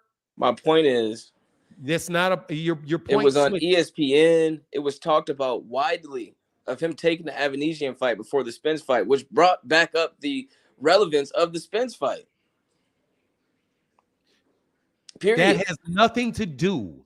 Again, so he gained an extra following there. The fight gained money. The question is not the following. The question when you have more following, you make more money. The question is the money. You make more money with more following. This is why rappers. This is why artists. See you later, man. It's been long enough. Goodbye. Grow up, kid. You gotta go. See you later. Upper echelon, how can I help you? Shalom, King. Whatever, pure comedy. How you doing today? Man, I'm doing well. I'm tired of raising other people's kids, though. I mean, you know, I thought you was about to hit it with this is gonna hurt me more than hurt you in a few minutes. But yeah, that's what you was about there. It's just one thing that I gotta get at. I keep seeing this narrative that Shakur ducked $8 million. I just want people to honestly think about this because I said it yesterday on EB2. I just want people to think about this. If Shakur, I want people to just honestly think about this now. If Shakur ducked $8 million, you saying that Devin Haney brings the type of payments that Canelo brings because Canelo opponents usually get around $8 million. Caleb Plant got 10 to 11. So you saying 25% is $8 million. So that means Devin's 75% must be $24 million. So they saying that the fight was worth $32 million. I don't see it. Bob Arum's not kicking out $32 million for a fight. So people, please stop that narrative right there. It's just ridiculous saying that Shakur ducked $8 million. It's just ridiculous. And when you say it, it makes you seem real futile and unintelligent. Now that that's out the way, Hey, I'm excited about Spence activating this rematch clause, but I'm telling you, we're not about to get that fight next. The Showtime people, they're not about to put that fight on. I think we're gonna get Spence versus somebody else at 154 first. They're gonna wiggle away from it because they're not really trying to put that on next. They want to build Spence. They not invested in him like they was before. That's what I think. How about you, Mr. Fanon? Oh, they're gonna make that fight next. Oh, you think so? Yeah. People, yeah. I think they're gonna make it next. Okay. And one more thing, I'm about to get off, but he talking about Terence Crawford gained more followers with the Amnesia fight. It did less than 15,000 pay-per-view buys, man. He lost followers. He did more with Sean Porter. He did more with Amir Khan. He didn't put no light on the Spence fight. Like, some people don't think about things they say, man. This is pure comedy, man. I'm telling you. But you have a good day, Kings. Peace and blessings to you. I'm about to go back up to the chat. Shalom. All right, brother. You take care, man. Peace be with you, man. Yes, sir. Sit your ass. G-Man, what's up, man? How can I help you? Yo, good morning, man. What's going on? Ain't nothing, man. I got to tell you, just, compared to some of these callers, brother, I'm really looking forward to talking to you. What's up, Hey, man? Hey, like I said before, man, you like a father figure to me, right? So I just want to say something to you real quick. There's a reason man. you're getting some of this backlash. It's not a lot, a little bit. There's a reason for it because there was insinuations made about Crawford before that people think you don't like him, right? But you never literally said anything bad about him. It was just people think that based off of how you come off that you might not like. If you think for a second I give a shit about that dog, you can kick rocks. I don't care what you think. I'm just trying to give you my opinion. Up here telling me what that people think that I don't like him don't mean shit to me. That's why the backlash. No, you don't have to tell me that shit. What are you even getting up here telling me that for? People keep saying it to me. You think I don't know that? That's what people keep telling me to me. I know full well that y'all think what y'all think. I don't give a shit what you think. If it doesn't leave my mouth, you can't say I insinuated it. Well, people because read I between never the did. lines. People read between the lines sometimes. You are a fucking moron. Stop reading behind the lines. You misreading. There's no between the lines. I've said exactly what I think. Exactly. Now give me an example of it. Let me put you on the spot. Give me an example of something I said specifically. Sure. That makes it sound like I don't like Terence Crawford personally. Sure, but any argument that I make is going to be a straw man argument because you're going to say it's not right. It is no, it's not a straw man argument. It is an answer to a question. Tell me what I have said specifically. Me, out of my mouth, said. You called him a duck specifically. There you go. That means I don't like him personally. No, I can't think of that. No. There was insinuation. Stop talking to me. It wasn't direct. If you cannot find anything that I have said that makes you think that I dislike him personally, you cannot tell me that I hate him. I haven't seen it specifically. It's just since you don't have anything, shut up. It's just stuff that, people are smart enough to pick up on. Opinion. It's your opinion is what it is. Yeah, I was just trying to. And I can't do shit about your opinion. I was just trying to give you some advice as to why I think. I got an opinion. Let me tell you about my opinion. I think personally that you are biased against me. Personally. No, I don't think so. I do. I think I give you prove to me that I don't think that. It's your opinion. I can't prove that. No, I need for you to prove to me that I don't think that. No, I was just coming up here to give you I'm just advice. telling you I'm going to give you the same argument you bozos give me. I wasn't trying to argue with you, Brody. Yes, it is. No, I'm trying to argue with you now. Prove to me that I don't think that you personally don't like me. Prove it. I haven't done nothing to show you that. Prove to me that I don't think that. I can't prove your your opinion. So stop asking me to prove to you why people don't think that I don't like it. I didn't say prove anything. I already know. I don't care. Got you. You already know. You can think what you want to think. I am telling you flat out, I do not personally dislike Terence Crawford. I have never had a conversation with him. I like Terence Crawford as a fighter. I like him. I affirmatively like that camp as fighters, as trainers. I am dispelling the notion out of my mouth that I don't like him by telling you that I'm not even neutral on him. I like him. And I can point to specific things that I have said that can support the notion that I like him. Well, the person we're talking about, he doesn't feel that way about you because he went out of his way to call you out on Twitter and somebody else. What did he say? He disrespected you. What did he say? He said he called you a hoe and he insulted your mother. So what did he say? Called you all liars or whatever. He says he doesn't think, and I wished him well and said, I wish nothing but the best for you, champ. And he said, no, you don't. All you do is lie and hate on me. And if he had to go to court of law to find one time that I lied on him, his ass would lose. Because you can't find one time I lied on him. You tell me one time that I lied on Terence Crawford. One. No, I can't. Nah, bozo. So thank you. So he lied on me. That's the horse's mouth himself. Either he lied on me or he was misinformed. Because I have never lied on him and I've never hated on him by your own admission.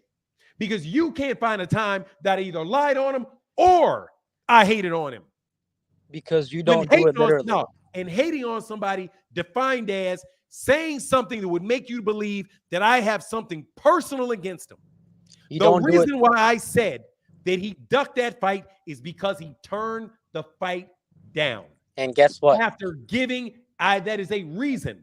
That's not hate. That is a logical reason. And he got a better split. If I can give you a logical reason for it, it's not hate. He got a better split. But back anyway to the point, bozo. I'm listening. I don't care what Terence Crawford thinks about me. My child at points in times thought I didn't like him. Guess what? They were wrong. I loved him. There can be a girl across the street that thinks a boy doesn't like her, but he could just be quiet because he's scared and nervous and is too nervous to approach him. You can think that somebody else thinks about something that somebody else thinks about you, but you don't know because you're not a mind reader. I got you. Listen, ever stop talking, man, because you're so dishonest. You start with this cornball shit every time whenever you think you got a little fucking energy behind you. I was just trying to say people think that. I don't give a shit to help you out. What you got to say about people. You ain't helping me out. I already know it. I got a bozo sitting right behind you going to say the same thing. Well, at least Lord Scotty shows up. You honestly believe that I don't know that people think I don't like Terence Crawford? Do you honestly believe I need you to tell me that? That's why I just wanted to mention it to you. No, you're a liar. At least Lord Scotty shows up. I'm asking you a point blank question, you liar. You honestly believe that I don't know that people think that there are people that think I don't like Terence Crawford? Do you truly believe that you think that I don't? Of course, you know that. Then shut your ass up. Trying to give you some explanation. Then shut your ass up. Telling me that you don't think. I feel that way too. I think you subliminally have slandered Crawford a little bit. You think I subliminally slandered him? You don't do it directly. That goes with English being your second language again, son. Well, why don't you teach me? You think excuse me. You think I subliminally slandered him? Teach me. What was the thing that I said that was untrue? Listen, bro, let me give you an example of the type of stuff that you do. No, I'm telling you flat out what slander is. It is a form of defamation. There are two types, libel and slander. I always mix it up because I got a little problem with that. I believe libel is writing and slander is speech. Where you are saying something that you know not to be true. False, you know that's not true, and you cause damage to somebody else. You don't know for a fact that Crawford ducked. So there you go. Oh, I do know for a fact that he did the things necessary to. Yes, I do. You don't know the contract. Yes, I do know the contract. Yes, I do know Are that. you Steven Espinoza? Excuse me. Are you I Al Haymon? know that Terence Crawford turned down the fight with Errol Spence Jr. back in October of last year. We don't know that. I do know that because he fought David Avenetian. We don't know. I if know he that turned to it be down. true. Dude, excuse me.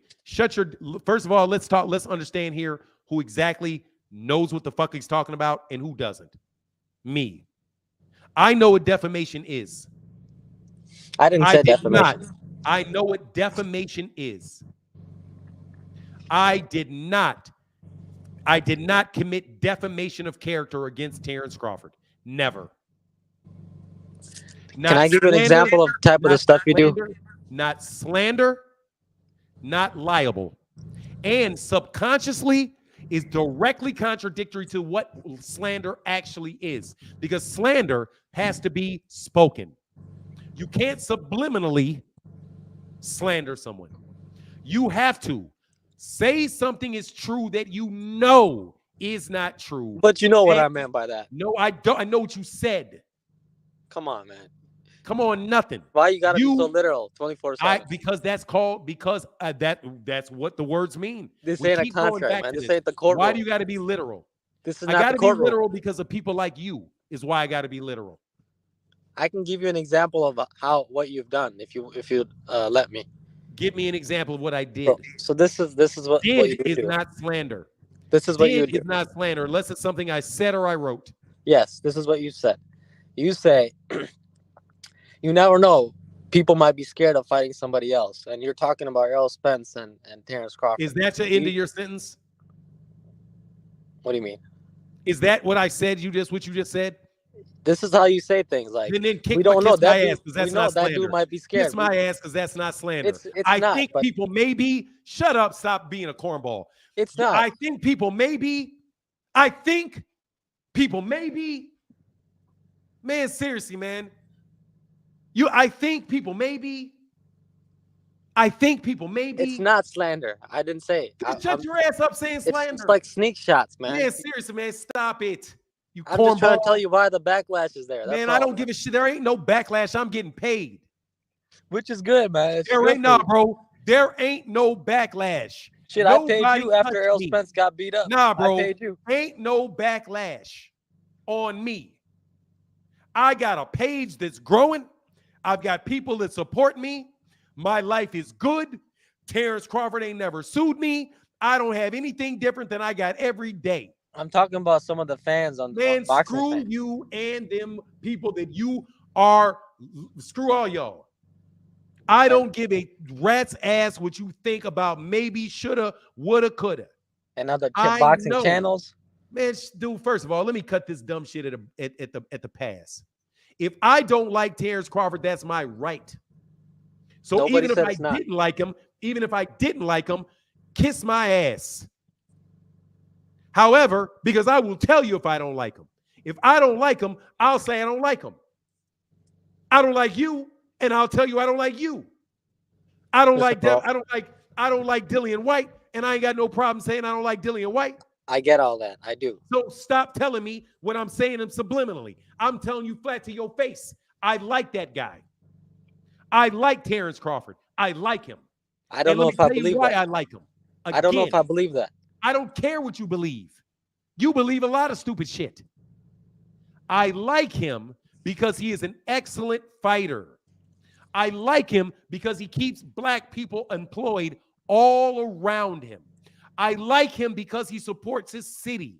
I like him because he stands up for himself. I like him because he takes care of his kids. I like him because he stays with his wife. Can you give him some boxing credit too? You mean like him being number one pound for pound, you bozo? Thank you. Thank you what? I've said that the entire time. I know you have, but I appreciate you. Shut your garbage ass up. Why do you talk? Why do you even talk? Show your face. I need to see your face before you talk anymore. Come on, man. You're getting personal. Nah, man. Just take it easy, bro. Hey, look, man. You're wasting my time. I was just trying to help you You're out. Not trying to do shit, but trying to find a squirrel trying to find a nut is what you're trying to. Like Orange Juice Jones said, you are a squirrel looking for a nut.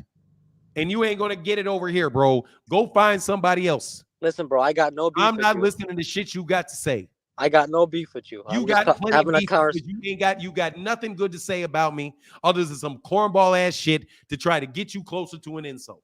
I am telling you flat to your face that I like Terence Crawford as a fighter. I like him as a fighter. I like him as a fighter. I don't know him as a person, and everything that I've seen with him as a person, I've liked as him as a person. I've been in close proximity with him, and I've seen how he treated a young kid who came up and asked him for an autograph, and he was nice, he was cordial, he wasn't did none of that. I stood right next to him. He looked me in my face. He didn't say anything to me. He didn't give me a grumpy look. He didn't do any of that. He seems to me to be a nice guy, is what it seems to me. There's a whole lot of people in boxing that like him. Sean Porter likes him. A bunch of people that are professional. Andre Ward likes him. All of these guys are friends with Terence Crawford. It's hard for me to believe he's not a nice guy if that many people like him. Like Adrian Broner. That's a good point. I don't owe you shit. Get out of my life. You're wasting my time.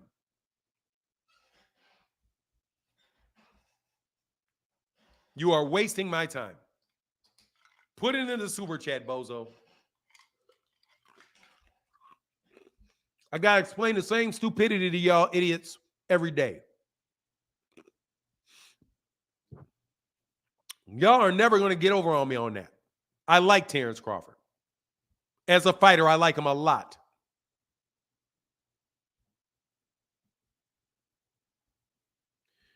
Ray Davis said, hey, salute. Lil Scotty sound like another Rick Glazer troll. If King is RuPaul, this guy is Elton John. I like Elton John, though. Elton John had talent.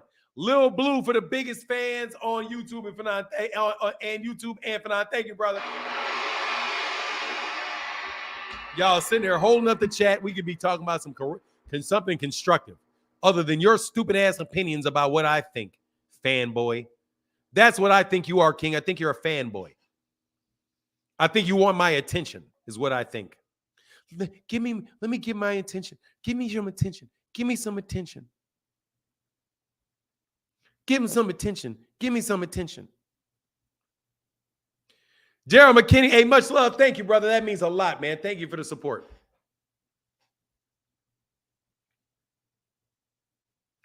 Jameson Childress in the bus said, happy Friday, bro. Keep cooking.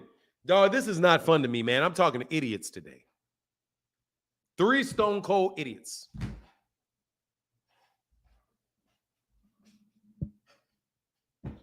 Nah, 2 stone cold idiots and a kid. And a child. Wait, I got to talk to you until you grow up. King in the building. Thank you, brother. Said, if you hurt their feelings, I've had them to stay far away from Southpaw 773. Dude, look, let me tell you, man. You guys need to get out of my face, man. Thank you, King of Kings. Dude, I don't know what you want me to do. You're trying to come on here and bully me. You trying to come in here and bully me. And you think I'm not going to bully you back. I'm going to bully you. Let's be very, very clear. You all are trying to come up here and bully me with a bunch of accusations. And when you try to bully me, I am going to bully you. You're not going to get over. If you want to come on in here and have a legitimate conversation, I'll have a legitimate conversation with you until I perceive you being dishonest or trying to lead me somewhere or get ready to set me up. At which point in time, I'm going to shut your ass down. Now, Lord Scotty, I'm going to throw your ass out again because I'm not letting you on here. Okay? You've been on. Matter of fact, let me let you. Go ahead, Lord Scotty.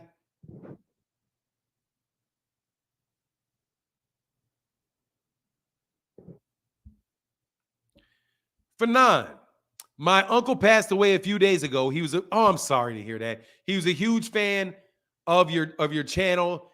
We had many boxing conversations based on your content. Blessings, RIP Raymond. For sure. Amen. Rest in peace, Raymond.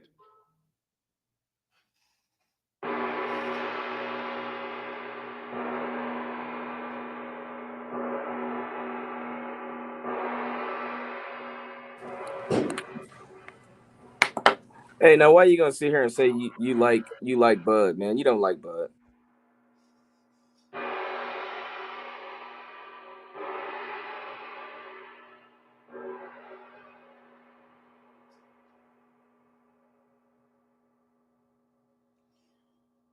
Child, somebody died, and you jumped up and started talking in the middle of a 10 count.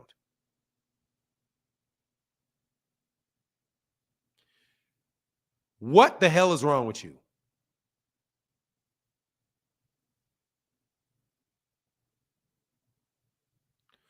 Rest in peace. Let's do that again in silence.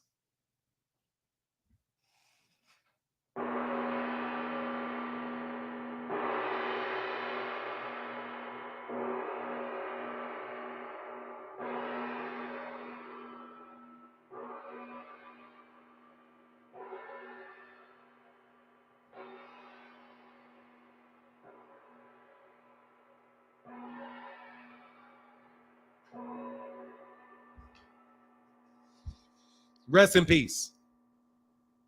Raymond, rest in peace. What's wrong with you, man? Hey, rest in peace to Raymond, man. I didn't see the chat. What do you want to say, man? I'm just trying to figure out if you can answer one question. If you like Bud, how come Bud doesn't like you? Bud doesn't know me. He called you out, man. If I like Bud, are you going to shut up if I answer this question? Go ahead. No, I have a question. Are you going to shut up and go away if I answer this question? Go away, I don't know, but I will be quiet. Will you shut up? Oh, you're going to go away. You got to unblock me, brother. I don't have to do shit. Are you going to shut up? You don't have to. I'm asking you to. Are you going to shut up if I answer this question? Please answer it. Are you going to shut up when I answer this question? It's a yes or no question. For the control factor, yes. The answer is, I don't know. You don't know. Yes, that's the answer. You got to be delusional. Okay, let me ask you this. No, excuse me. Let me repeat your question. You asked me, if I like Bud, why doesn't Bud like me? As if there's a causal connection between me liking Bud and him liking me. As if I actually liked him, that means he likes me. And my answer is, I don't know. Because I don't believe that there is a causal connection between the two. You gotta be crazy. So now you're not answering you're not keeping your word, you're still talking. I'm laughing, man. That is literally an honest answer to your question. Is it really? So you don't know. So let me ask you. So Bud just woke. Excuse me. You didn't ask me, why doesn't Bud like me? That's not what you asked. You said, since I like Bud, why doesn't Bud like me? And I don't know why the fact that I like Bud keeps him from liking me. I don't know that. Not only do I not know, let me tell you something. You said why. My answer is I don't know. Why don't I know? Because I have not had an opportunity to talk to Bud. I know what Bud said. I know that Bud doesn't like me. You didn't ask me if I think that Bud likes me. If you had to say, does Bud like me? I would have to say, no, I don't think he does. Okay, let me rephrase the question. No, I asked your dumb ass, if I ask the question that you asked me, will you shut up? And you're not shutting up.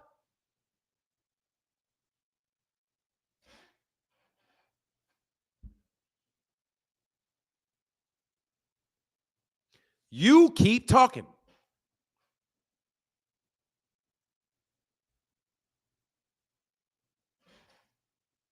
Am I missing something? You ask me a question, and I answer your question. I don't know why he doesn't like me. I don't know why. I don't know why. I know what he wrote, but I don't know why. And how are you going to tell me if I don't know? The only person that is going to tell me, that can judge whether or not I know or not, is me. So how can you possibly argue with me about whether or not I know?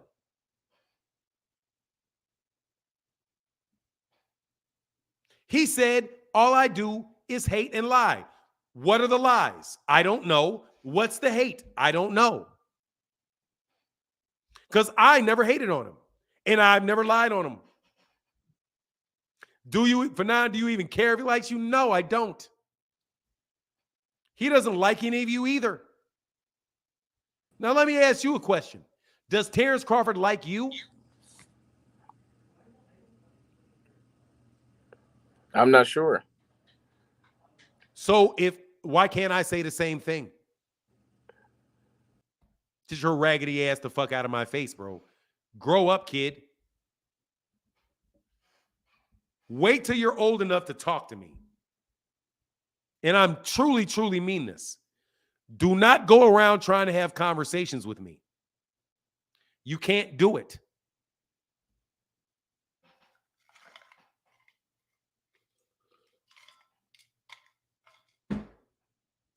But guess what? Since Terence Crawford doesn't even know you, he can't like you. Because he doesn't know you. If I had to guess whether or not Terence Crawford likes Peacemaker, I'd have to say probably not. Why? Because he doesn't know him. You guys don't like how my mind works, but it works well. You don't like that I twist you up with your words, use different words. If you don't want me to twist you up on your words, Terence Crawford don't like none of y'all. He don't know you.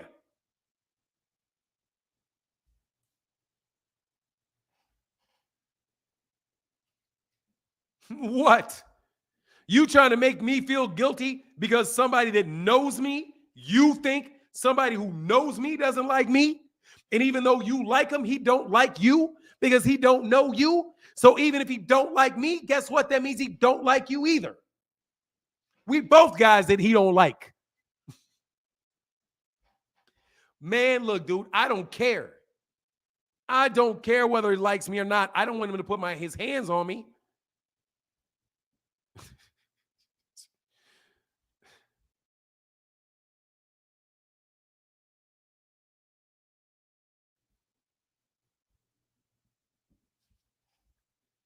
If you answer my question, if my answers frighten you, then you should cease asking scary questions. Man, please leave me alone.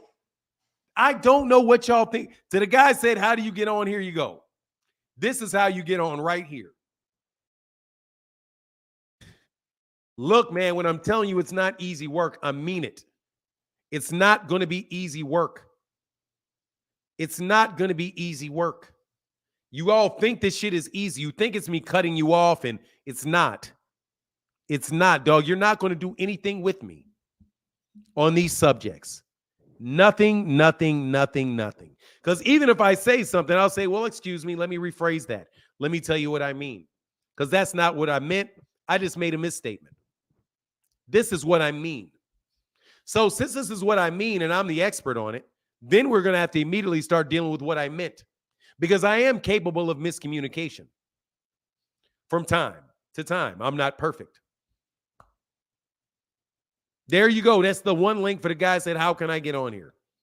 You guys got to go away, man. I'm trying to tell y'all, stop doing it. Said looks easy to you. I don't know why these guys think it's easy money over here. Come on, man. I'm right here. Explain to me how Terence Crawford hates me. Terence Crawford doesn't even know me to hate me. Michael Sanders, how can I help you, Michael Sanders? I got a question for you, bro. And I don't answer questions, brother. We're going to start off again. Is there anything? I'll answer a question after you answer this. What issue? What did I say that you have an issue with? I got an issue with your whole channel. You just hating on. I don't give a shit about what you think about my whole channel. Sit there and bubble. Thank you for your opinion. You don't like my channel. There's nothing else to talk about. Now, would you like me to help you with you not liking my channel? I can block you and cut you from the chat so you never have to talk to me. I can help you solve that problem right away.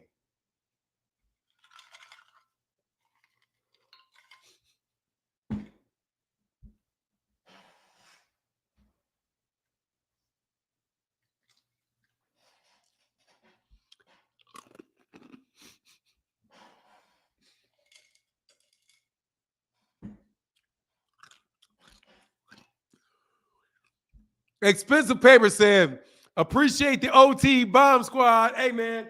Thank you, Expensive Paper.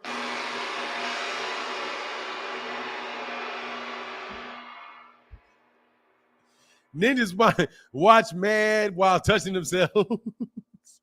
Hey, dude, this dude is still talking. Hey, get it off your chest, fella.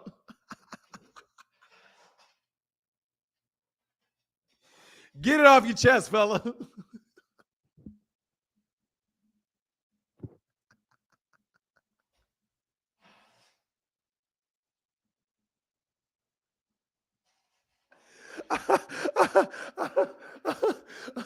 Get it off your chest, bro. Keep going, dog. Keep going.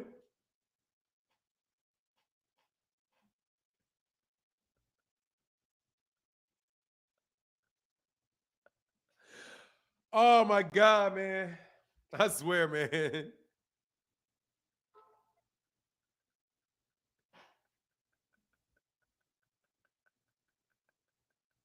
Adrian Molina of Puerto Rico. What's up, Adrian Molina? Much love in that super chat, bro. Look, bro. Michael Sanders, look, man, I can throw you out and you never got to come back. You don't like my channel, bro. What else is there to talk about, man? You're not going to get up here and vent on me, dog. Put it in the comment section, brother. Put it in the comment section. If you got hate in your heart, let it out, dog. Look, man, he letting it out, dog. He letting it out back there, dog. Hey, Terence, for now, you wrong today, King. Hey, man, seriously, man, I don't know what put these. Hey, people got a battery in their back today. Bro, you're not about to, let me tell you something, Sanders, what you're not going to do, bro. You're not going to sit up here, dog, and sit here and try to blast me and talk bad to me and make me feel bad, bro. You better take your miserable ass to work.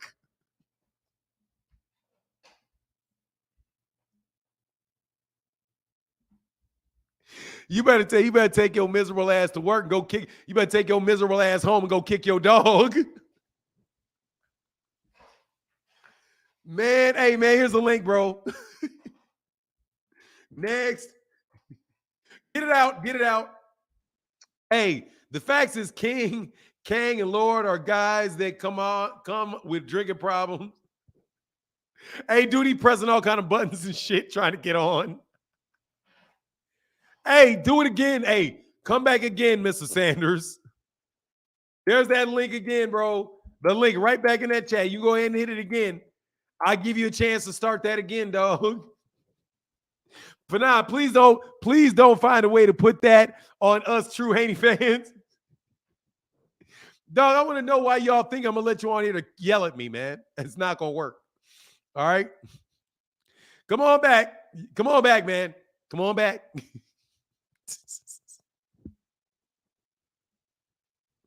I ain't got nothing to say. I just want to tell about your whole channel. Get your ass out my face. Man, you got to go, bro. That's a Bud fan. I don't even know what kind of fan he was. I know he mad, though, at life. I know he mad at life, dog. That's the only thing I can speak on. That man said, where's the link? Man, that link is right here, dog. You gonna sit up here and try to talk to me all kind of crazy. Man, you better kick your rocks, go find your wife. You know what I'm saying?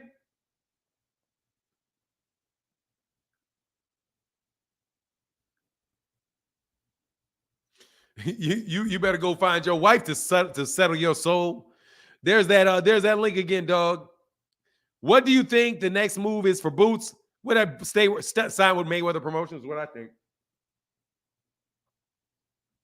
Hey, Samuel Ramsey said, paytevent.com. Yeah, bro, you have to put a chat in there, dog. Man, that's why they all hate you. Like, oh my God. Terence Crawford says something mean to you. Like I give a rat's ass.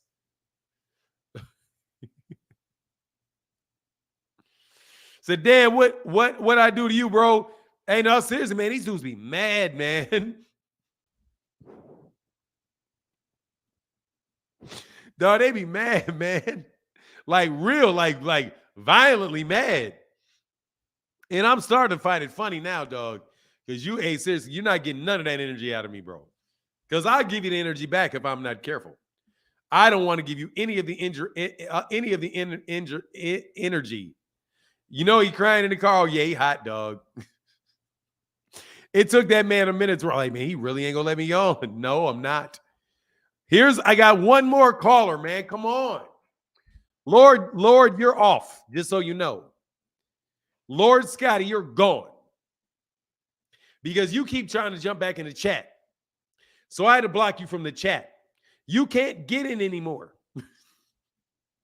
Tomorrow, I may unblock you because it's real easy for me to unblock people that I block in the chat.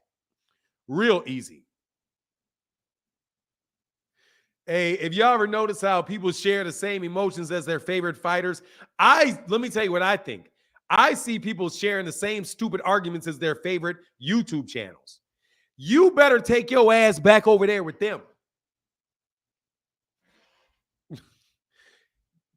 Go back over there.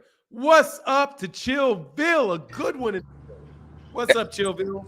Hey, what's up, Noopa? How you doing, bro?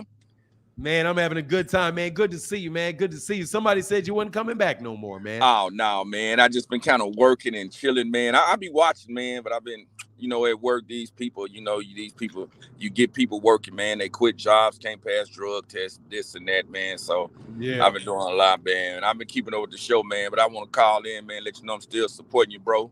Love Thank the you, show. bro. And I do want to say this. Noop. I watched the fight. I was at the fight. And it was worse in person, man. And I was just thinking to myself, if my son was Errol Spence, I just don't think I would let my son go right back into that rematch this fast, man. Because time moving fast, but when the stuff that Errol went through, I think it kind of aged him, man, to about, man, in his 40s, man. Because his reaction time was very slow. I'm not a professional boxer. I'm in pretty good shape to be almost 50, man. I do my 3 miles, 8-minute pace, 9-minute pace some days, but I'm not in boxing shape. But for me to be able to see everything he was doing when I was at the fight, man, I don't think it's safe for Spence to go back in there like that, man, because if something really was to happen to him after the second fight with Bud, the PBC should be blamed for just trying to, getting this rematch going, man. And his team shouldn't let that happen, man. Because I'm thinking about it like this, man. If that was my son, man, it'll be a problem. You know what I'm saying? It'll be a problem. See, and I know everybody like money. We want to be entertained. But if this guy, Errol, not Ali. Errol can't take what Ali took. Errol, man, no, man. I just really, man, and I'm gonna try to make myself watch the second fight, but I don't even want to. I think Spence should take just some tune up, work on some things, and try to come back, man. And sometimes as youngsters, we do need to listen, man. And this coming from a Bud Crawford fan, because Bud gonna knock Charlo off, and Bud gonna knock Canelo off if you get to fight either one of them. You know how I feel about that. But I just don't think Spence should take the rematch right now with Bud, man. I just think it should be a year from now. He need to work on some things, man. The head movement. What is he gonna do when he get pushed backwards? Like I was saying earlier, What is he gonna do fighting another southpaw? You know, it's just I'm kind of scared about this one. It kind of bothers me because I don't want to see Spence get, really get hurt for real. And that's all I want to say, man. But man, keep up the good work, man, and all these other YouTube channels that be making this mess about you, man. It kind of irritate me, and I don't like it, man. But yeah, Hey, I'm here. man, it's all good with me because I don't ever see it. I be scrolling and looking, man. I saw one dude. I was like, man, well, go on the channel and debate him. And T. Will told him that too. Go on the channel and debate him since you got something to say. Who is You this? know, Who I is don't this? know. Me and T. Will posted some up under some. I forgot what the mess was. They were saying something. I was like, well, go on the You channel don't know and the debate him. channel? What's the channel's name? I have to go back in my phone and find it and look. I actually forgot. Man, Oh, see, there you go. That's the problem right there. Yeah. Yeah, that's why they do it. Dude, they got to get some views over there. That's what they do. Oh, but all right, man. Hey, I got a cat right behind you, Fi.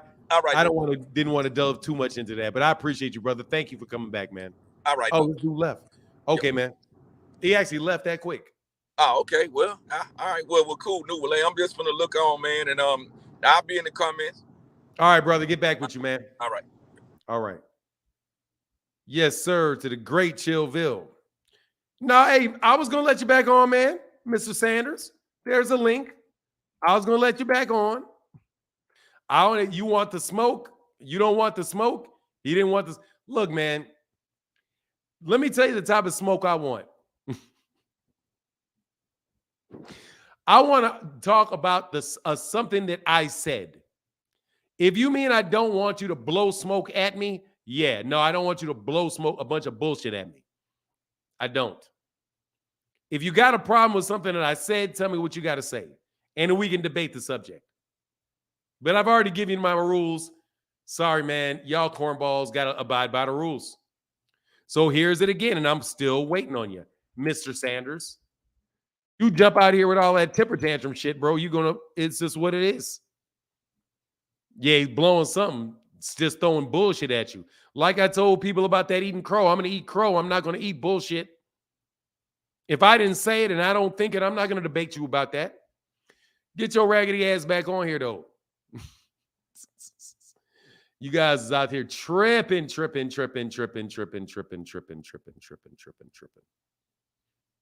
Well, I got to see something.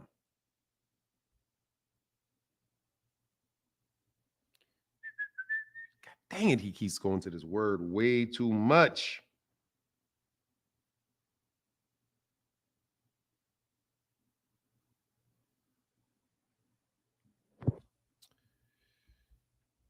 Hold on one second.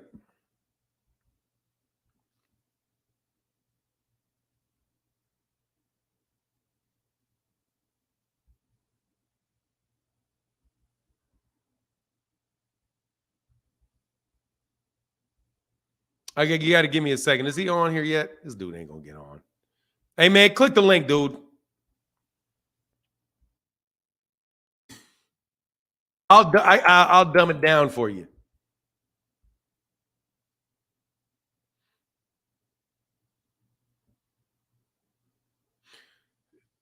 Have you seen the story of Button? No, I didn't. Man, I ain't trying to watch none of that. No, I have not seen it. What is it? The story of his bloody socks? No. I haven't. He got some blood on his socks? I would suspect that happens in boxing, bro. Amir said, I'm a Bud fan and I like Fanon. We ain't tripping. I'm really convinced about Errol's well-being. Yeah, I mean, dude, Errol's a fighter, man. If you were scared for his well-being, none of these guys should be fighting. Clown, I put it up there like 7 times, man. I didn't block you. Stop lying. You're not blocked. You can click the link. You jumped out. I did not block you. Okay? You can click the link. The link is right there. You're not blocked in the comment section. You're not blocked. You're not blocked behind it. Look, if you care, look, here's my thing. And I maintain this.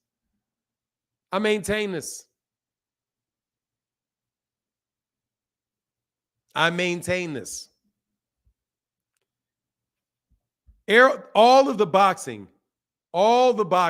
boxers are risking their lives. I wouldn't tell my son to get in a boxing ring and fight none of y'all.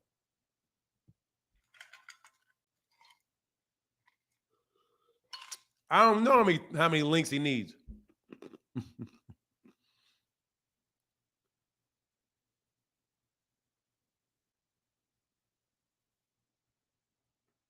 Oh, yeah, who cares, man? He gave he got my socks with his. Fuck is wrong with you? Nah, man, I don't have anything. Man, there's a lot of trippy ass people out there, bro.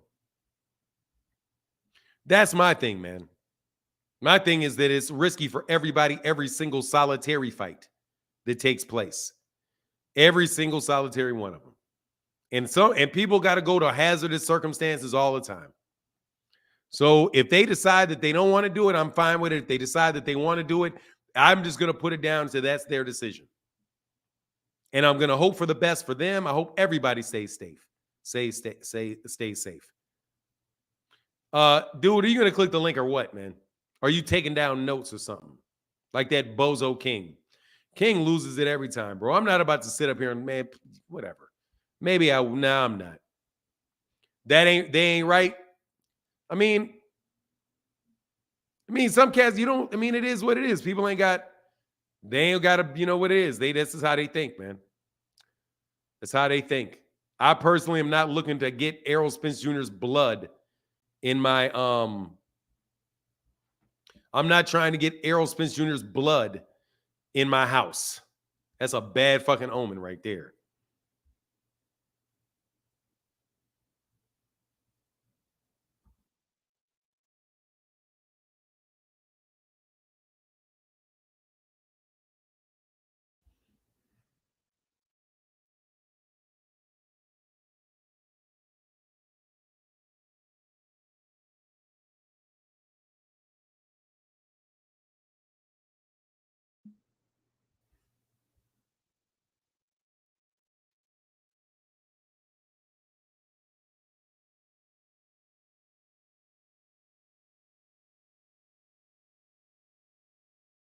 Hold on a second.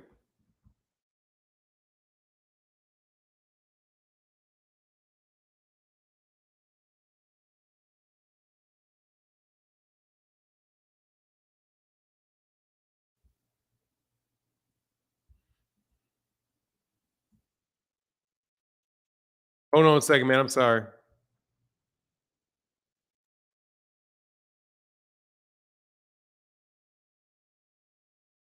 Give me 1 second.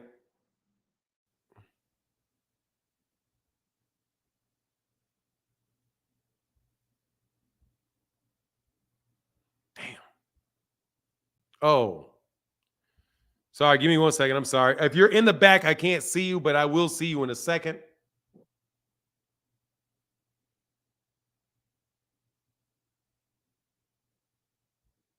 But I will see you in a second. I'm going to wait for this to go, and then I'll come back. All right, hold on, let me see. Did anybody? Nope, you still didn't jump in. How long I got to wait for you, man? Mr. Sanders. There's another link. You guys keep saying it. You don't show up. I'm telling you the rules, though. Oh, no worries. I'll be here for a second.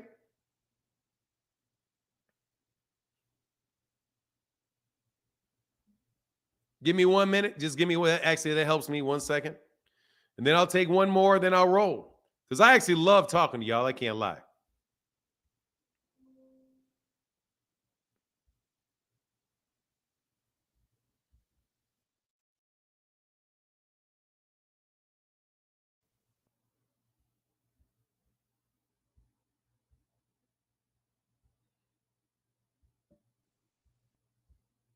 I got to do this. Hold on 1 second.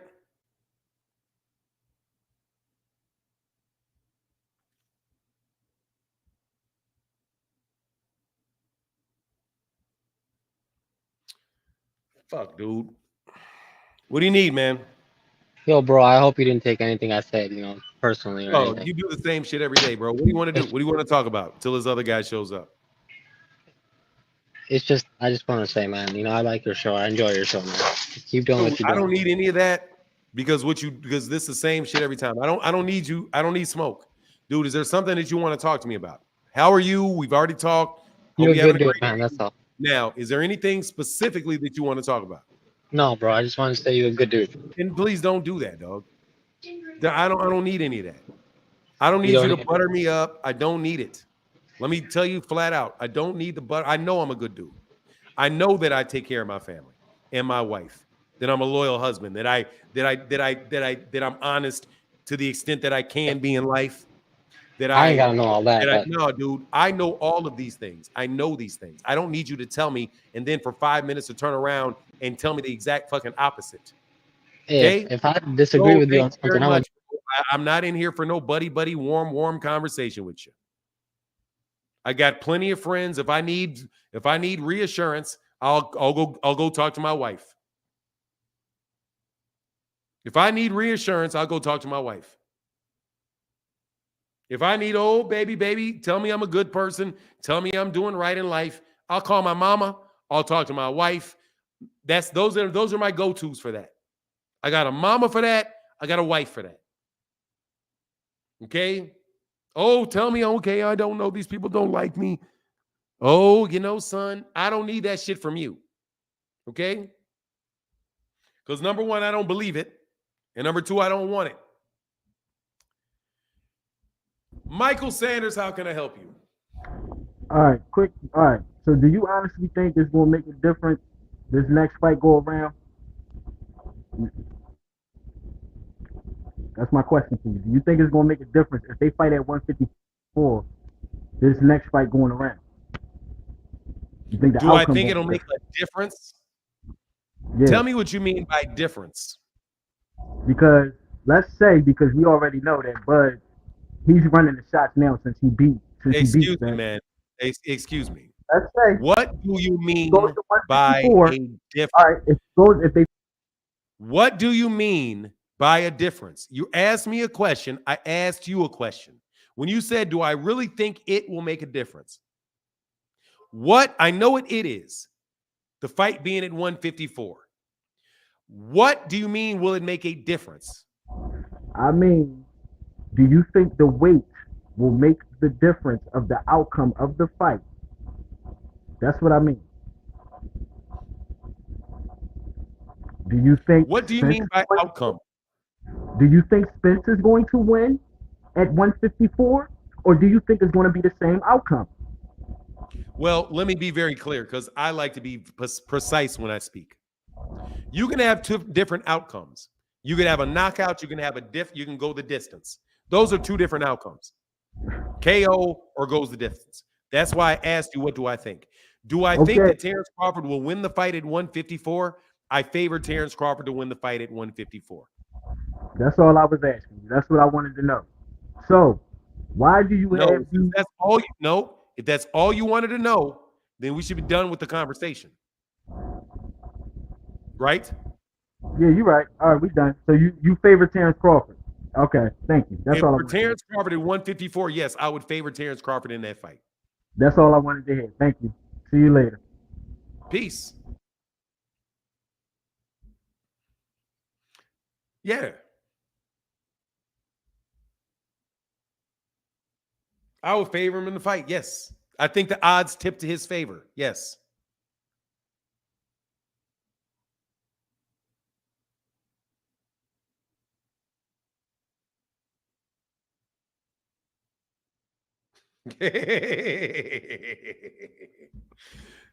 That was some serious smoke for you, Fanon. Yeah, that's the smoke.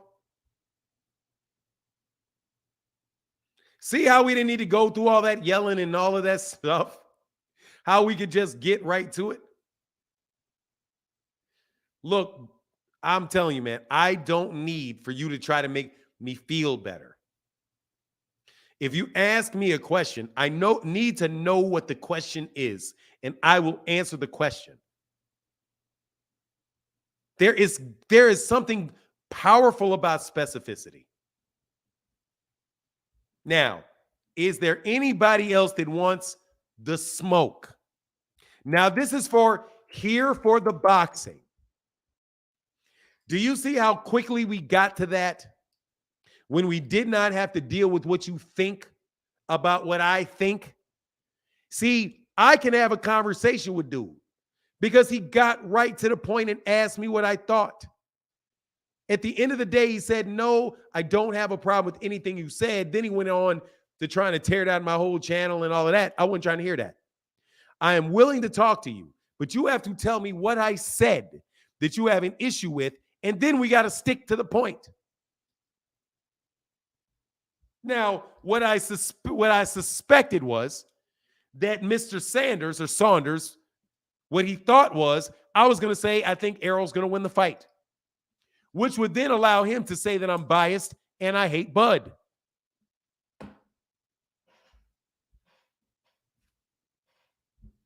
See what I mean? I am not biased. I like Errol Spence, but I am not blind. I saw that last fight.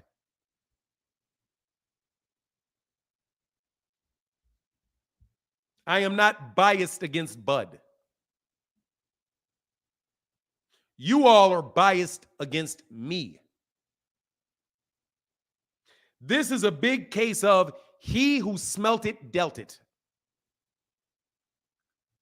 G-Man, you are king. You are biased against me.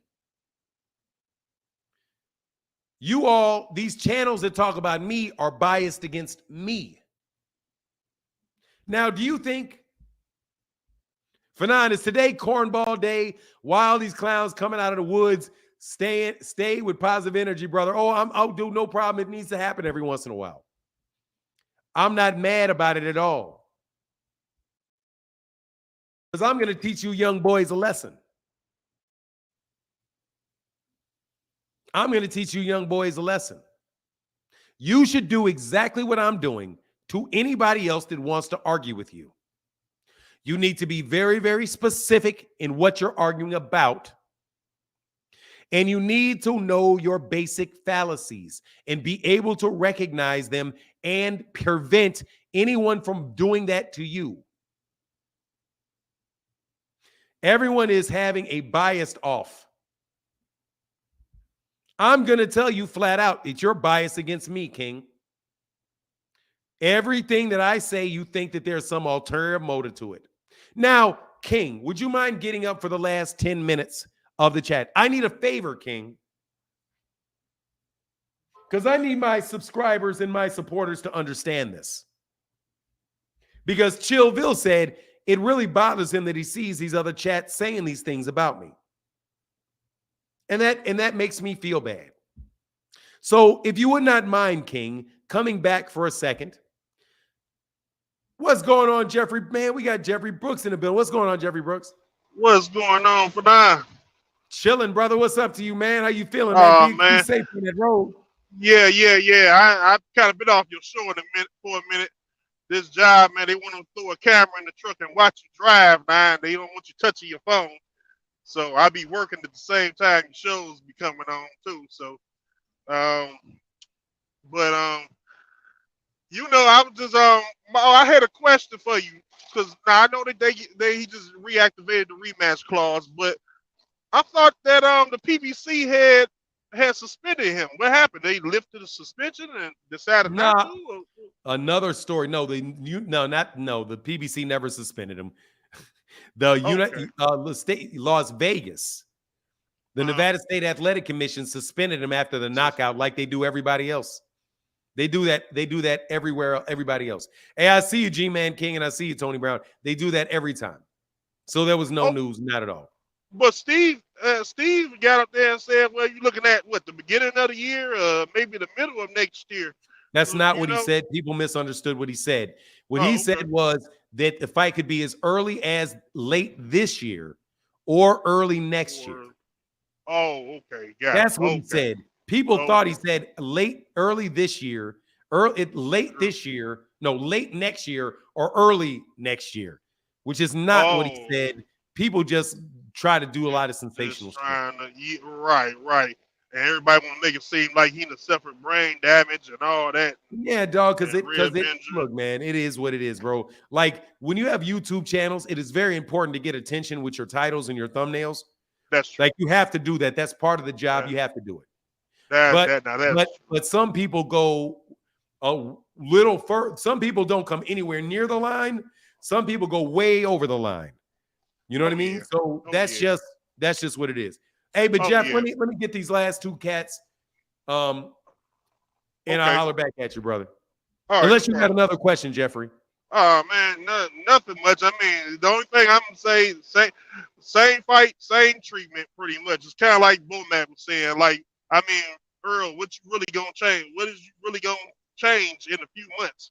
What is you gonna change up to make? You know what I'm saying? To have a different outcome. So it's pretty much gonna. I just see the same thing gonna happen, man. You know, I think he should have took another fight. If he was gonna change something up, he should have took another fight and see how that work out, and then came back to Bud. But I mean, you know, and his pride in the way right now. That's all. So, you know, that's just what it is. And then money. Well, yeah, money. Yeah, exactly. That too. All right, bro. I get back with you, man. All right. All right, peace. Anytime, man. Always good to talk to you, Jeffrey Brooks. I see you, G-Man King. What's going on, Tony Brown? Hey, what's up, Fanon? Hey, look, bro, I don't have no smoke, man. I just wanted your opinion on something, man. Do you think these crossover MMA is going to hurt the business of boxing, making big fights? Crossover MMA people? Yeah. Nah, I don't really think it. Nah, I don't think it really hurts boxing. Nah, I think it'd be fine. I just think that they're just, you know, it's an event by event type of thing, and I don't think that they're hurting boxing.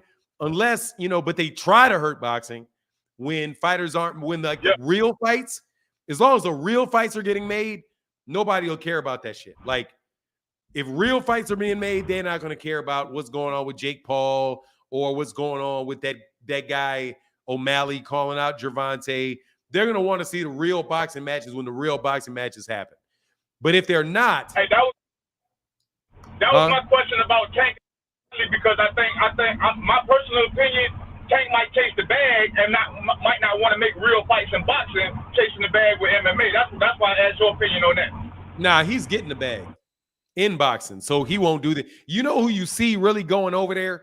Like, really, this Tyson Fury is the first one that, well, no. Yeah, you never really see boxers go over to the UFC. You see UFC guys trying to come over to kind of come over to boxing. So, but Gervonta trying to get a fight, trying to fight that particular guy, dude, Tyson Fury may need that sideshow shit. Gervonta doesn't need that sideshow shit, so I don't think you'll see him. But hey, man, thanks for the question, Tony. Hey, drive safe too, brother. Respect. All right, man. Yeah, peace and blessings to you. G-Man King, thank you for coming back up here. I got a question for you. Hey, before you say that, why does Tyson Fury need that? He made $35 million against Dillian White and $20 million against Derek Chisora. And he's going to make $50 million against Francis Ngannou. Why do you think he needs that? Like I said, I asked you up here to talk about something. Go ahead. Not to answer your questions. I'm listening, brother. And how do I know he needs it? Because he took the fight. I'm listening, brother. Yeah, no, let me answer that whole question real fast. Because he took the fight. For the money. He took the fight. That's how I know he needs it. Because otherwise, if he didn't need it, why would he take it? Anyways. Like I said, dude, seriously, man, we don't need to do this shit. Okay? Yeah, bro. No problem. Go ahead. That is a very obvious answer to that question. That if you had spent a couple seconds thinking, try this next time.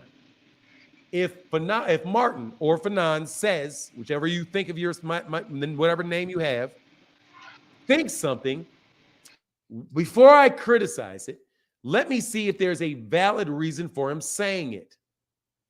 And then go through some scenarios in your mind and then get to the one that it is. Because it's there, I promise you. Now, no problem with that. Let me ask you a question. Since I answered your question, I need for you to answer these questions specifically. And this is not me going at you. I just want to confirm something. No problem. Do you think that these are yes or no questions. Do you think that I do not like Terence Crawford? Yes or no? Yes. Have you ever heard me say anything that you can repeat that would support the notion that I don't like him? Yes. That I said specifically? No, not specifically. No. There you go. So you don't have, so let me get this right. You think I don't like him, but there's nothing said that I was this specific that I said that would prove that I don't like him. So Yep. what is it? So what is it? This is yes or no questions. I'm going to do my best to get this into yes or no questions. So would that just be that you believe that I don't like him and I am not being honest in my opinion? Yes, that would be a belief. Okay, so let me put these to question. Now, fourth question. Have you ever had me lie to you that you know about? Explicitly lie to you? Yes or no? Is lie the same as suckering? No, just lie to you. Tell you No. something that is not true that is true. I know it's true. I either say it's false and I know it's true, or I know it's true and I say it's false. I mean, I don't remember the details of every conversation we have. I'm just saying. I would say no. No. No. I'll Okay, give you the so benefit of the thank doubt. you very much. That's what I needed. I'll give you the benefit of the doubt. No benefit of the doubt. I need to know whether or not you've caught me lying to you. No, I haven't. Thank you very much. So I needed those 4 questions and I needed those 4 answers. 1, you think that I do not like Terence Crawford, though you've never heard me say it or say anything specifically to support that. The reason you think that is because you think that I'm lying about it, even though you've never caught me lying in any other scenario. Thank you for your time. No problem. You have a great day. You are biased against me.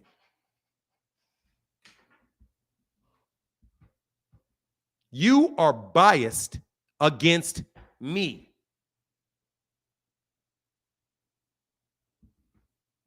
King, you are unfairly prejudiced against me.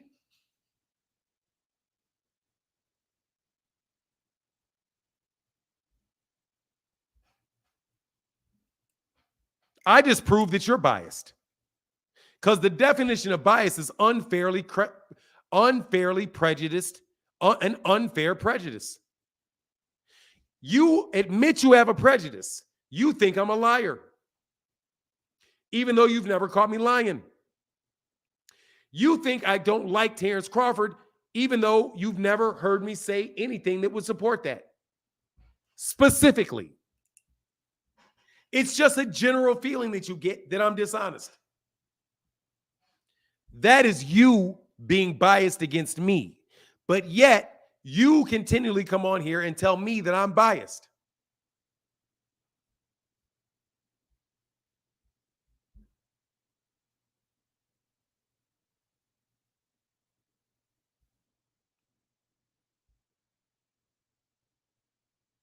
Does anybody want to argue with me about that? How that Chillville is what you see over there. You see people that are biased against me. And they are very, very willing to call me biased against somebody else when I have never said anything about the guy to support it. But yet they have said plenty of things that support my notion that they're biased against me.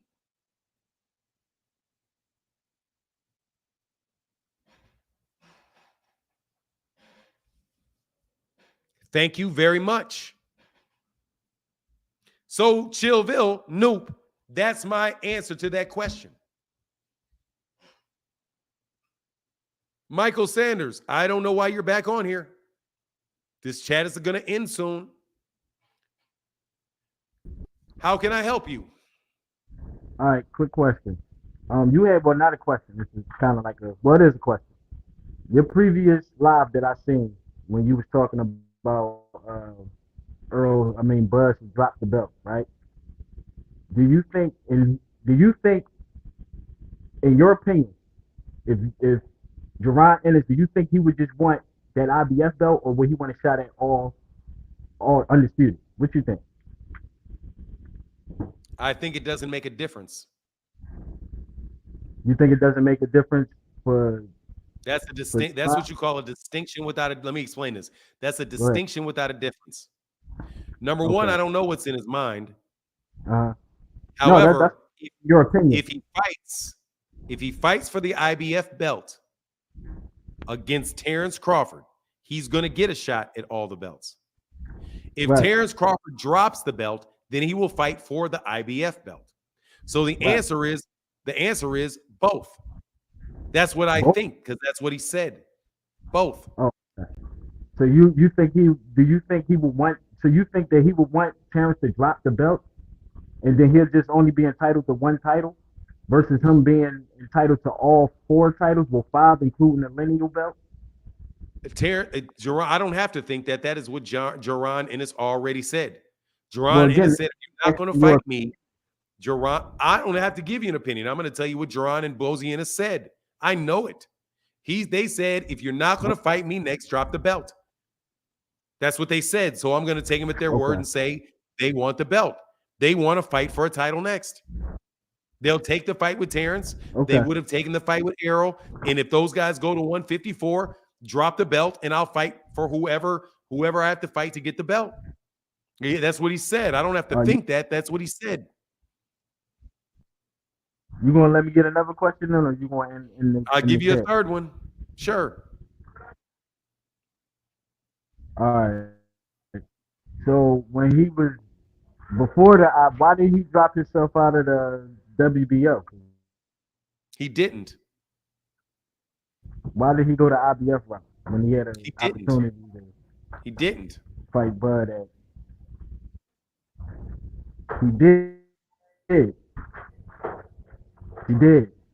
No, he didn't. He's not in the WBO rankings anymore. He didn't take. He went to IBF but that's route, not right? what you said. But that's not what you said. All right, so let me know. You're breaking up really badly. If you go somewhere else, I'll explain it to you.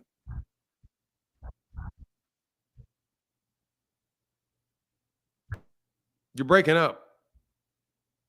When you're unbroken up, I'll answer the question, but you got to go somewhere where you're not broken up.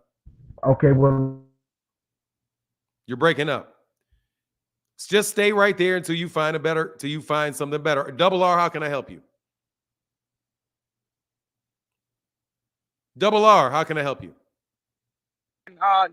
Hey, first and foremost, Fanon, I just want to tell you, man, your channel's up there, man. Much love, respect. I always thank you, brother. Appreciate you, man. Everything, you guys, especially the conversations. You're not afraid to let these dudes know whether we agree or not. Anyway, so my question would be, with the Spence and Crawford rematch, I did now pay attention on how Crawford did kind of when Errol did that bet, hit the equilibrium, and like it kind of really threw him off. You know what I mean? Do you think that Spence can come back and win this fight, be a different? How do you see that, and what changes can he make to win that fight? Man, I just think that in order for him to win that fight, it had to have been the case that Errol was very physically depleted, and that he needs to not be physically depleted in the next fight. That's the only, for me, that's the thing that I see. Like, okay, how can this be majorly different? It can be majorly different if there were really things that were off about Errol Spence in that first fight that really made him perform suboptimally. And then he gets all the way up to optimal performance. And then he gets in there and he performs at the absolute best that he can be. If he can perform at the absolute best that he can be, then that may change it. But in order for that to be the case, it has to have been true that he was less than optimal in his last fight. But I can't really speak to the techniques of it or anything like that because I don't really consider myself to be an expert in that. That's better things for like Roy Jones and Sean Porter and guys like that really to comment on. I don't really feel like, or Andre Ward or somebody like that. I think people that comment on those subjects, I think that they're a lot better to take. It's a lot better to take their word. But from what I can see, I think that it will have two things would have to be true. One, he would have to have been seriously depleted in a way that people do not believe that he is, and then he also has Which to. it was kind of obvious. Fight, yeah. Then in the next fight, he has to completely reverse that and be in the absolute best shape that he can possibly be with his timing, with his power, with his strength. All of that stuff has to rebound completely in order for that fight to go any different than the first one. And Yeah, even then, Terence may still win the fight. That's what I think. I believe that I know everybody's like, oh yeah, it's gonna be the same, knocked out, this, that. Nah, Errol Spence's IQ is one of the highest. And I believe that he'll come a little bit more sound. He'll be, he's already gotten there. He has that experience with him, so it'll be more sound. He'll come in with the pressure, and it'll go 12 rounds. And as a matter of fact, he might actually catch Crawford a couple times. But as far as Crawford, I mean, his confidence is boosted. So I really can't wait to see that matchup. Do we know an exact date yet, by chance? It's either going to be December 9th or December 30th. One or the other is most likely. Okay, well, appreciate you. Keep doing your thing. Thank you, bro. Don't let these haters get you worked up, man. Don't let these haters get you worked up. Just keep going. It's like walking around. It's like walking around the block, man. It gets your heart rate, but it ain't bad for you. I'd be like on How High, the movie Method Man. Get on. Let's go. All right, y'all. Be careful, man. Be safe. All y'all boxing fans, man. Much love, respect. Yes, sir. All right, peace, brother. Get back with you, man. The collar is not genuine. Come on, man.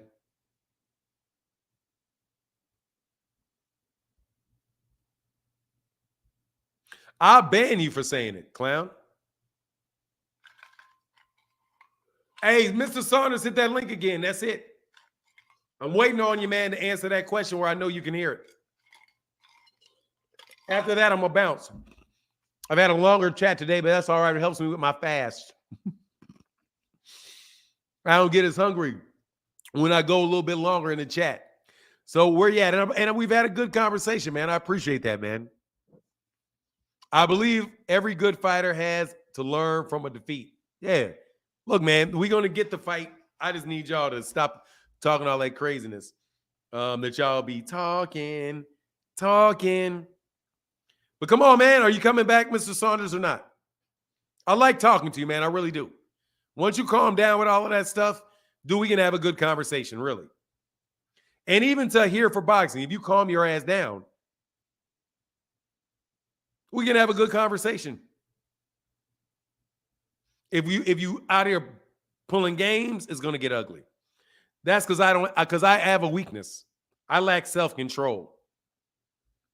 I will snap on you. And that is my weakness. I understand that.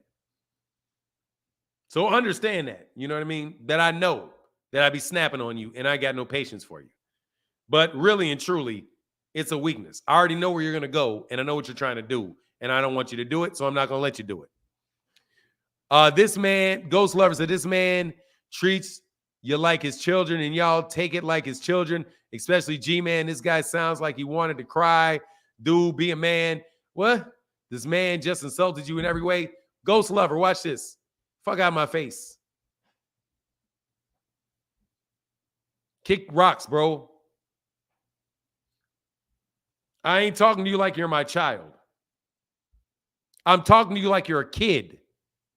And you said you want the smoke, you get the smoke. This is a smoke. It's called I'm going to talk to you like you're a kid smoke. And guess what? It's highly effective. This daddy smoke is highly effective. I'm mastering you. I'm your daddy vibe. Okay? So you can get mad about it, but don't act like a kid. So I don't get to act like your daddy.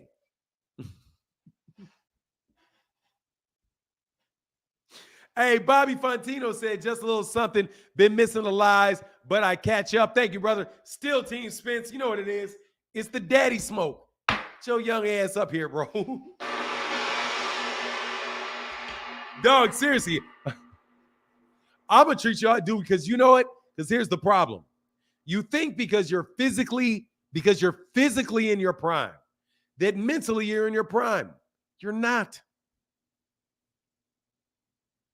You are not in your mental prime at the same time as your physical prime.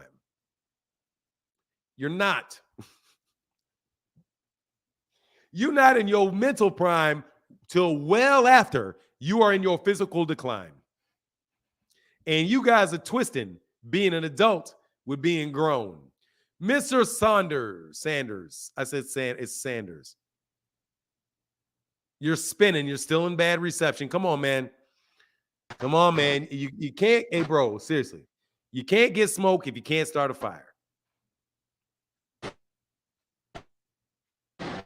All right, it's not working, bro. Can you take the picture off? Can you take the picture off and not show your face and just have the background? Just have the background. Just use the background. Don't use your camera, just use the background. Because that way you're using a lot less.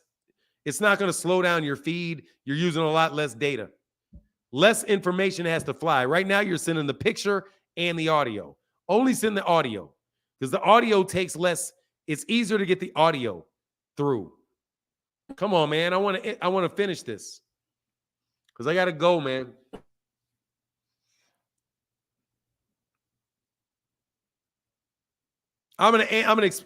Okay.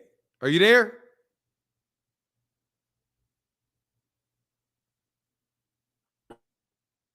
I still can't hear you.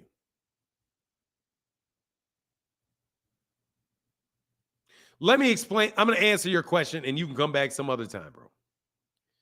Because I got to move on. Here's the answer to the question. Jaron Ennis did not take himself out of the WBO rankings. The WBA took him out of that. The WBO took him out of that because he became an IBF interim champion. Number two, Terence Crawford Jaron Ennis was not the number one with the IBF. With the WBO. That was Virgil Ortiz. So seeing as he wasn't number one he wasn't in line to be the mandatory for Terence Crawford at all with the WBO. And number two, he did not remove himself from the rankings. The WBO removed him because the IBF ordered him to have an interim fight. It wasn't him. If it was up to Jaron Ennis would have stayed the number one in every one of them. That's the answer to your question.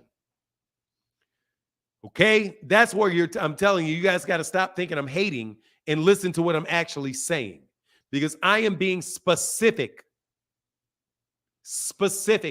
And I am not going to dumb myself down. Not saying that to you, Mr. Sanders. I'm not going to dumb myself down for you guys. You guys are going to have to elevate the level of specificity in your words and in your reading. Okay? That is not me hating on Terence Crawford either. That is me telling you something that is a fact. The WBO will remove, and the WBA too, and the WBC. They all took Jaron Ennis out of those rankings. All of them. He did not go the WBC route, choose. He was ranked by all of them. But when you become the champion, a champion, you are no longer to be able to be ranked. Number three, there is nothing preventing Terence Crawford from fighting him as a mandatory, as a voluntary. Nothing. There's this misnomer that people have that Terence Crawford is not allowed to have a voluntary fight. He is. He can just choose to fight Jaron Ennis. And a matter of fact, when Jaron Ennis was the number 2 ranked guy, Terence Crawford dropped 4 spots below him to grab David Avanesyan. He was in the route then. So what prevented Terence Crawford from saying, I want to fight Jaron Ennis? Nothing. Which is why you got all those bullshit lies about how he tried to make the fight and Terence Crawford and Jaron Ennis turned it down. No, he did. Let me tell you something. He was already out of the IBF. And BLK Prime didn't offer him anything. Because BLK Prime does not represent Bud. Michael Sanders, you are sorely misinformed on the details of these things. Okay? You're just underinformed. Now, answer a question for me, Michael Sanders. Who are your top 3 YouTube channels that you listen to for this information? Give me the 3, and I don't even care. Give me the 3 people that tell me who told you this stuff. Tell me who told you this stuff.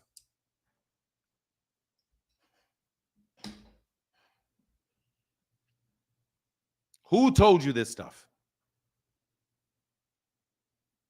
Who told you that? BLK Prime cannot offer a fight to Jaron Ennis for a fighter that doesn't represent them. What BLK Prime did is they tried to barter a fight, which is a difference. They can't offer Terence Crawford. They can't offer a Terence Crawford fight. They don't represent Terence Crawford. Where do you get this from? Come on, man. Where do you get this from? I'm getting real tired of it. Just tell me who you got it from. You didn't get that from BLK Prime. BLK Prime does not represent Terence Crawford. They offered to organize a fight. They didn't say, I have Terence Crawford signed to me. I can make a fight. They didn't do that. What they tried to do was say, hey, Terence, if we could get Jaron Ennis to fight, would you fight him? And then Terence Crawford says, yes. That is not the same thing as offering Terence Crawford that fight. Okay? Now, are you going to tell me where you heard it from?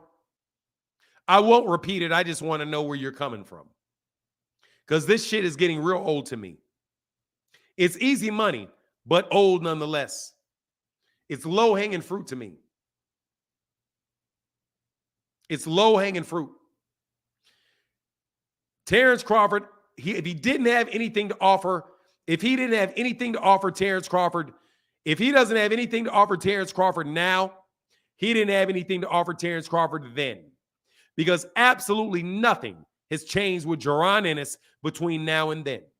So if Terence Crawford, he didn't have anything Terence Crawford needed before the Errol Spence Jr. fight, he doesn't have anything that he needs now.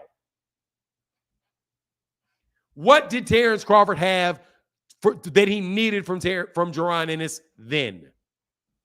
The answer is not a thing. If he doesn't have anything to offer him now. Because guess what? He got the same thing to offer him now that he had then. And in fact, he's got more to offer now because now he is universally recognized as the top lightweight that is not Errol Spence. Amir Hassan, get your ass on the channel and argue with me. Click the link and argue with me.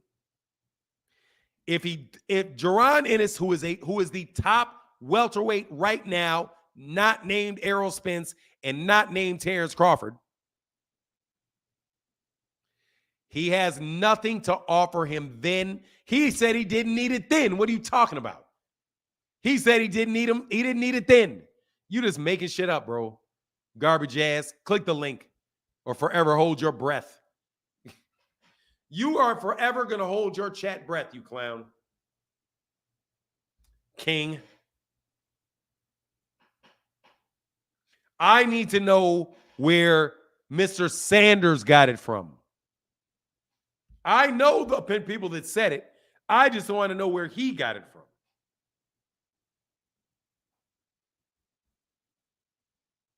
But anyway, I don't even want to know that anymore. I got to get out of here. Oh, yeah, you can click the link.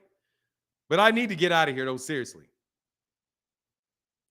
Dog, he can hold his breath. He can hold his breath in this chat forever. You can hit that chat, them Twitter fingers, them, you got to hold it. You're going to have permanent carpet tunnel on as far as my chat goes. You can click this link, though, bozo. He wasn't going to fight. Terence Crawford was not about to fight Jaron Ennis before he fought Terence Crawford, before he fought Errol Spence. Stop it.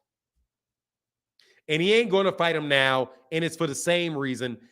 And if you act like it ain't the same reason, you're just a cornball liar. But King, I have proven that you're biased against me. And I didn't waste my time trying to get you to admit it. But King, I want you to let you know that I proved that you're biased against me. It's been fun, but I got to go. Peace and hair grease. I'm gone. Have a wonderful weekend, and I'll be back tomorrow morning.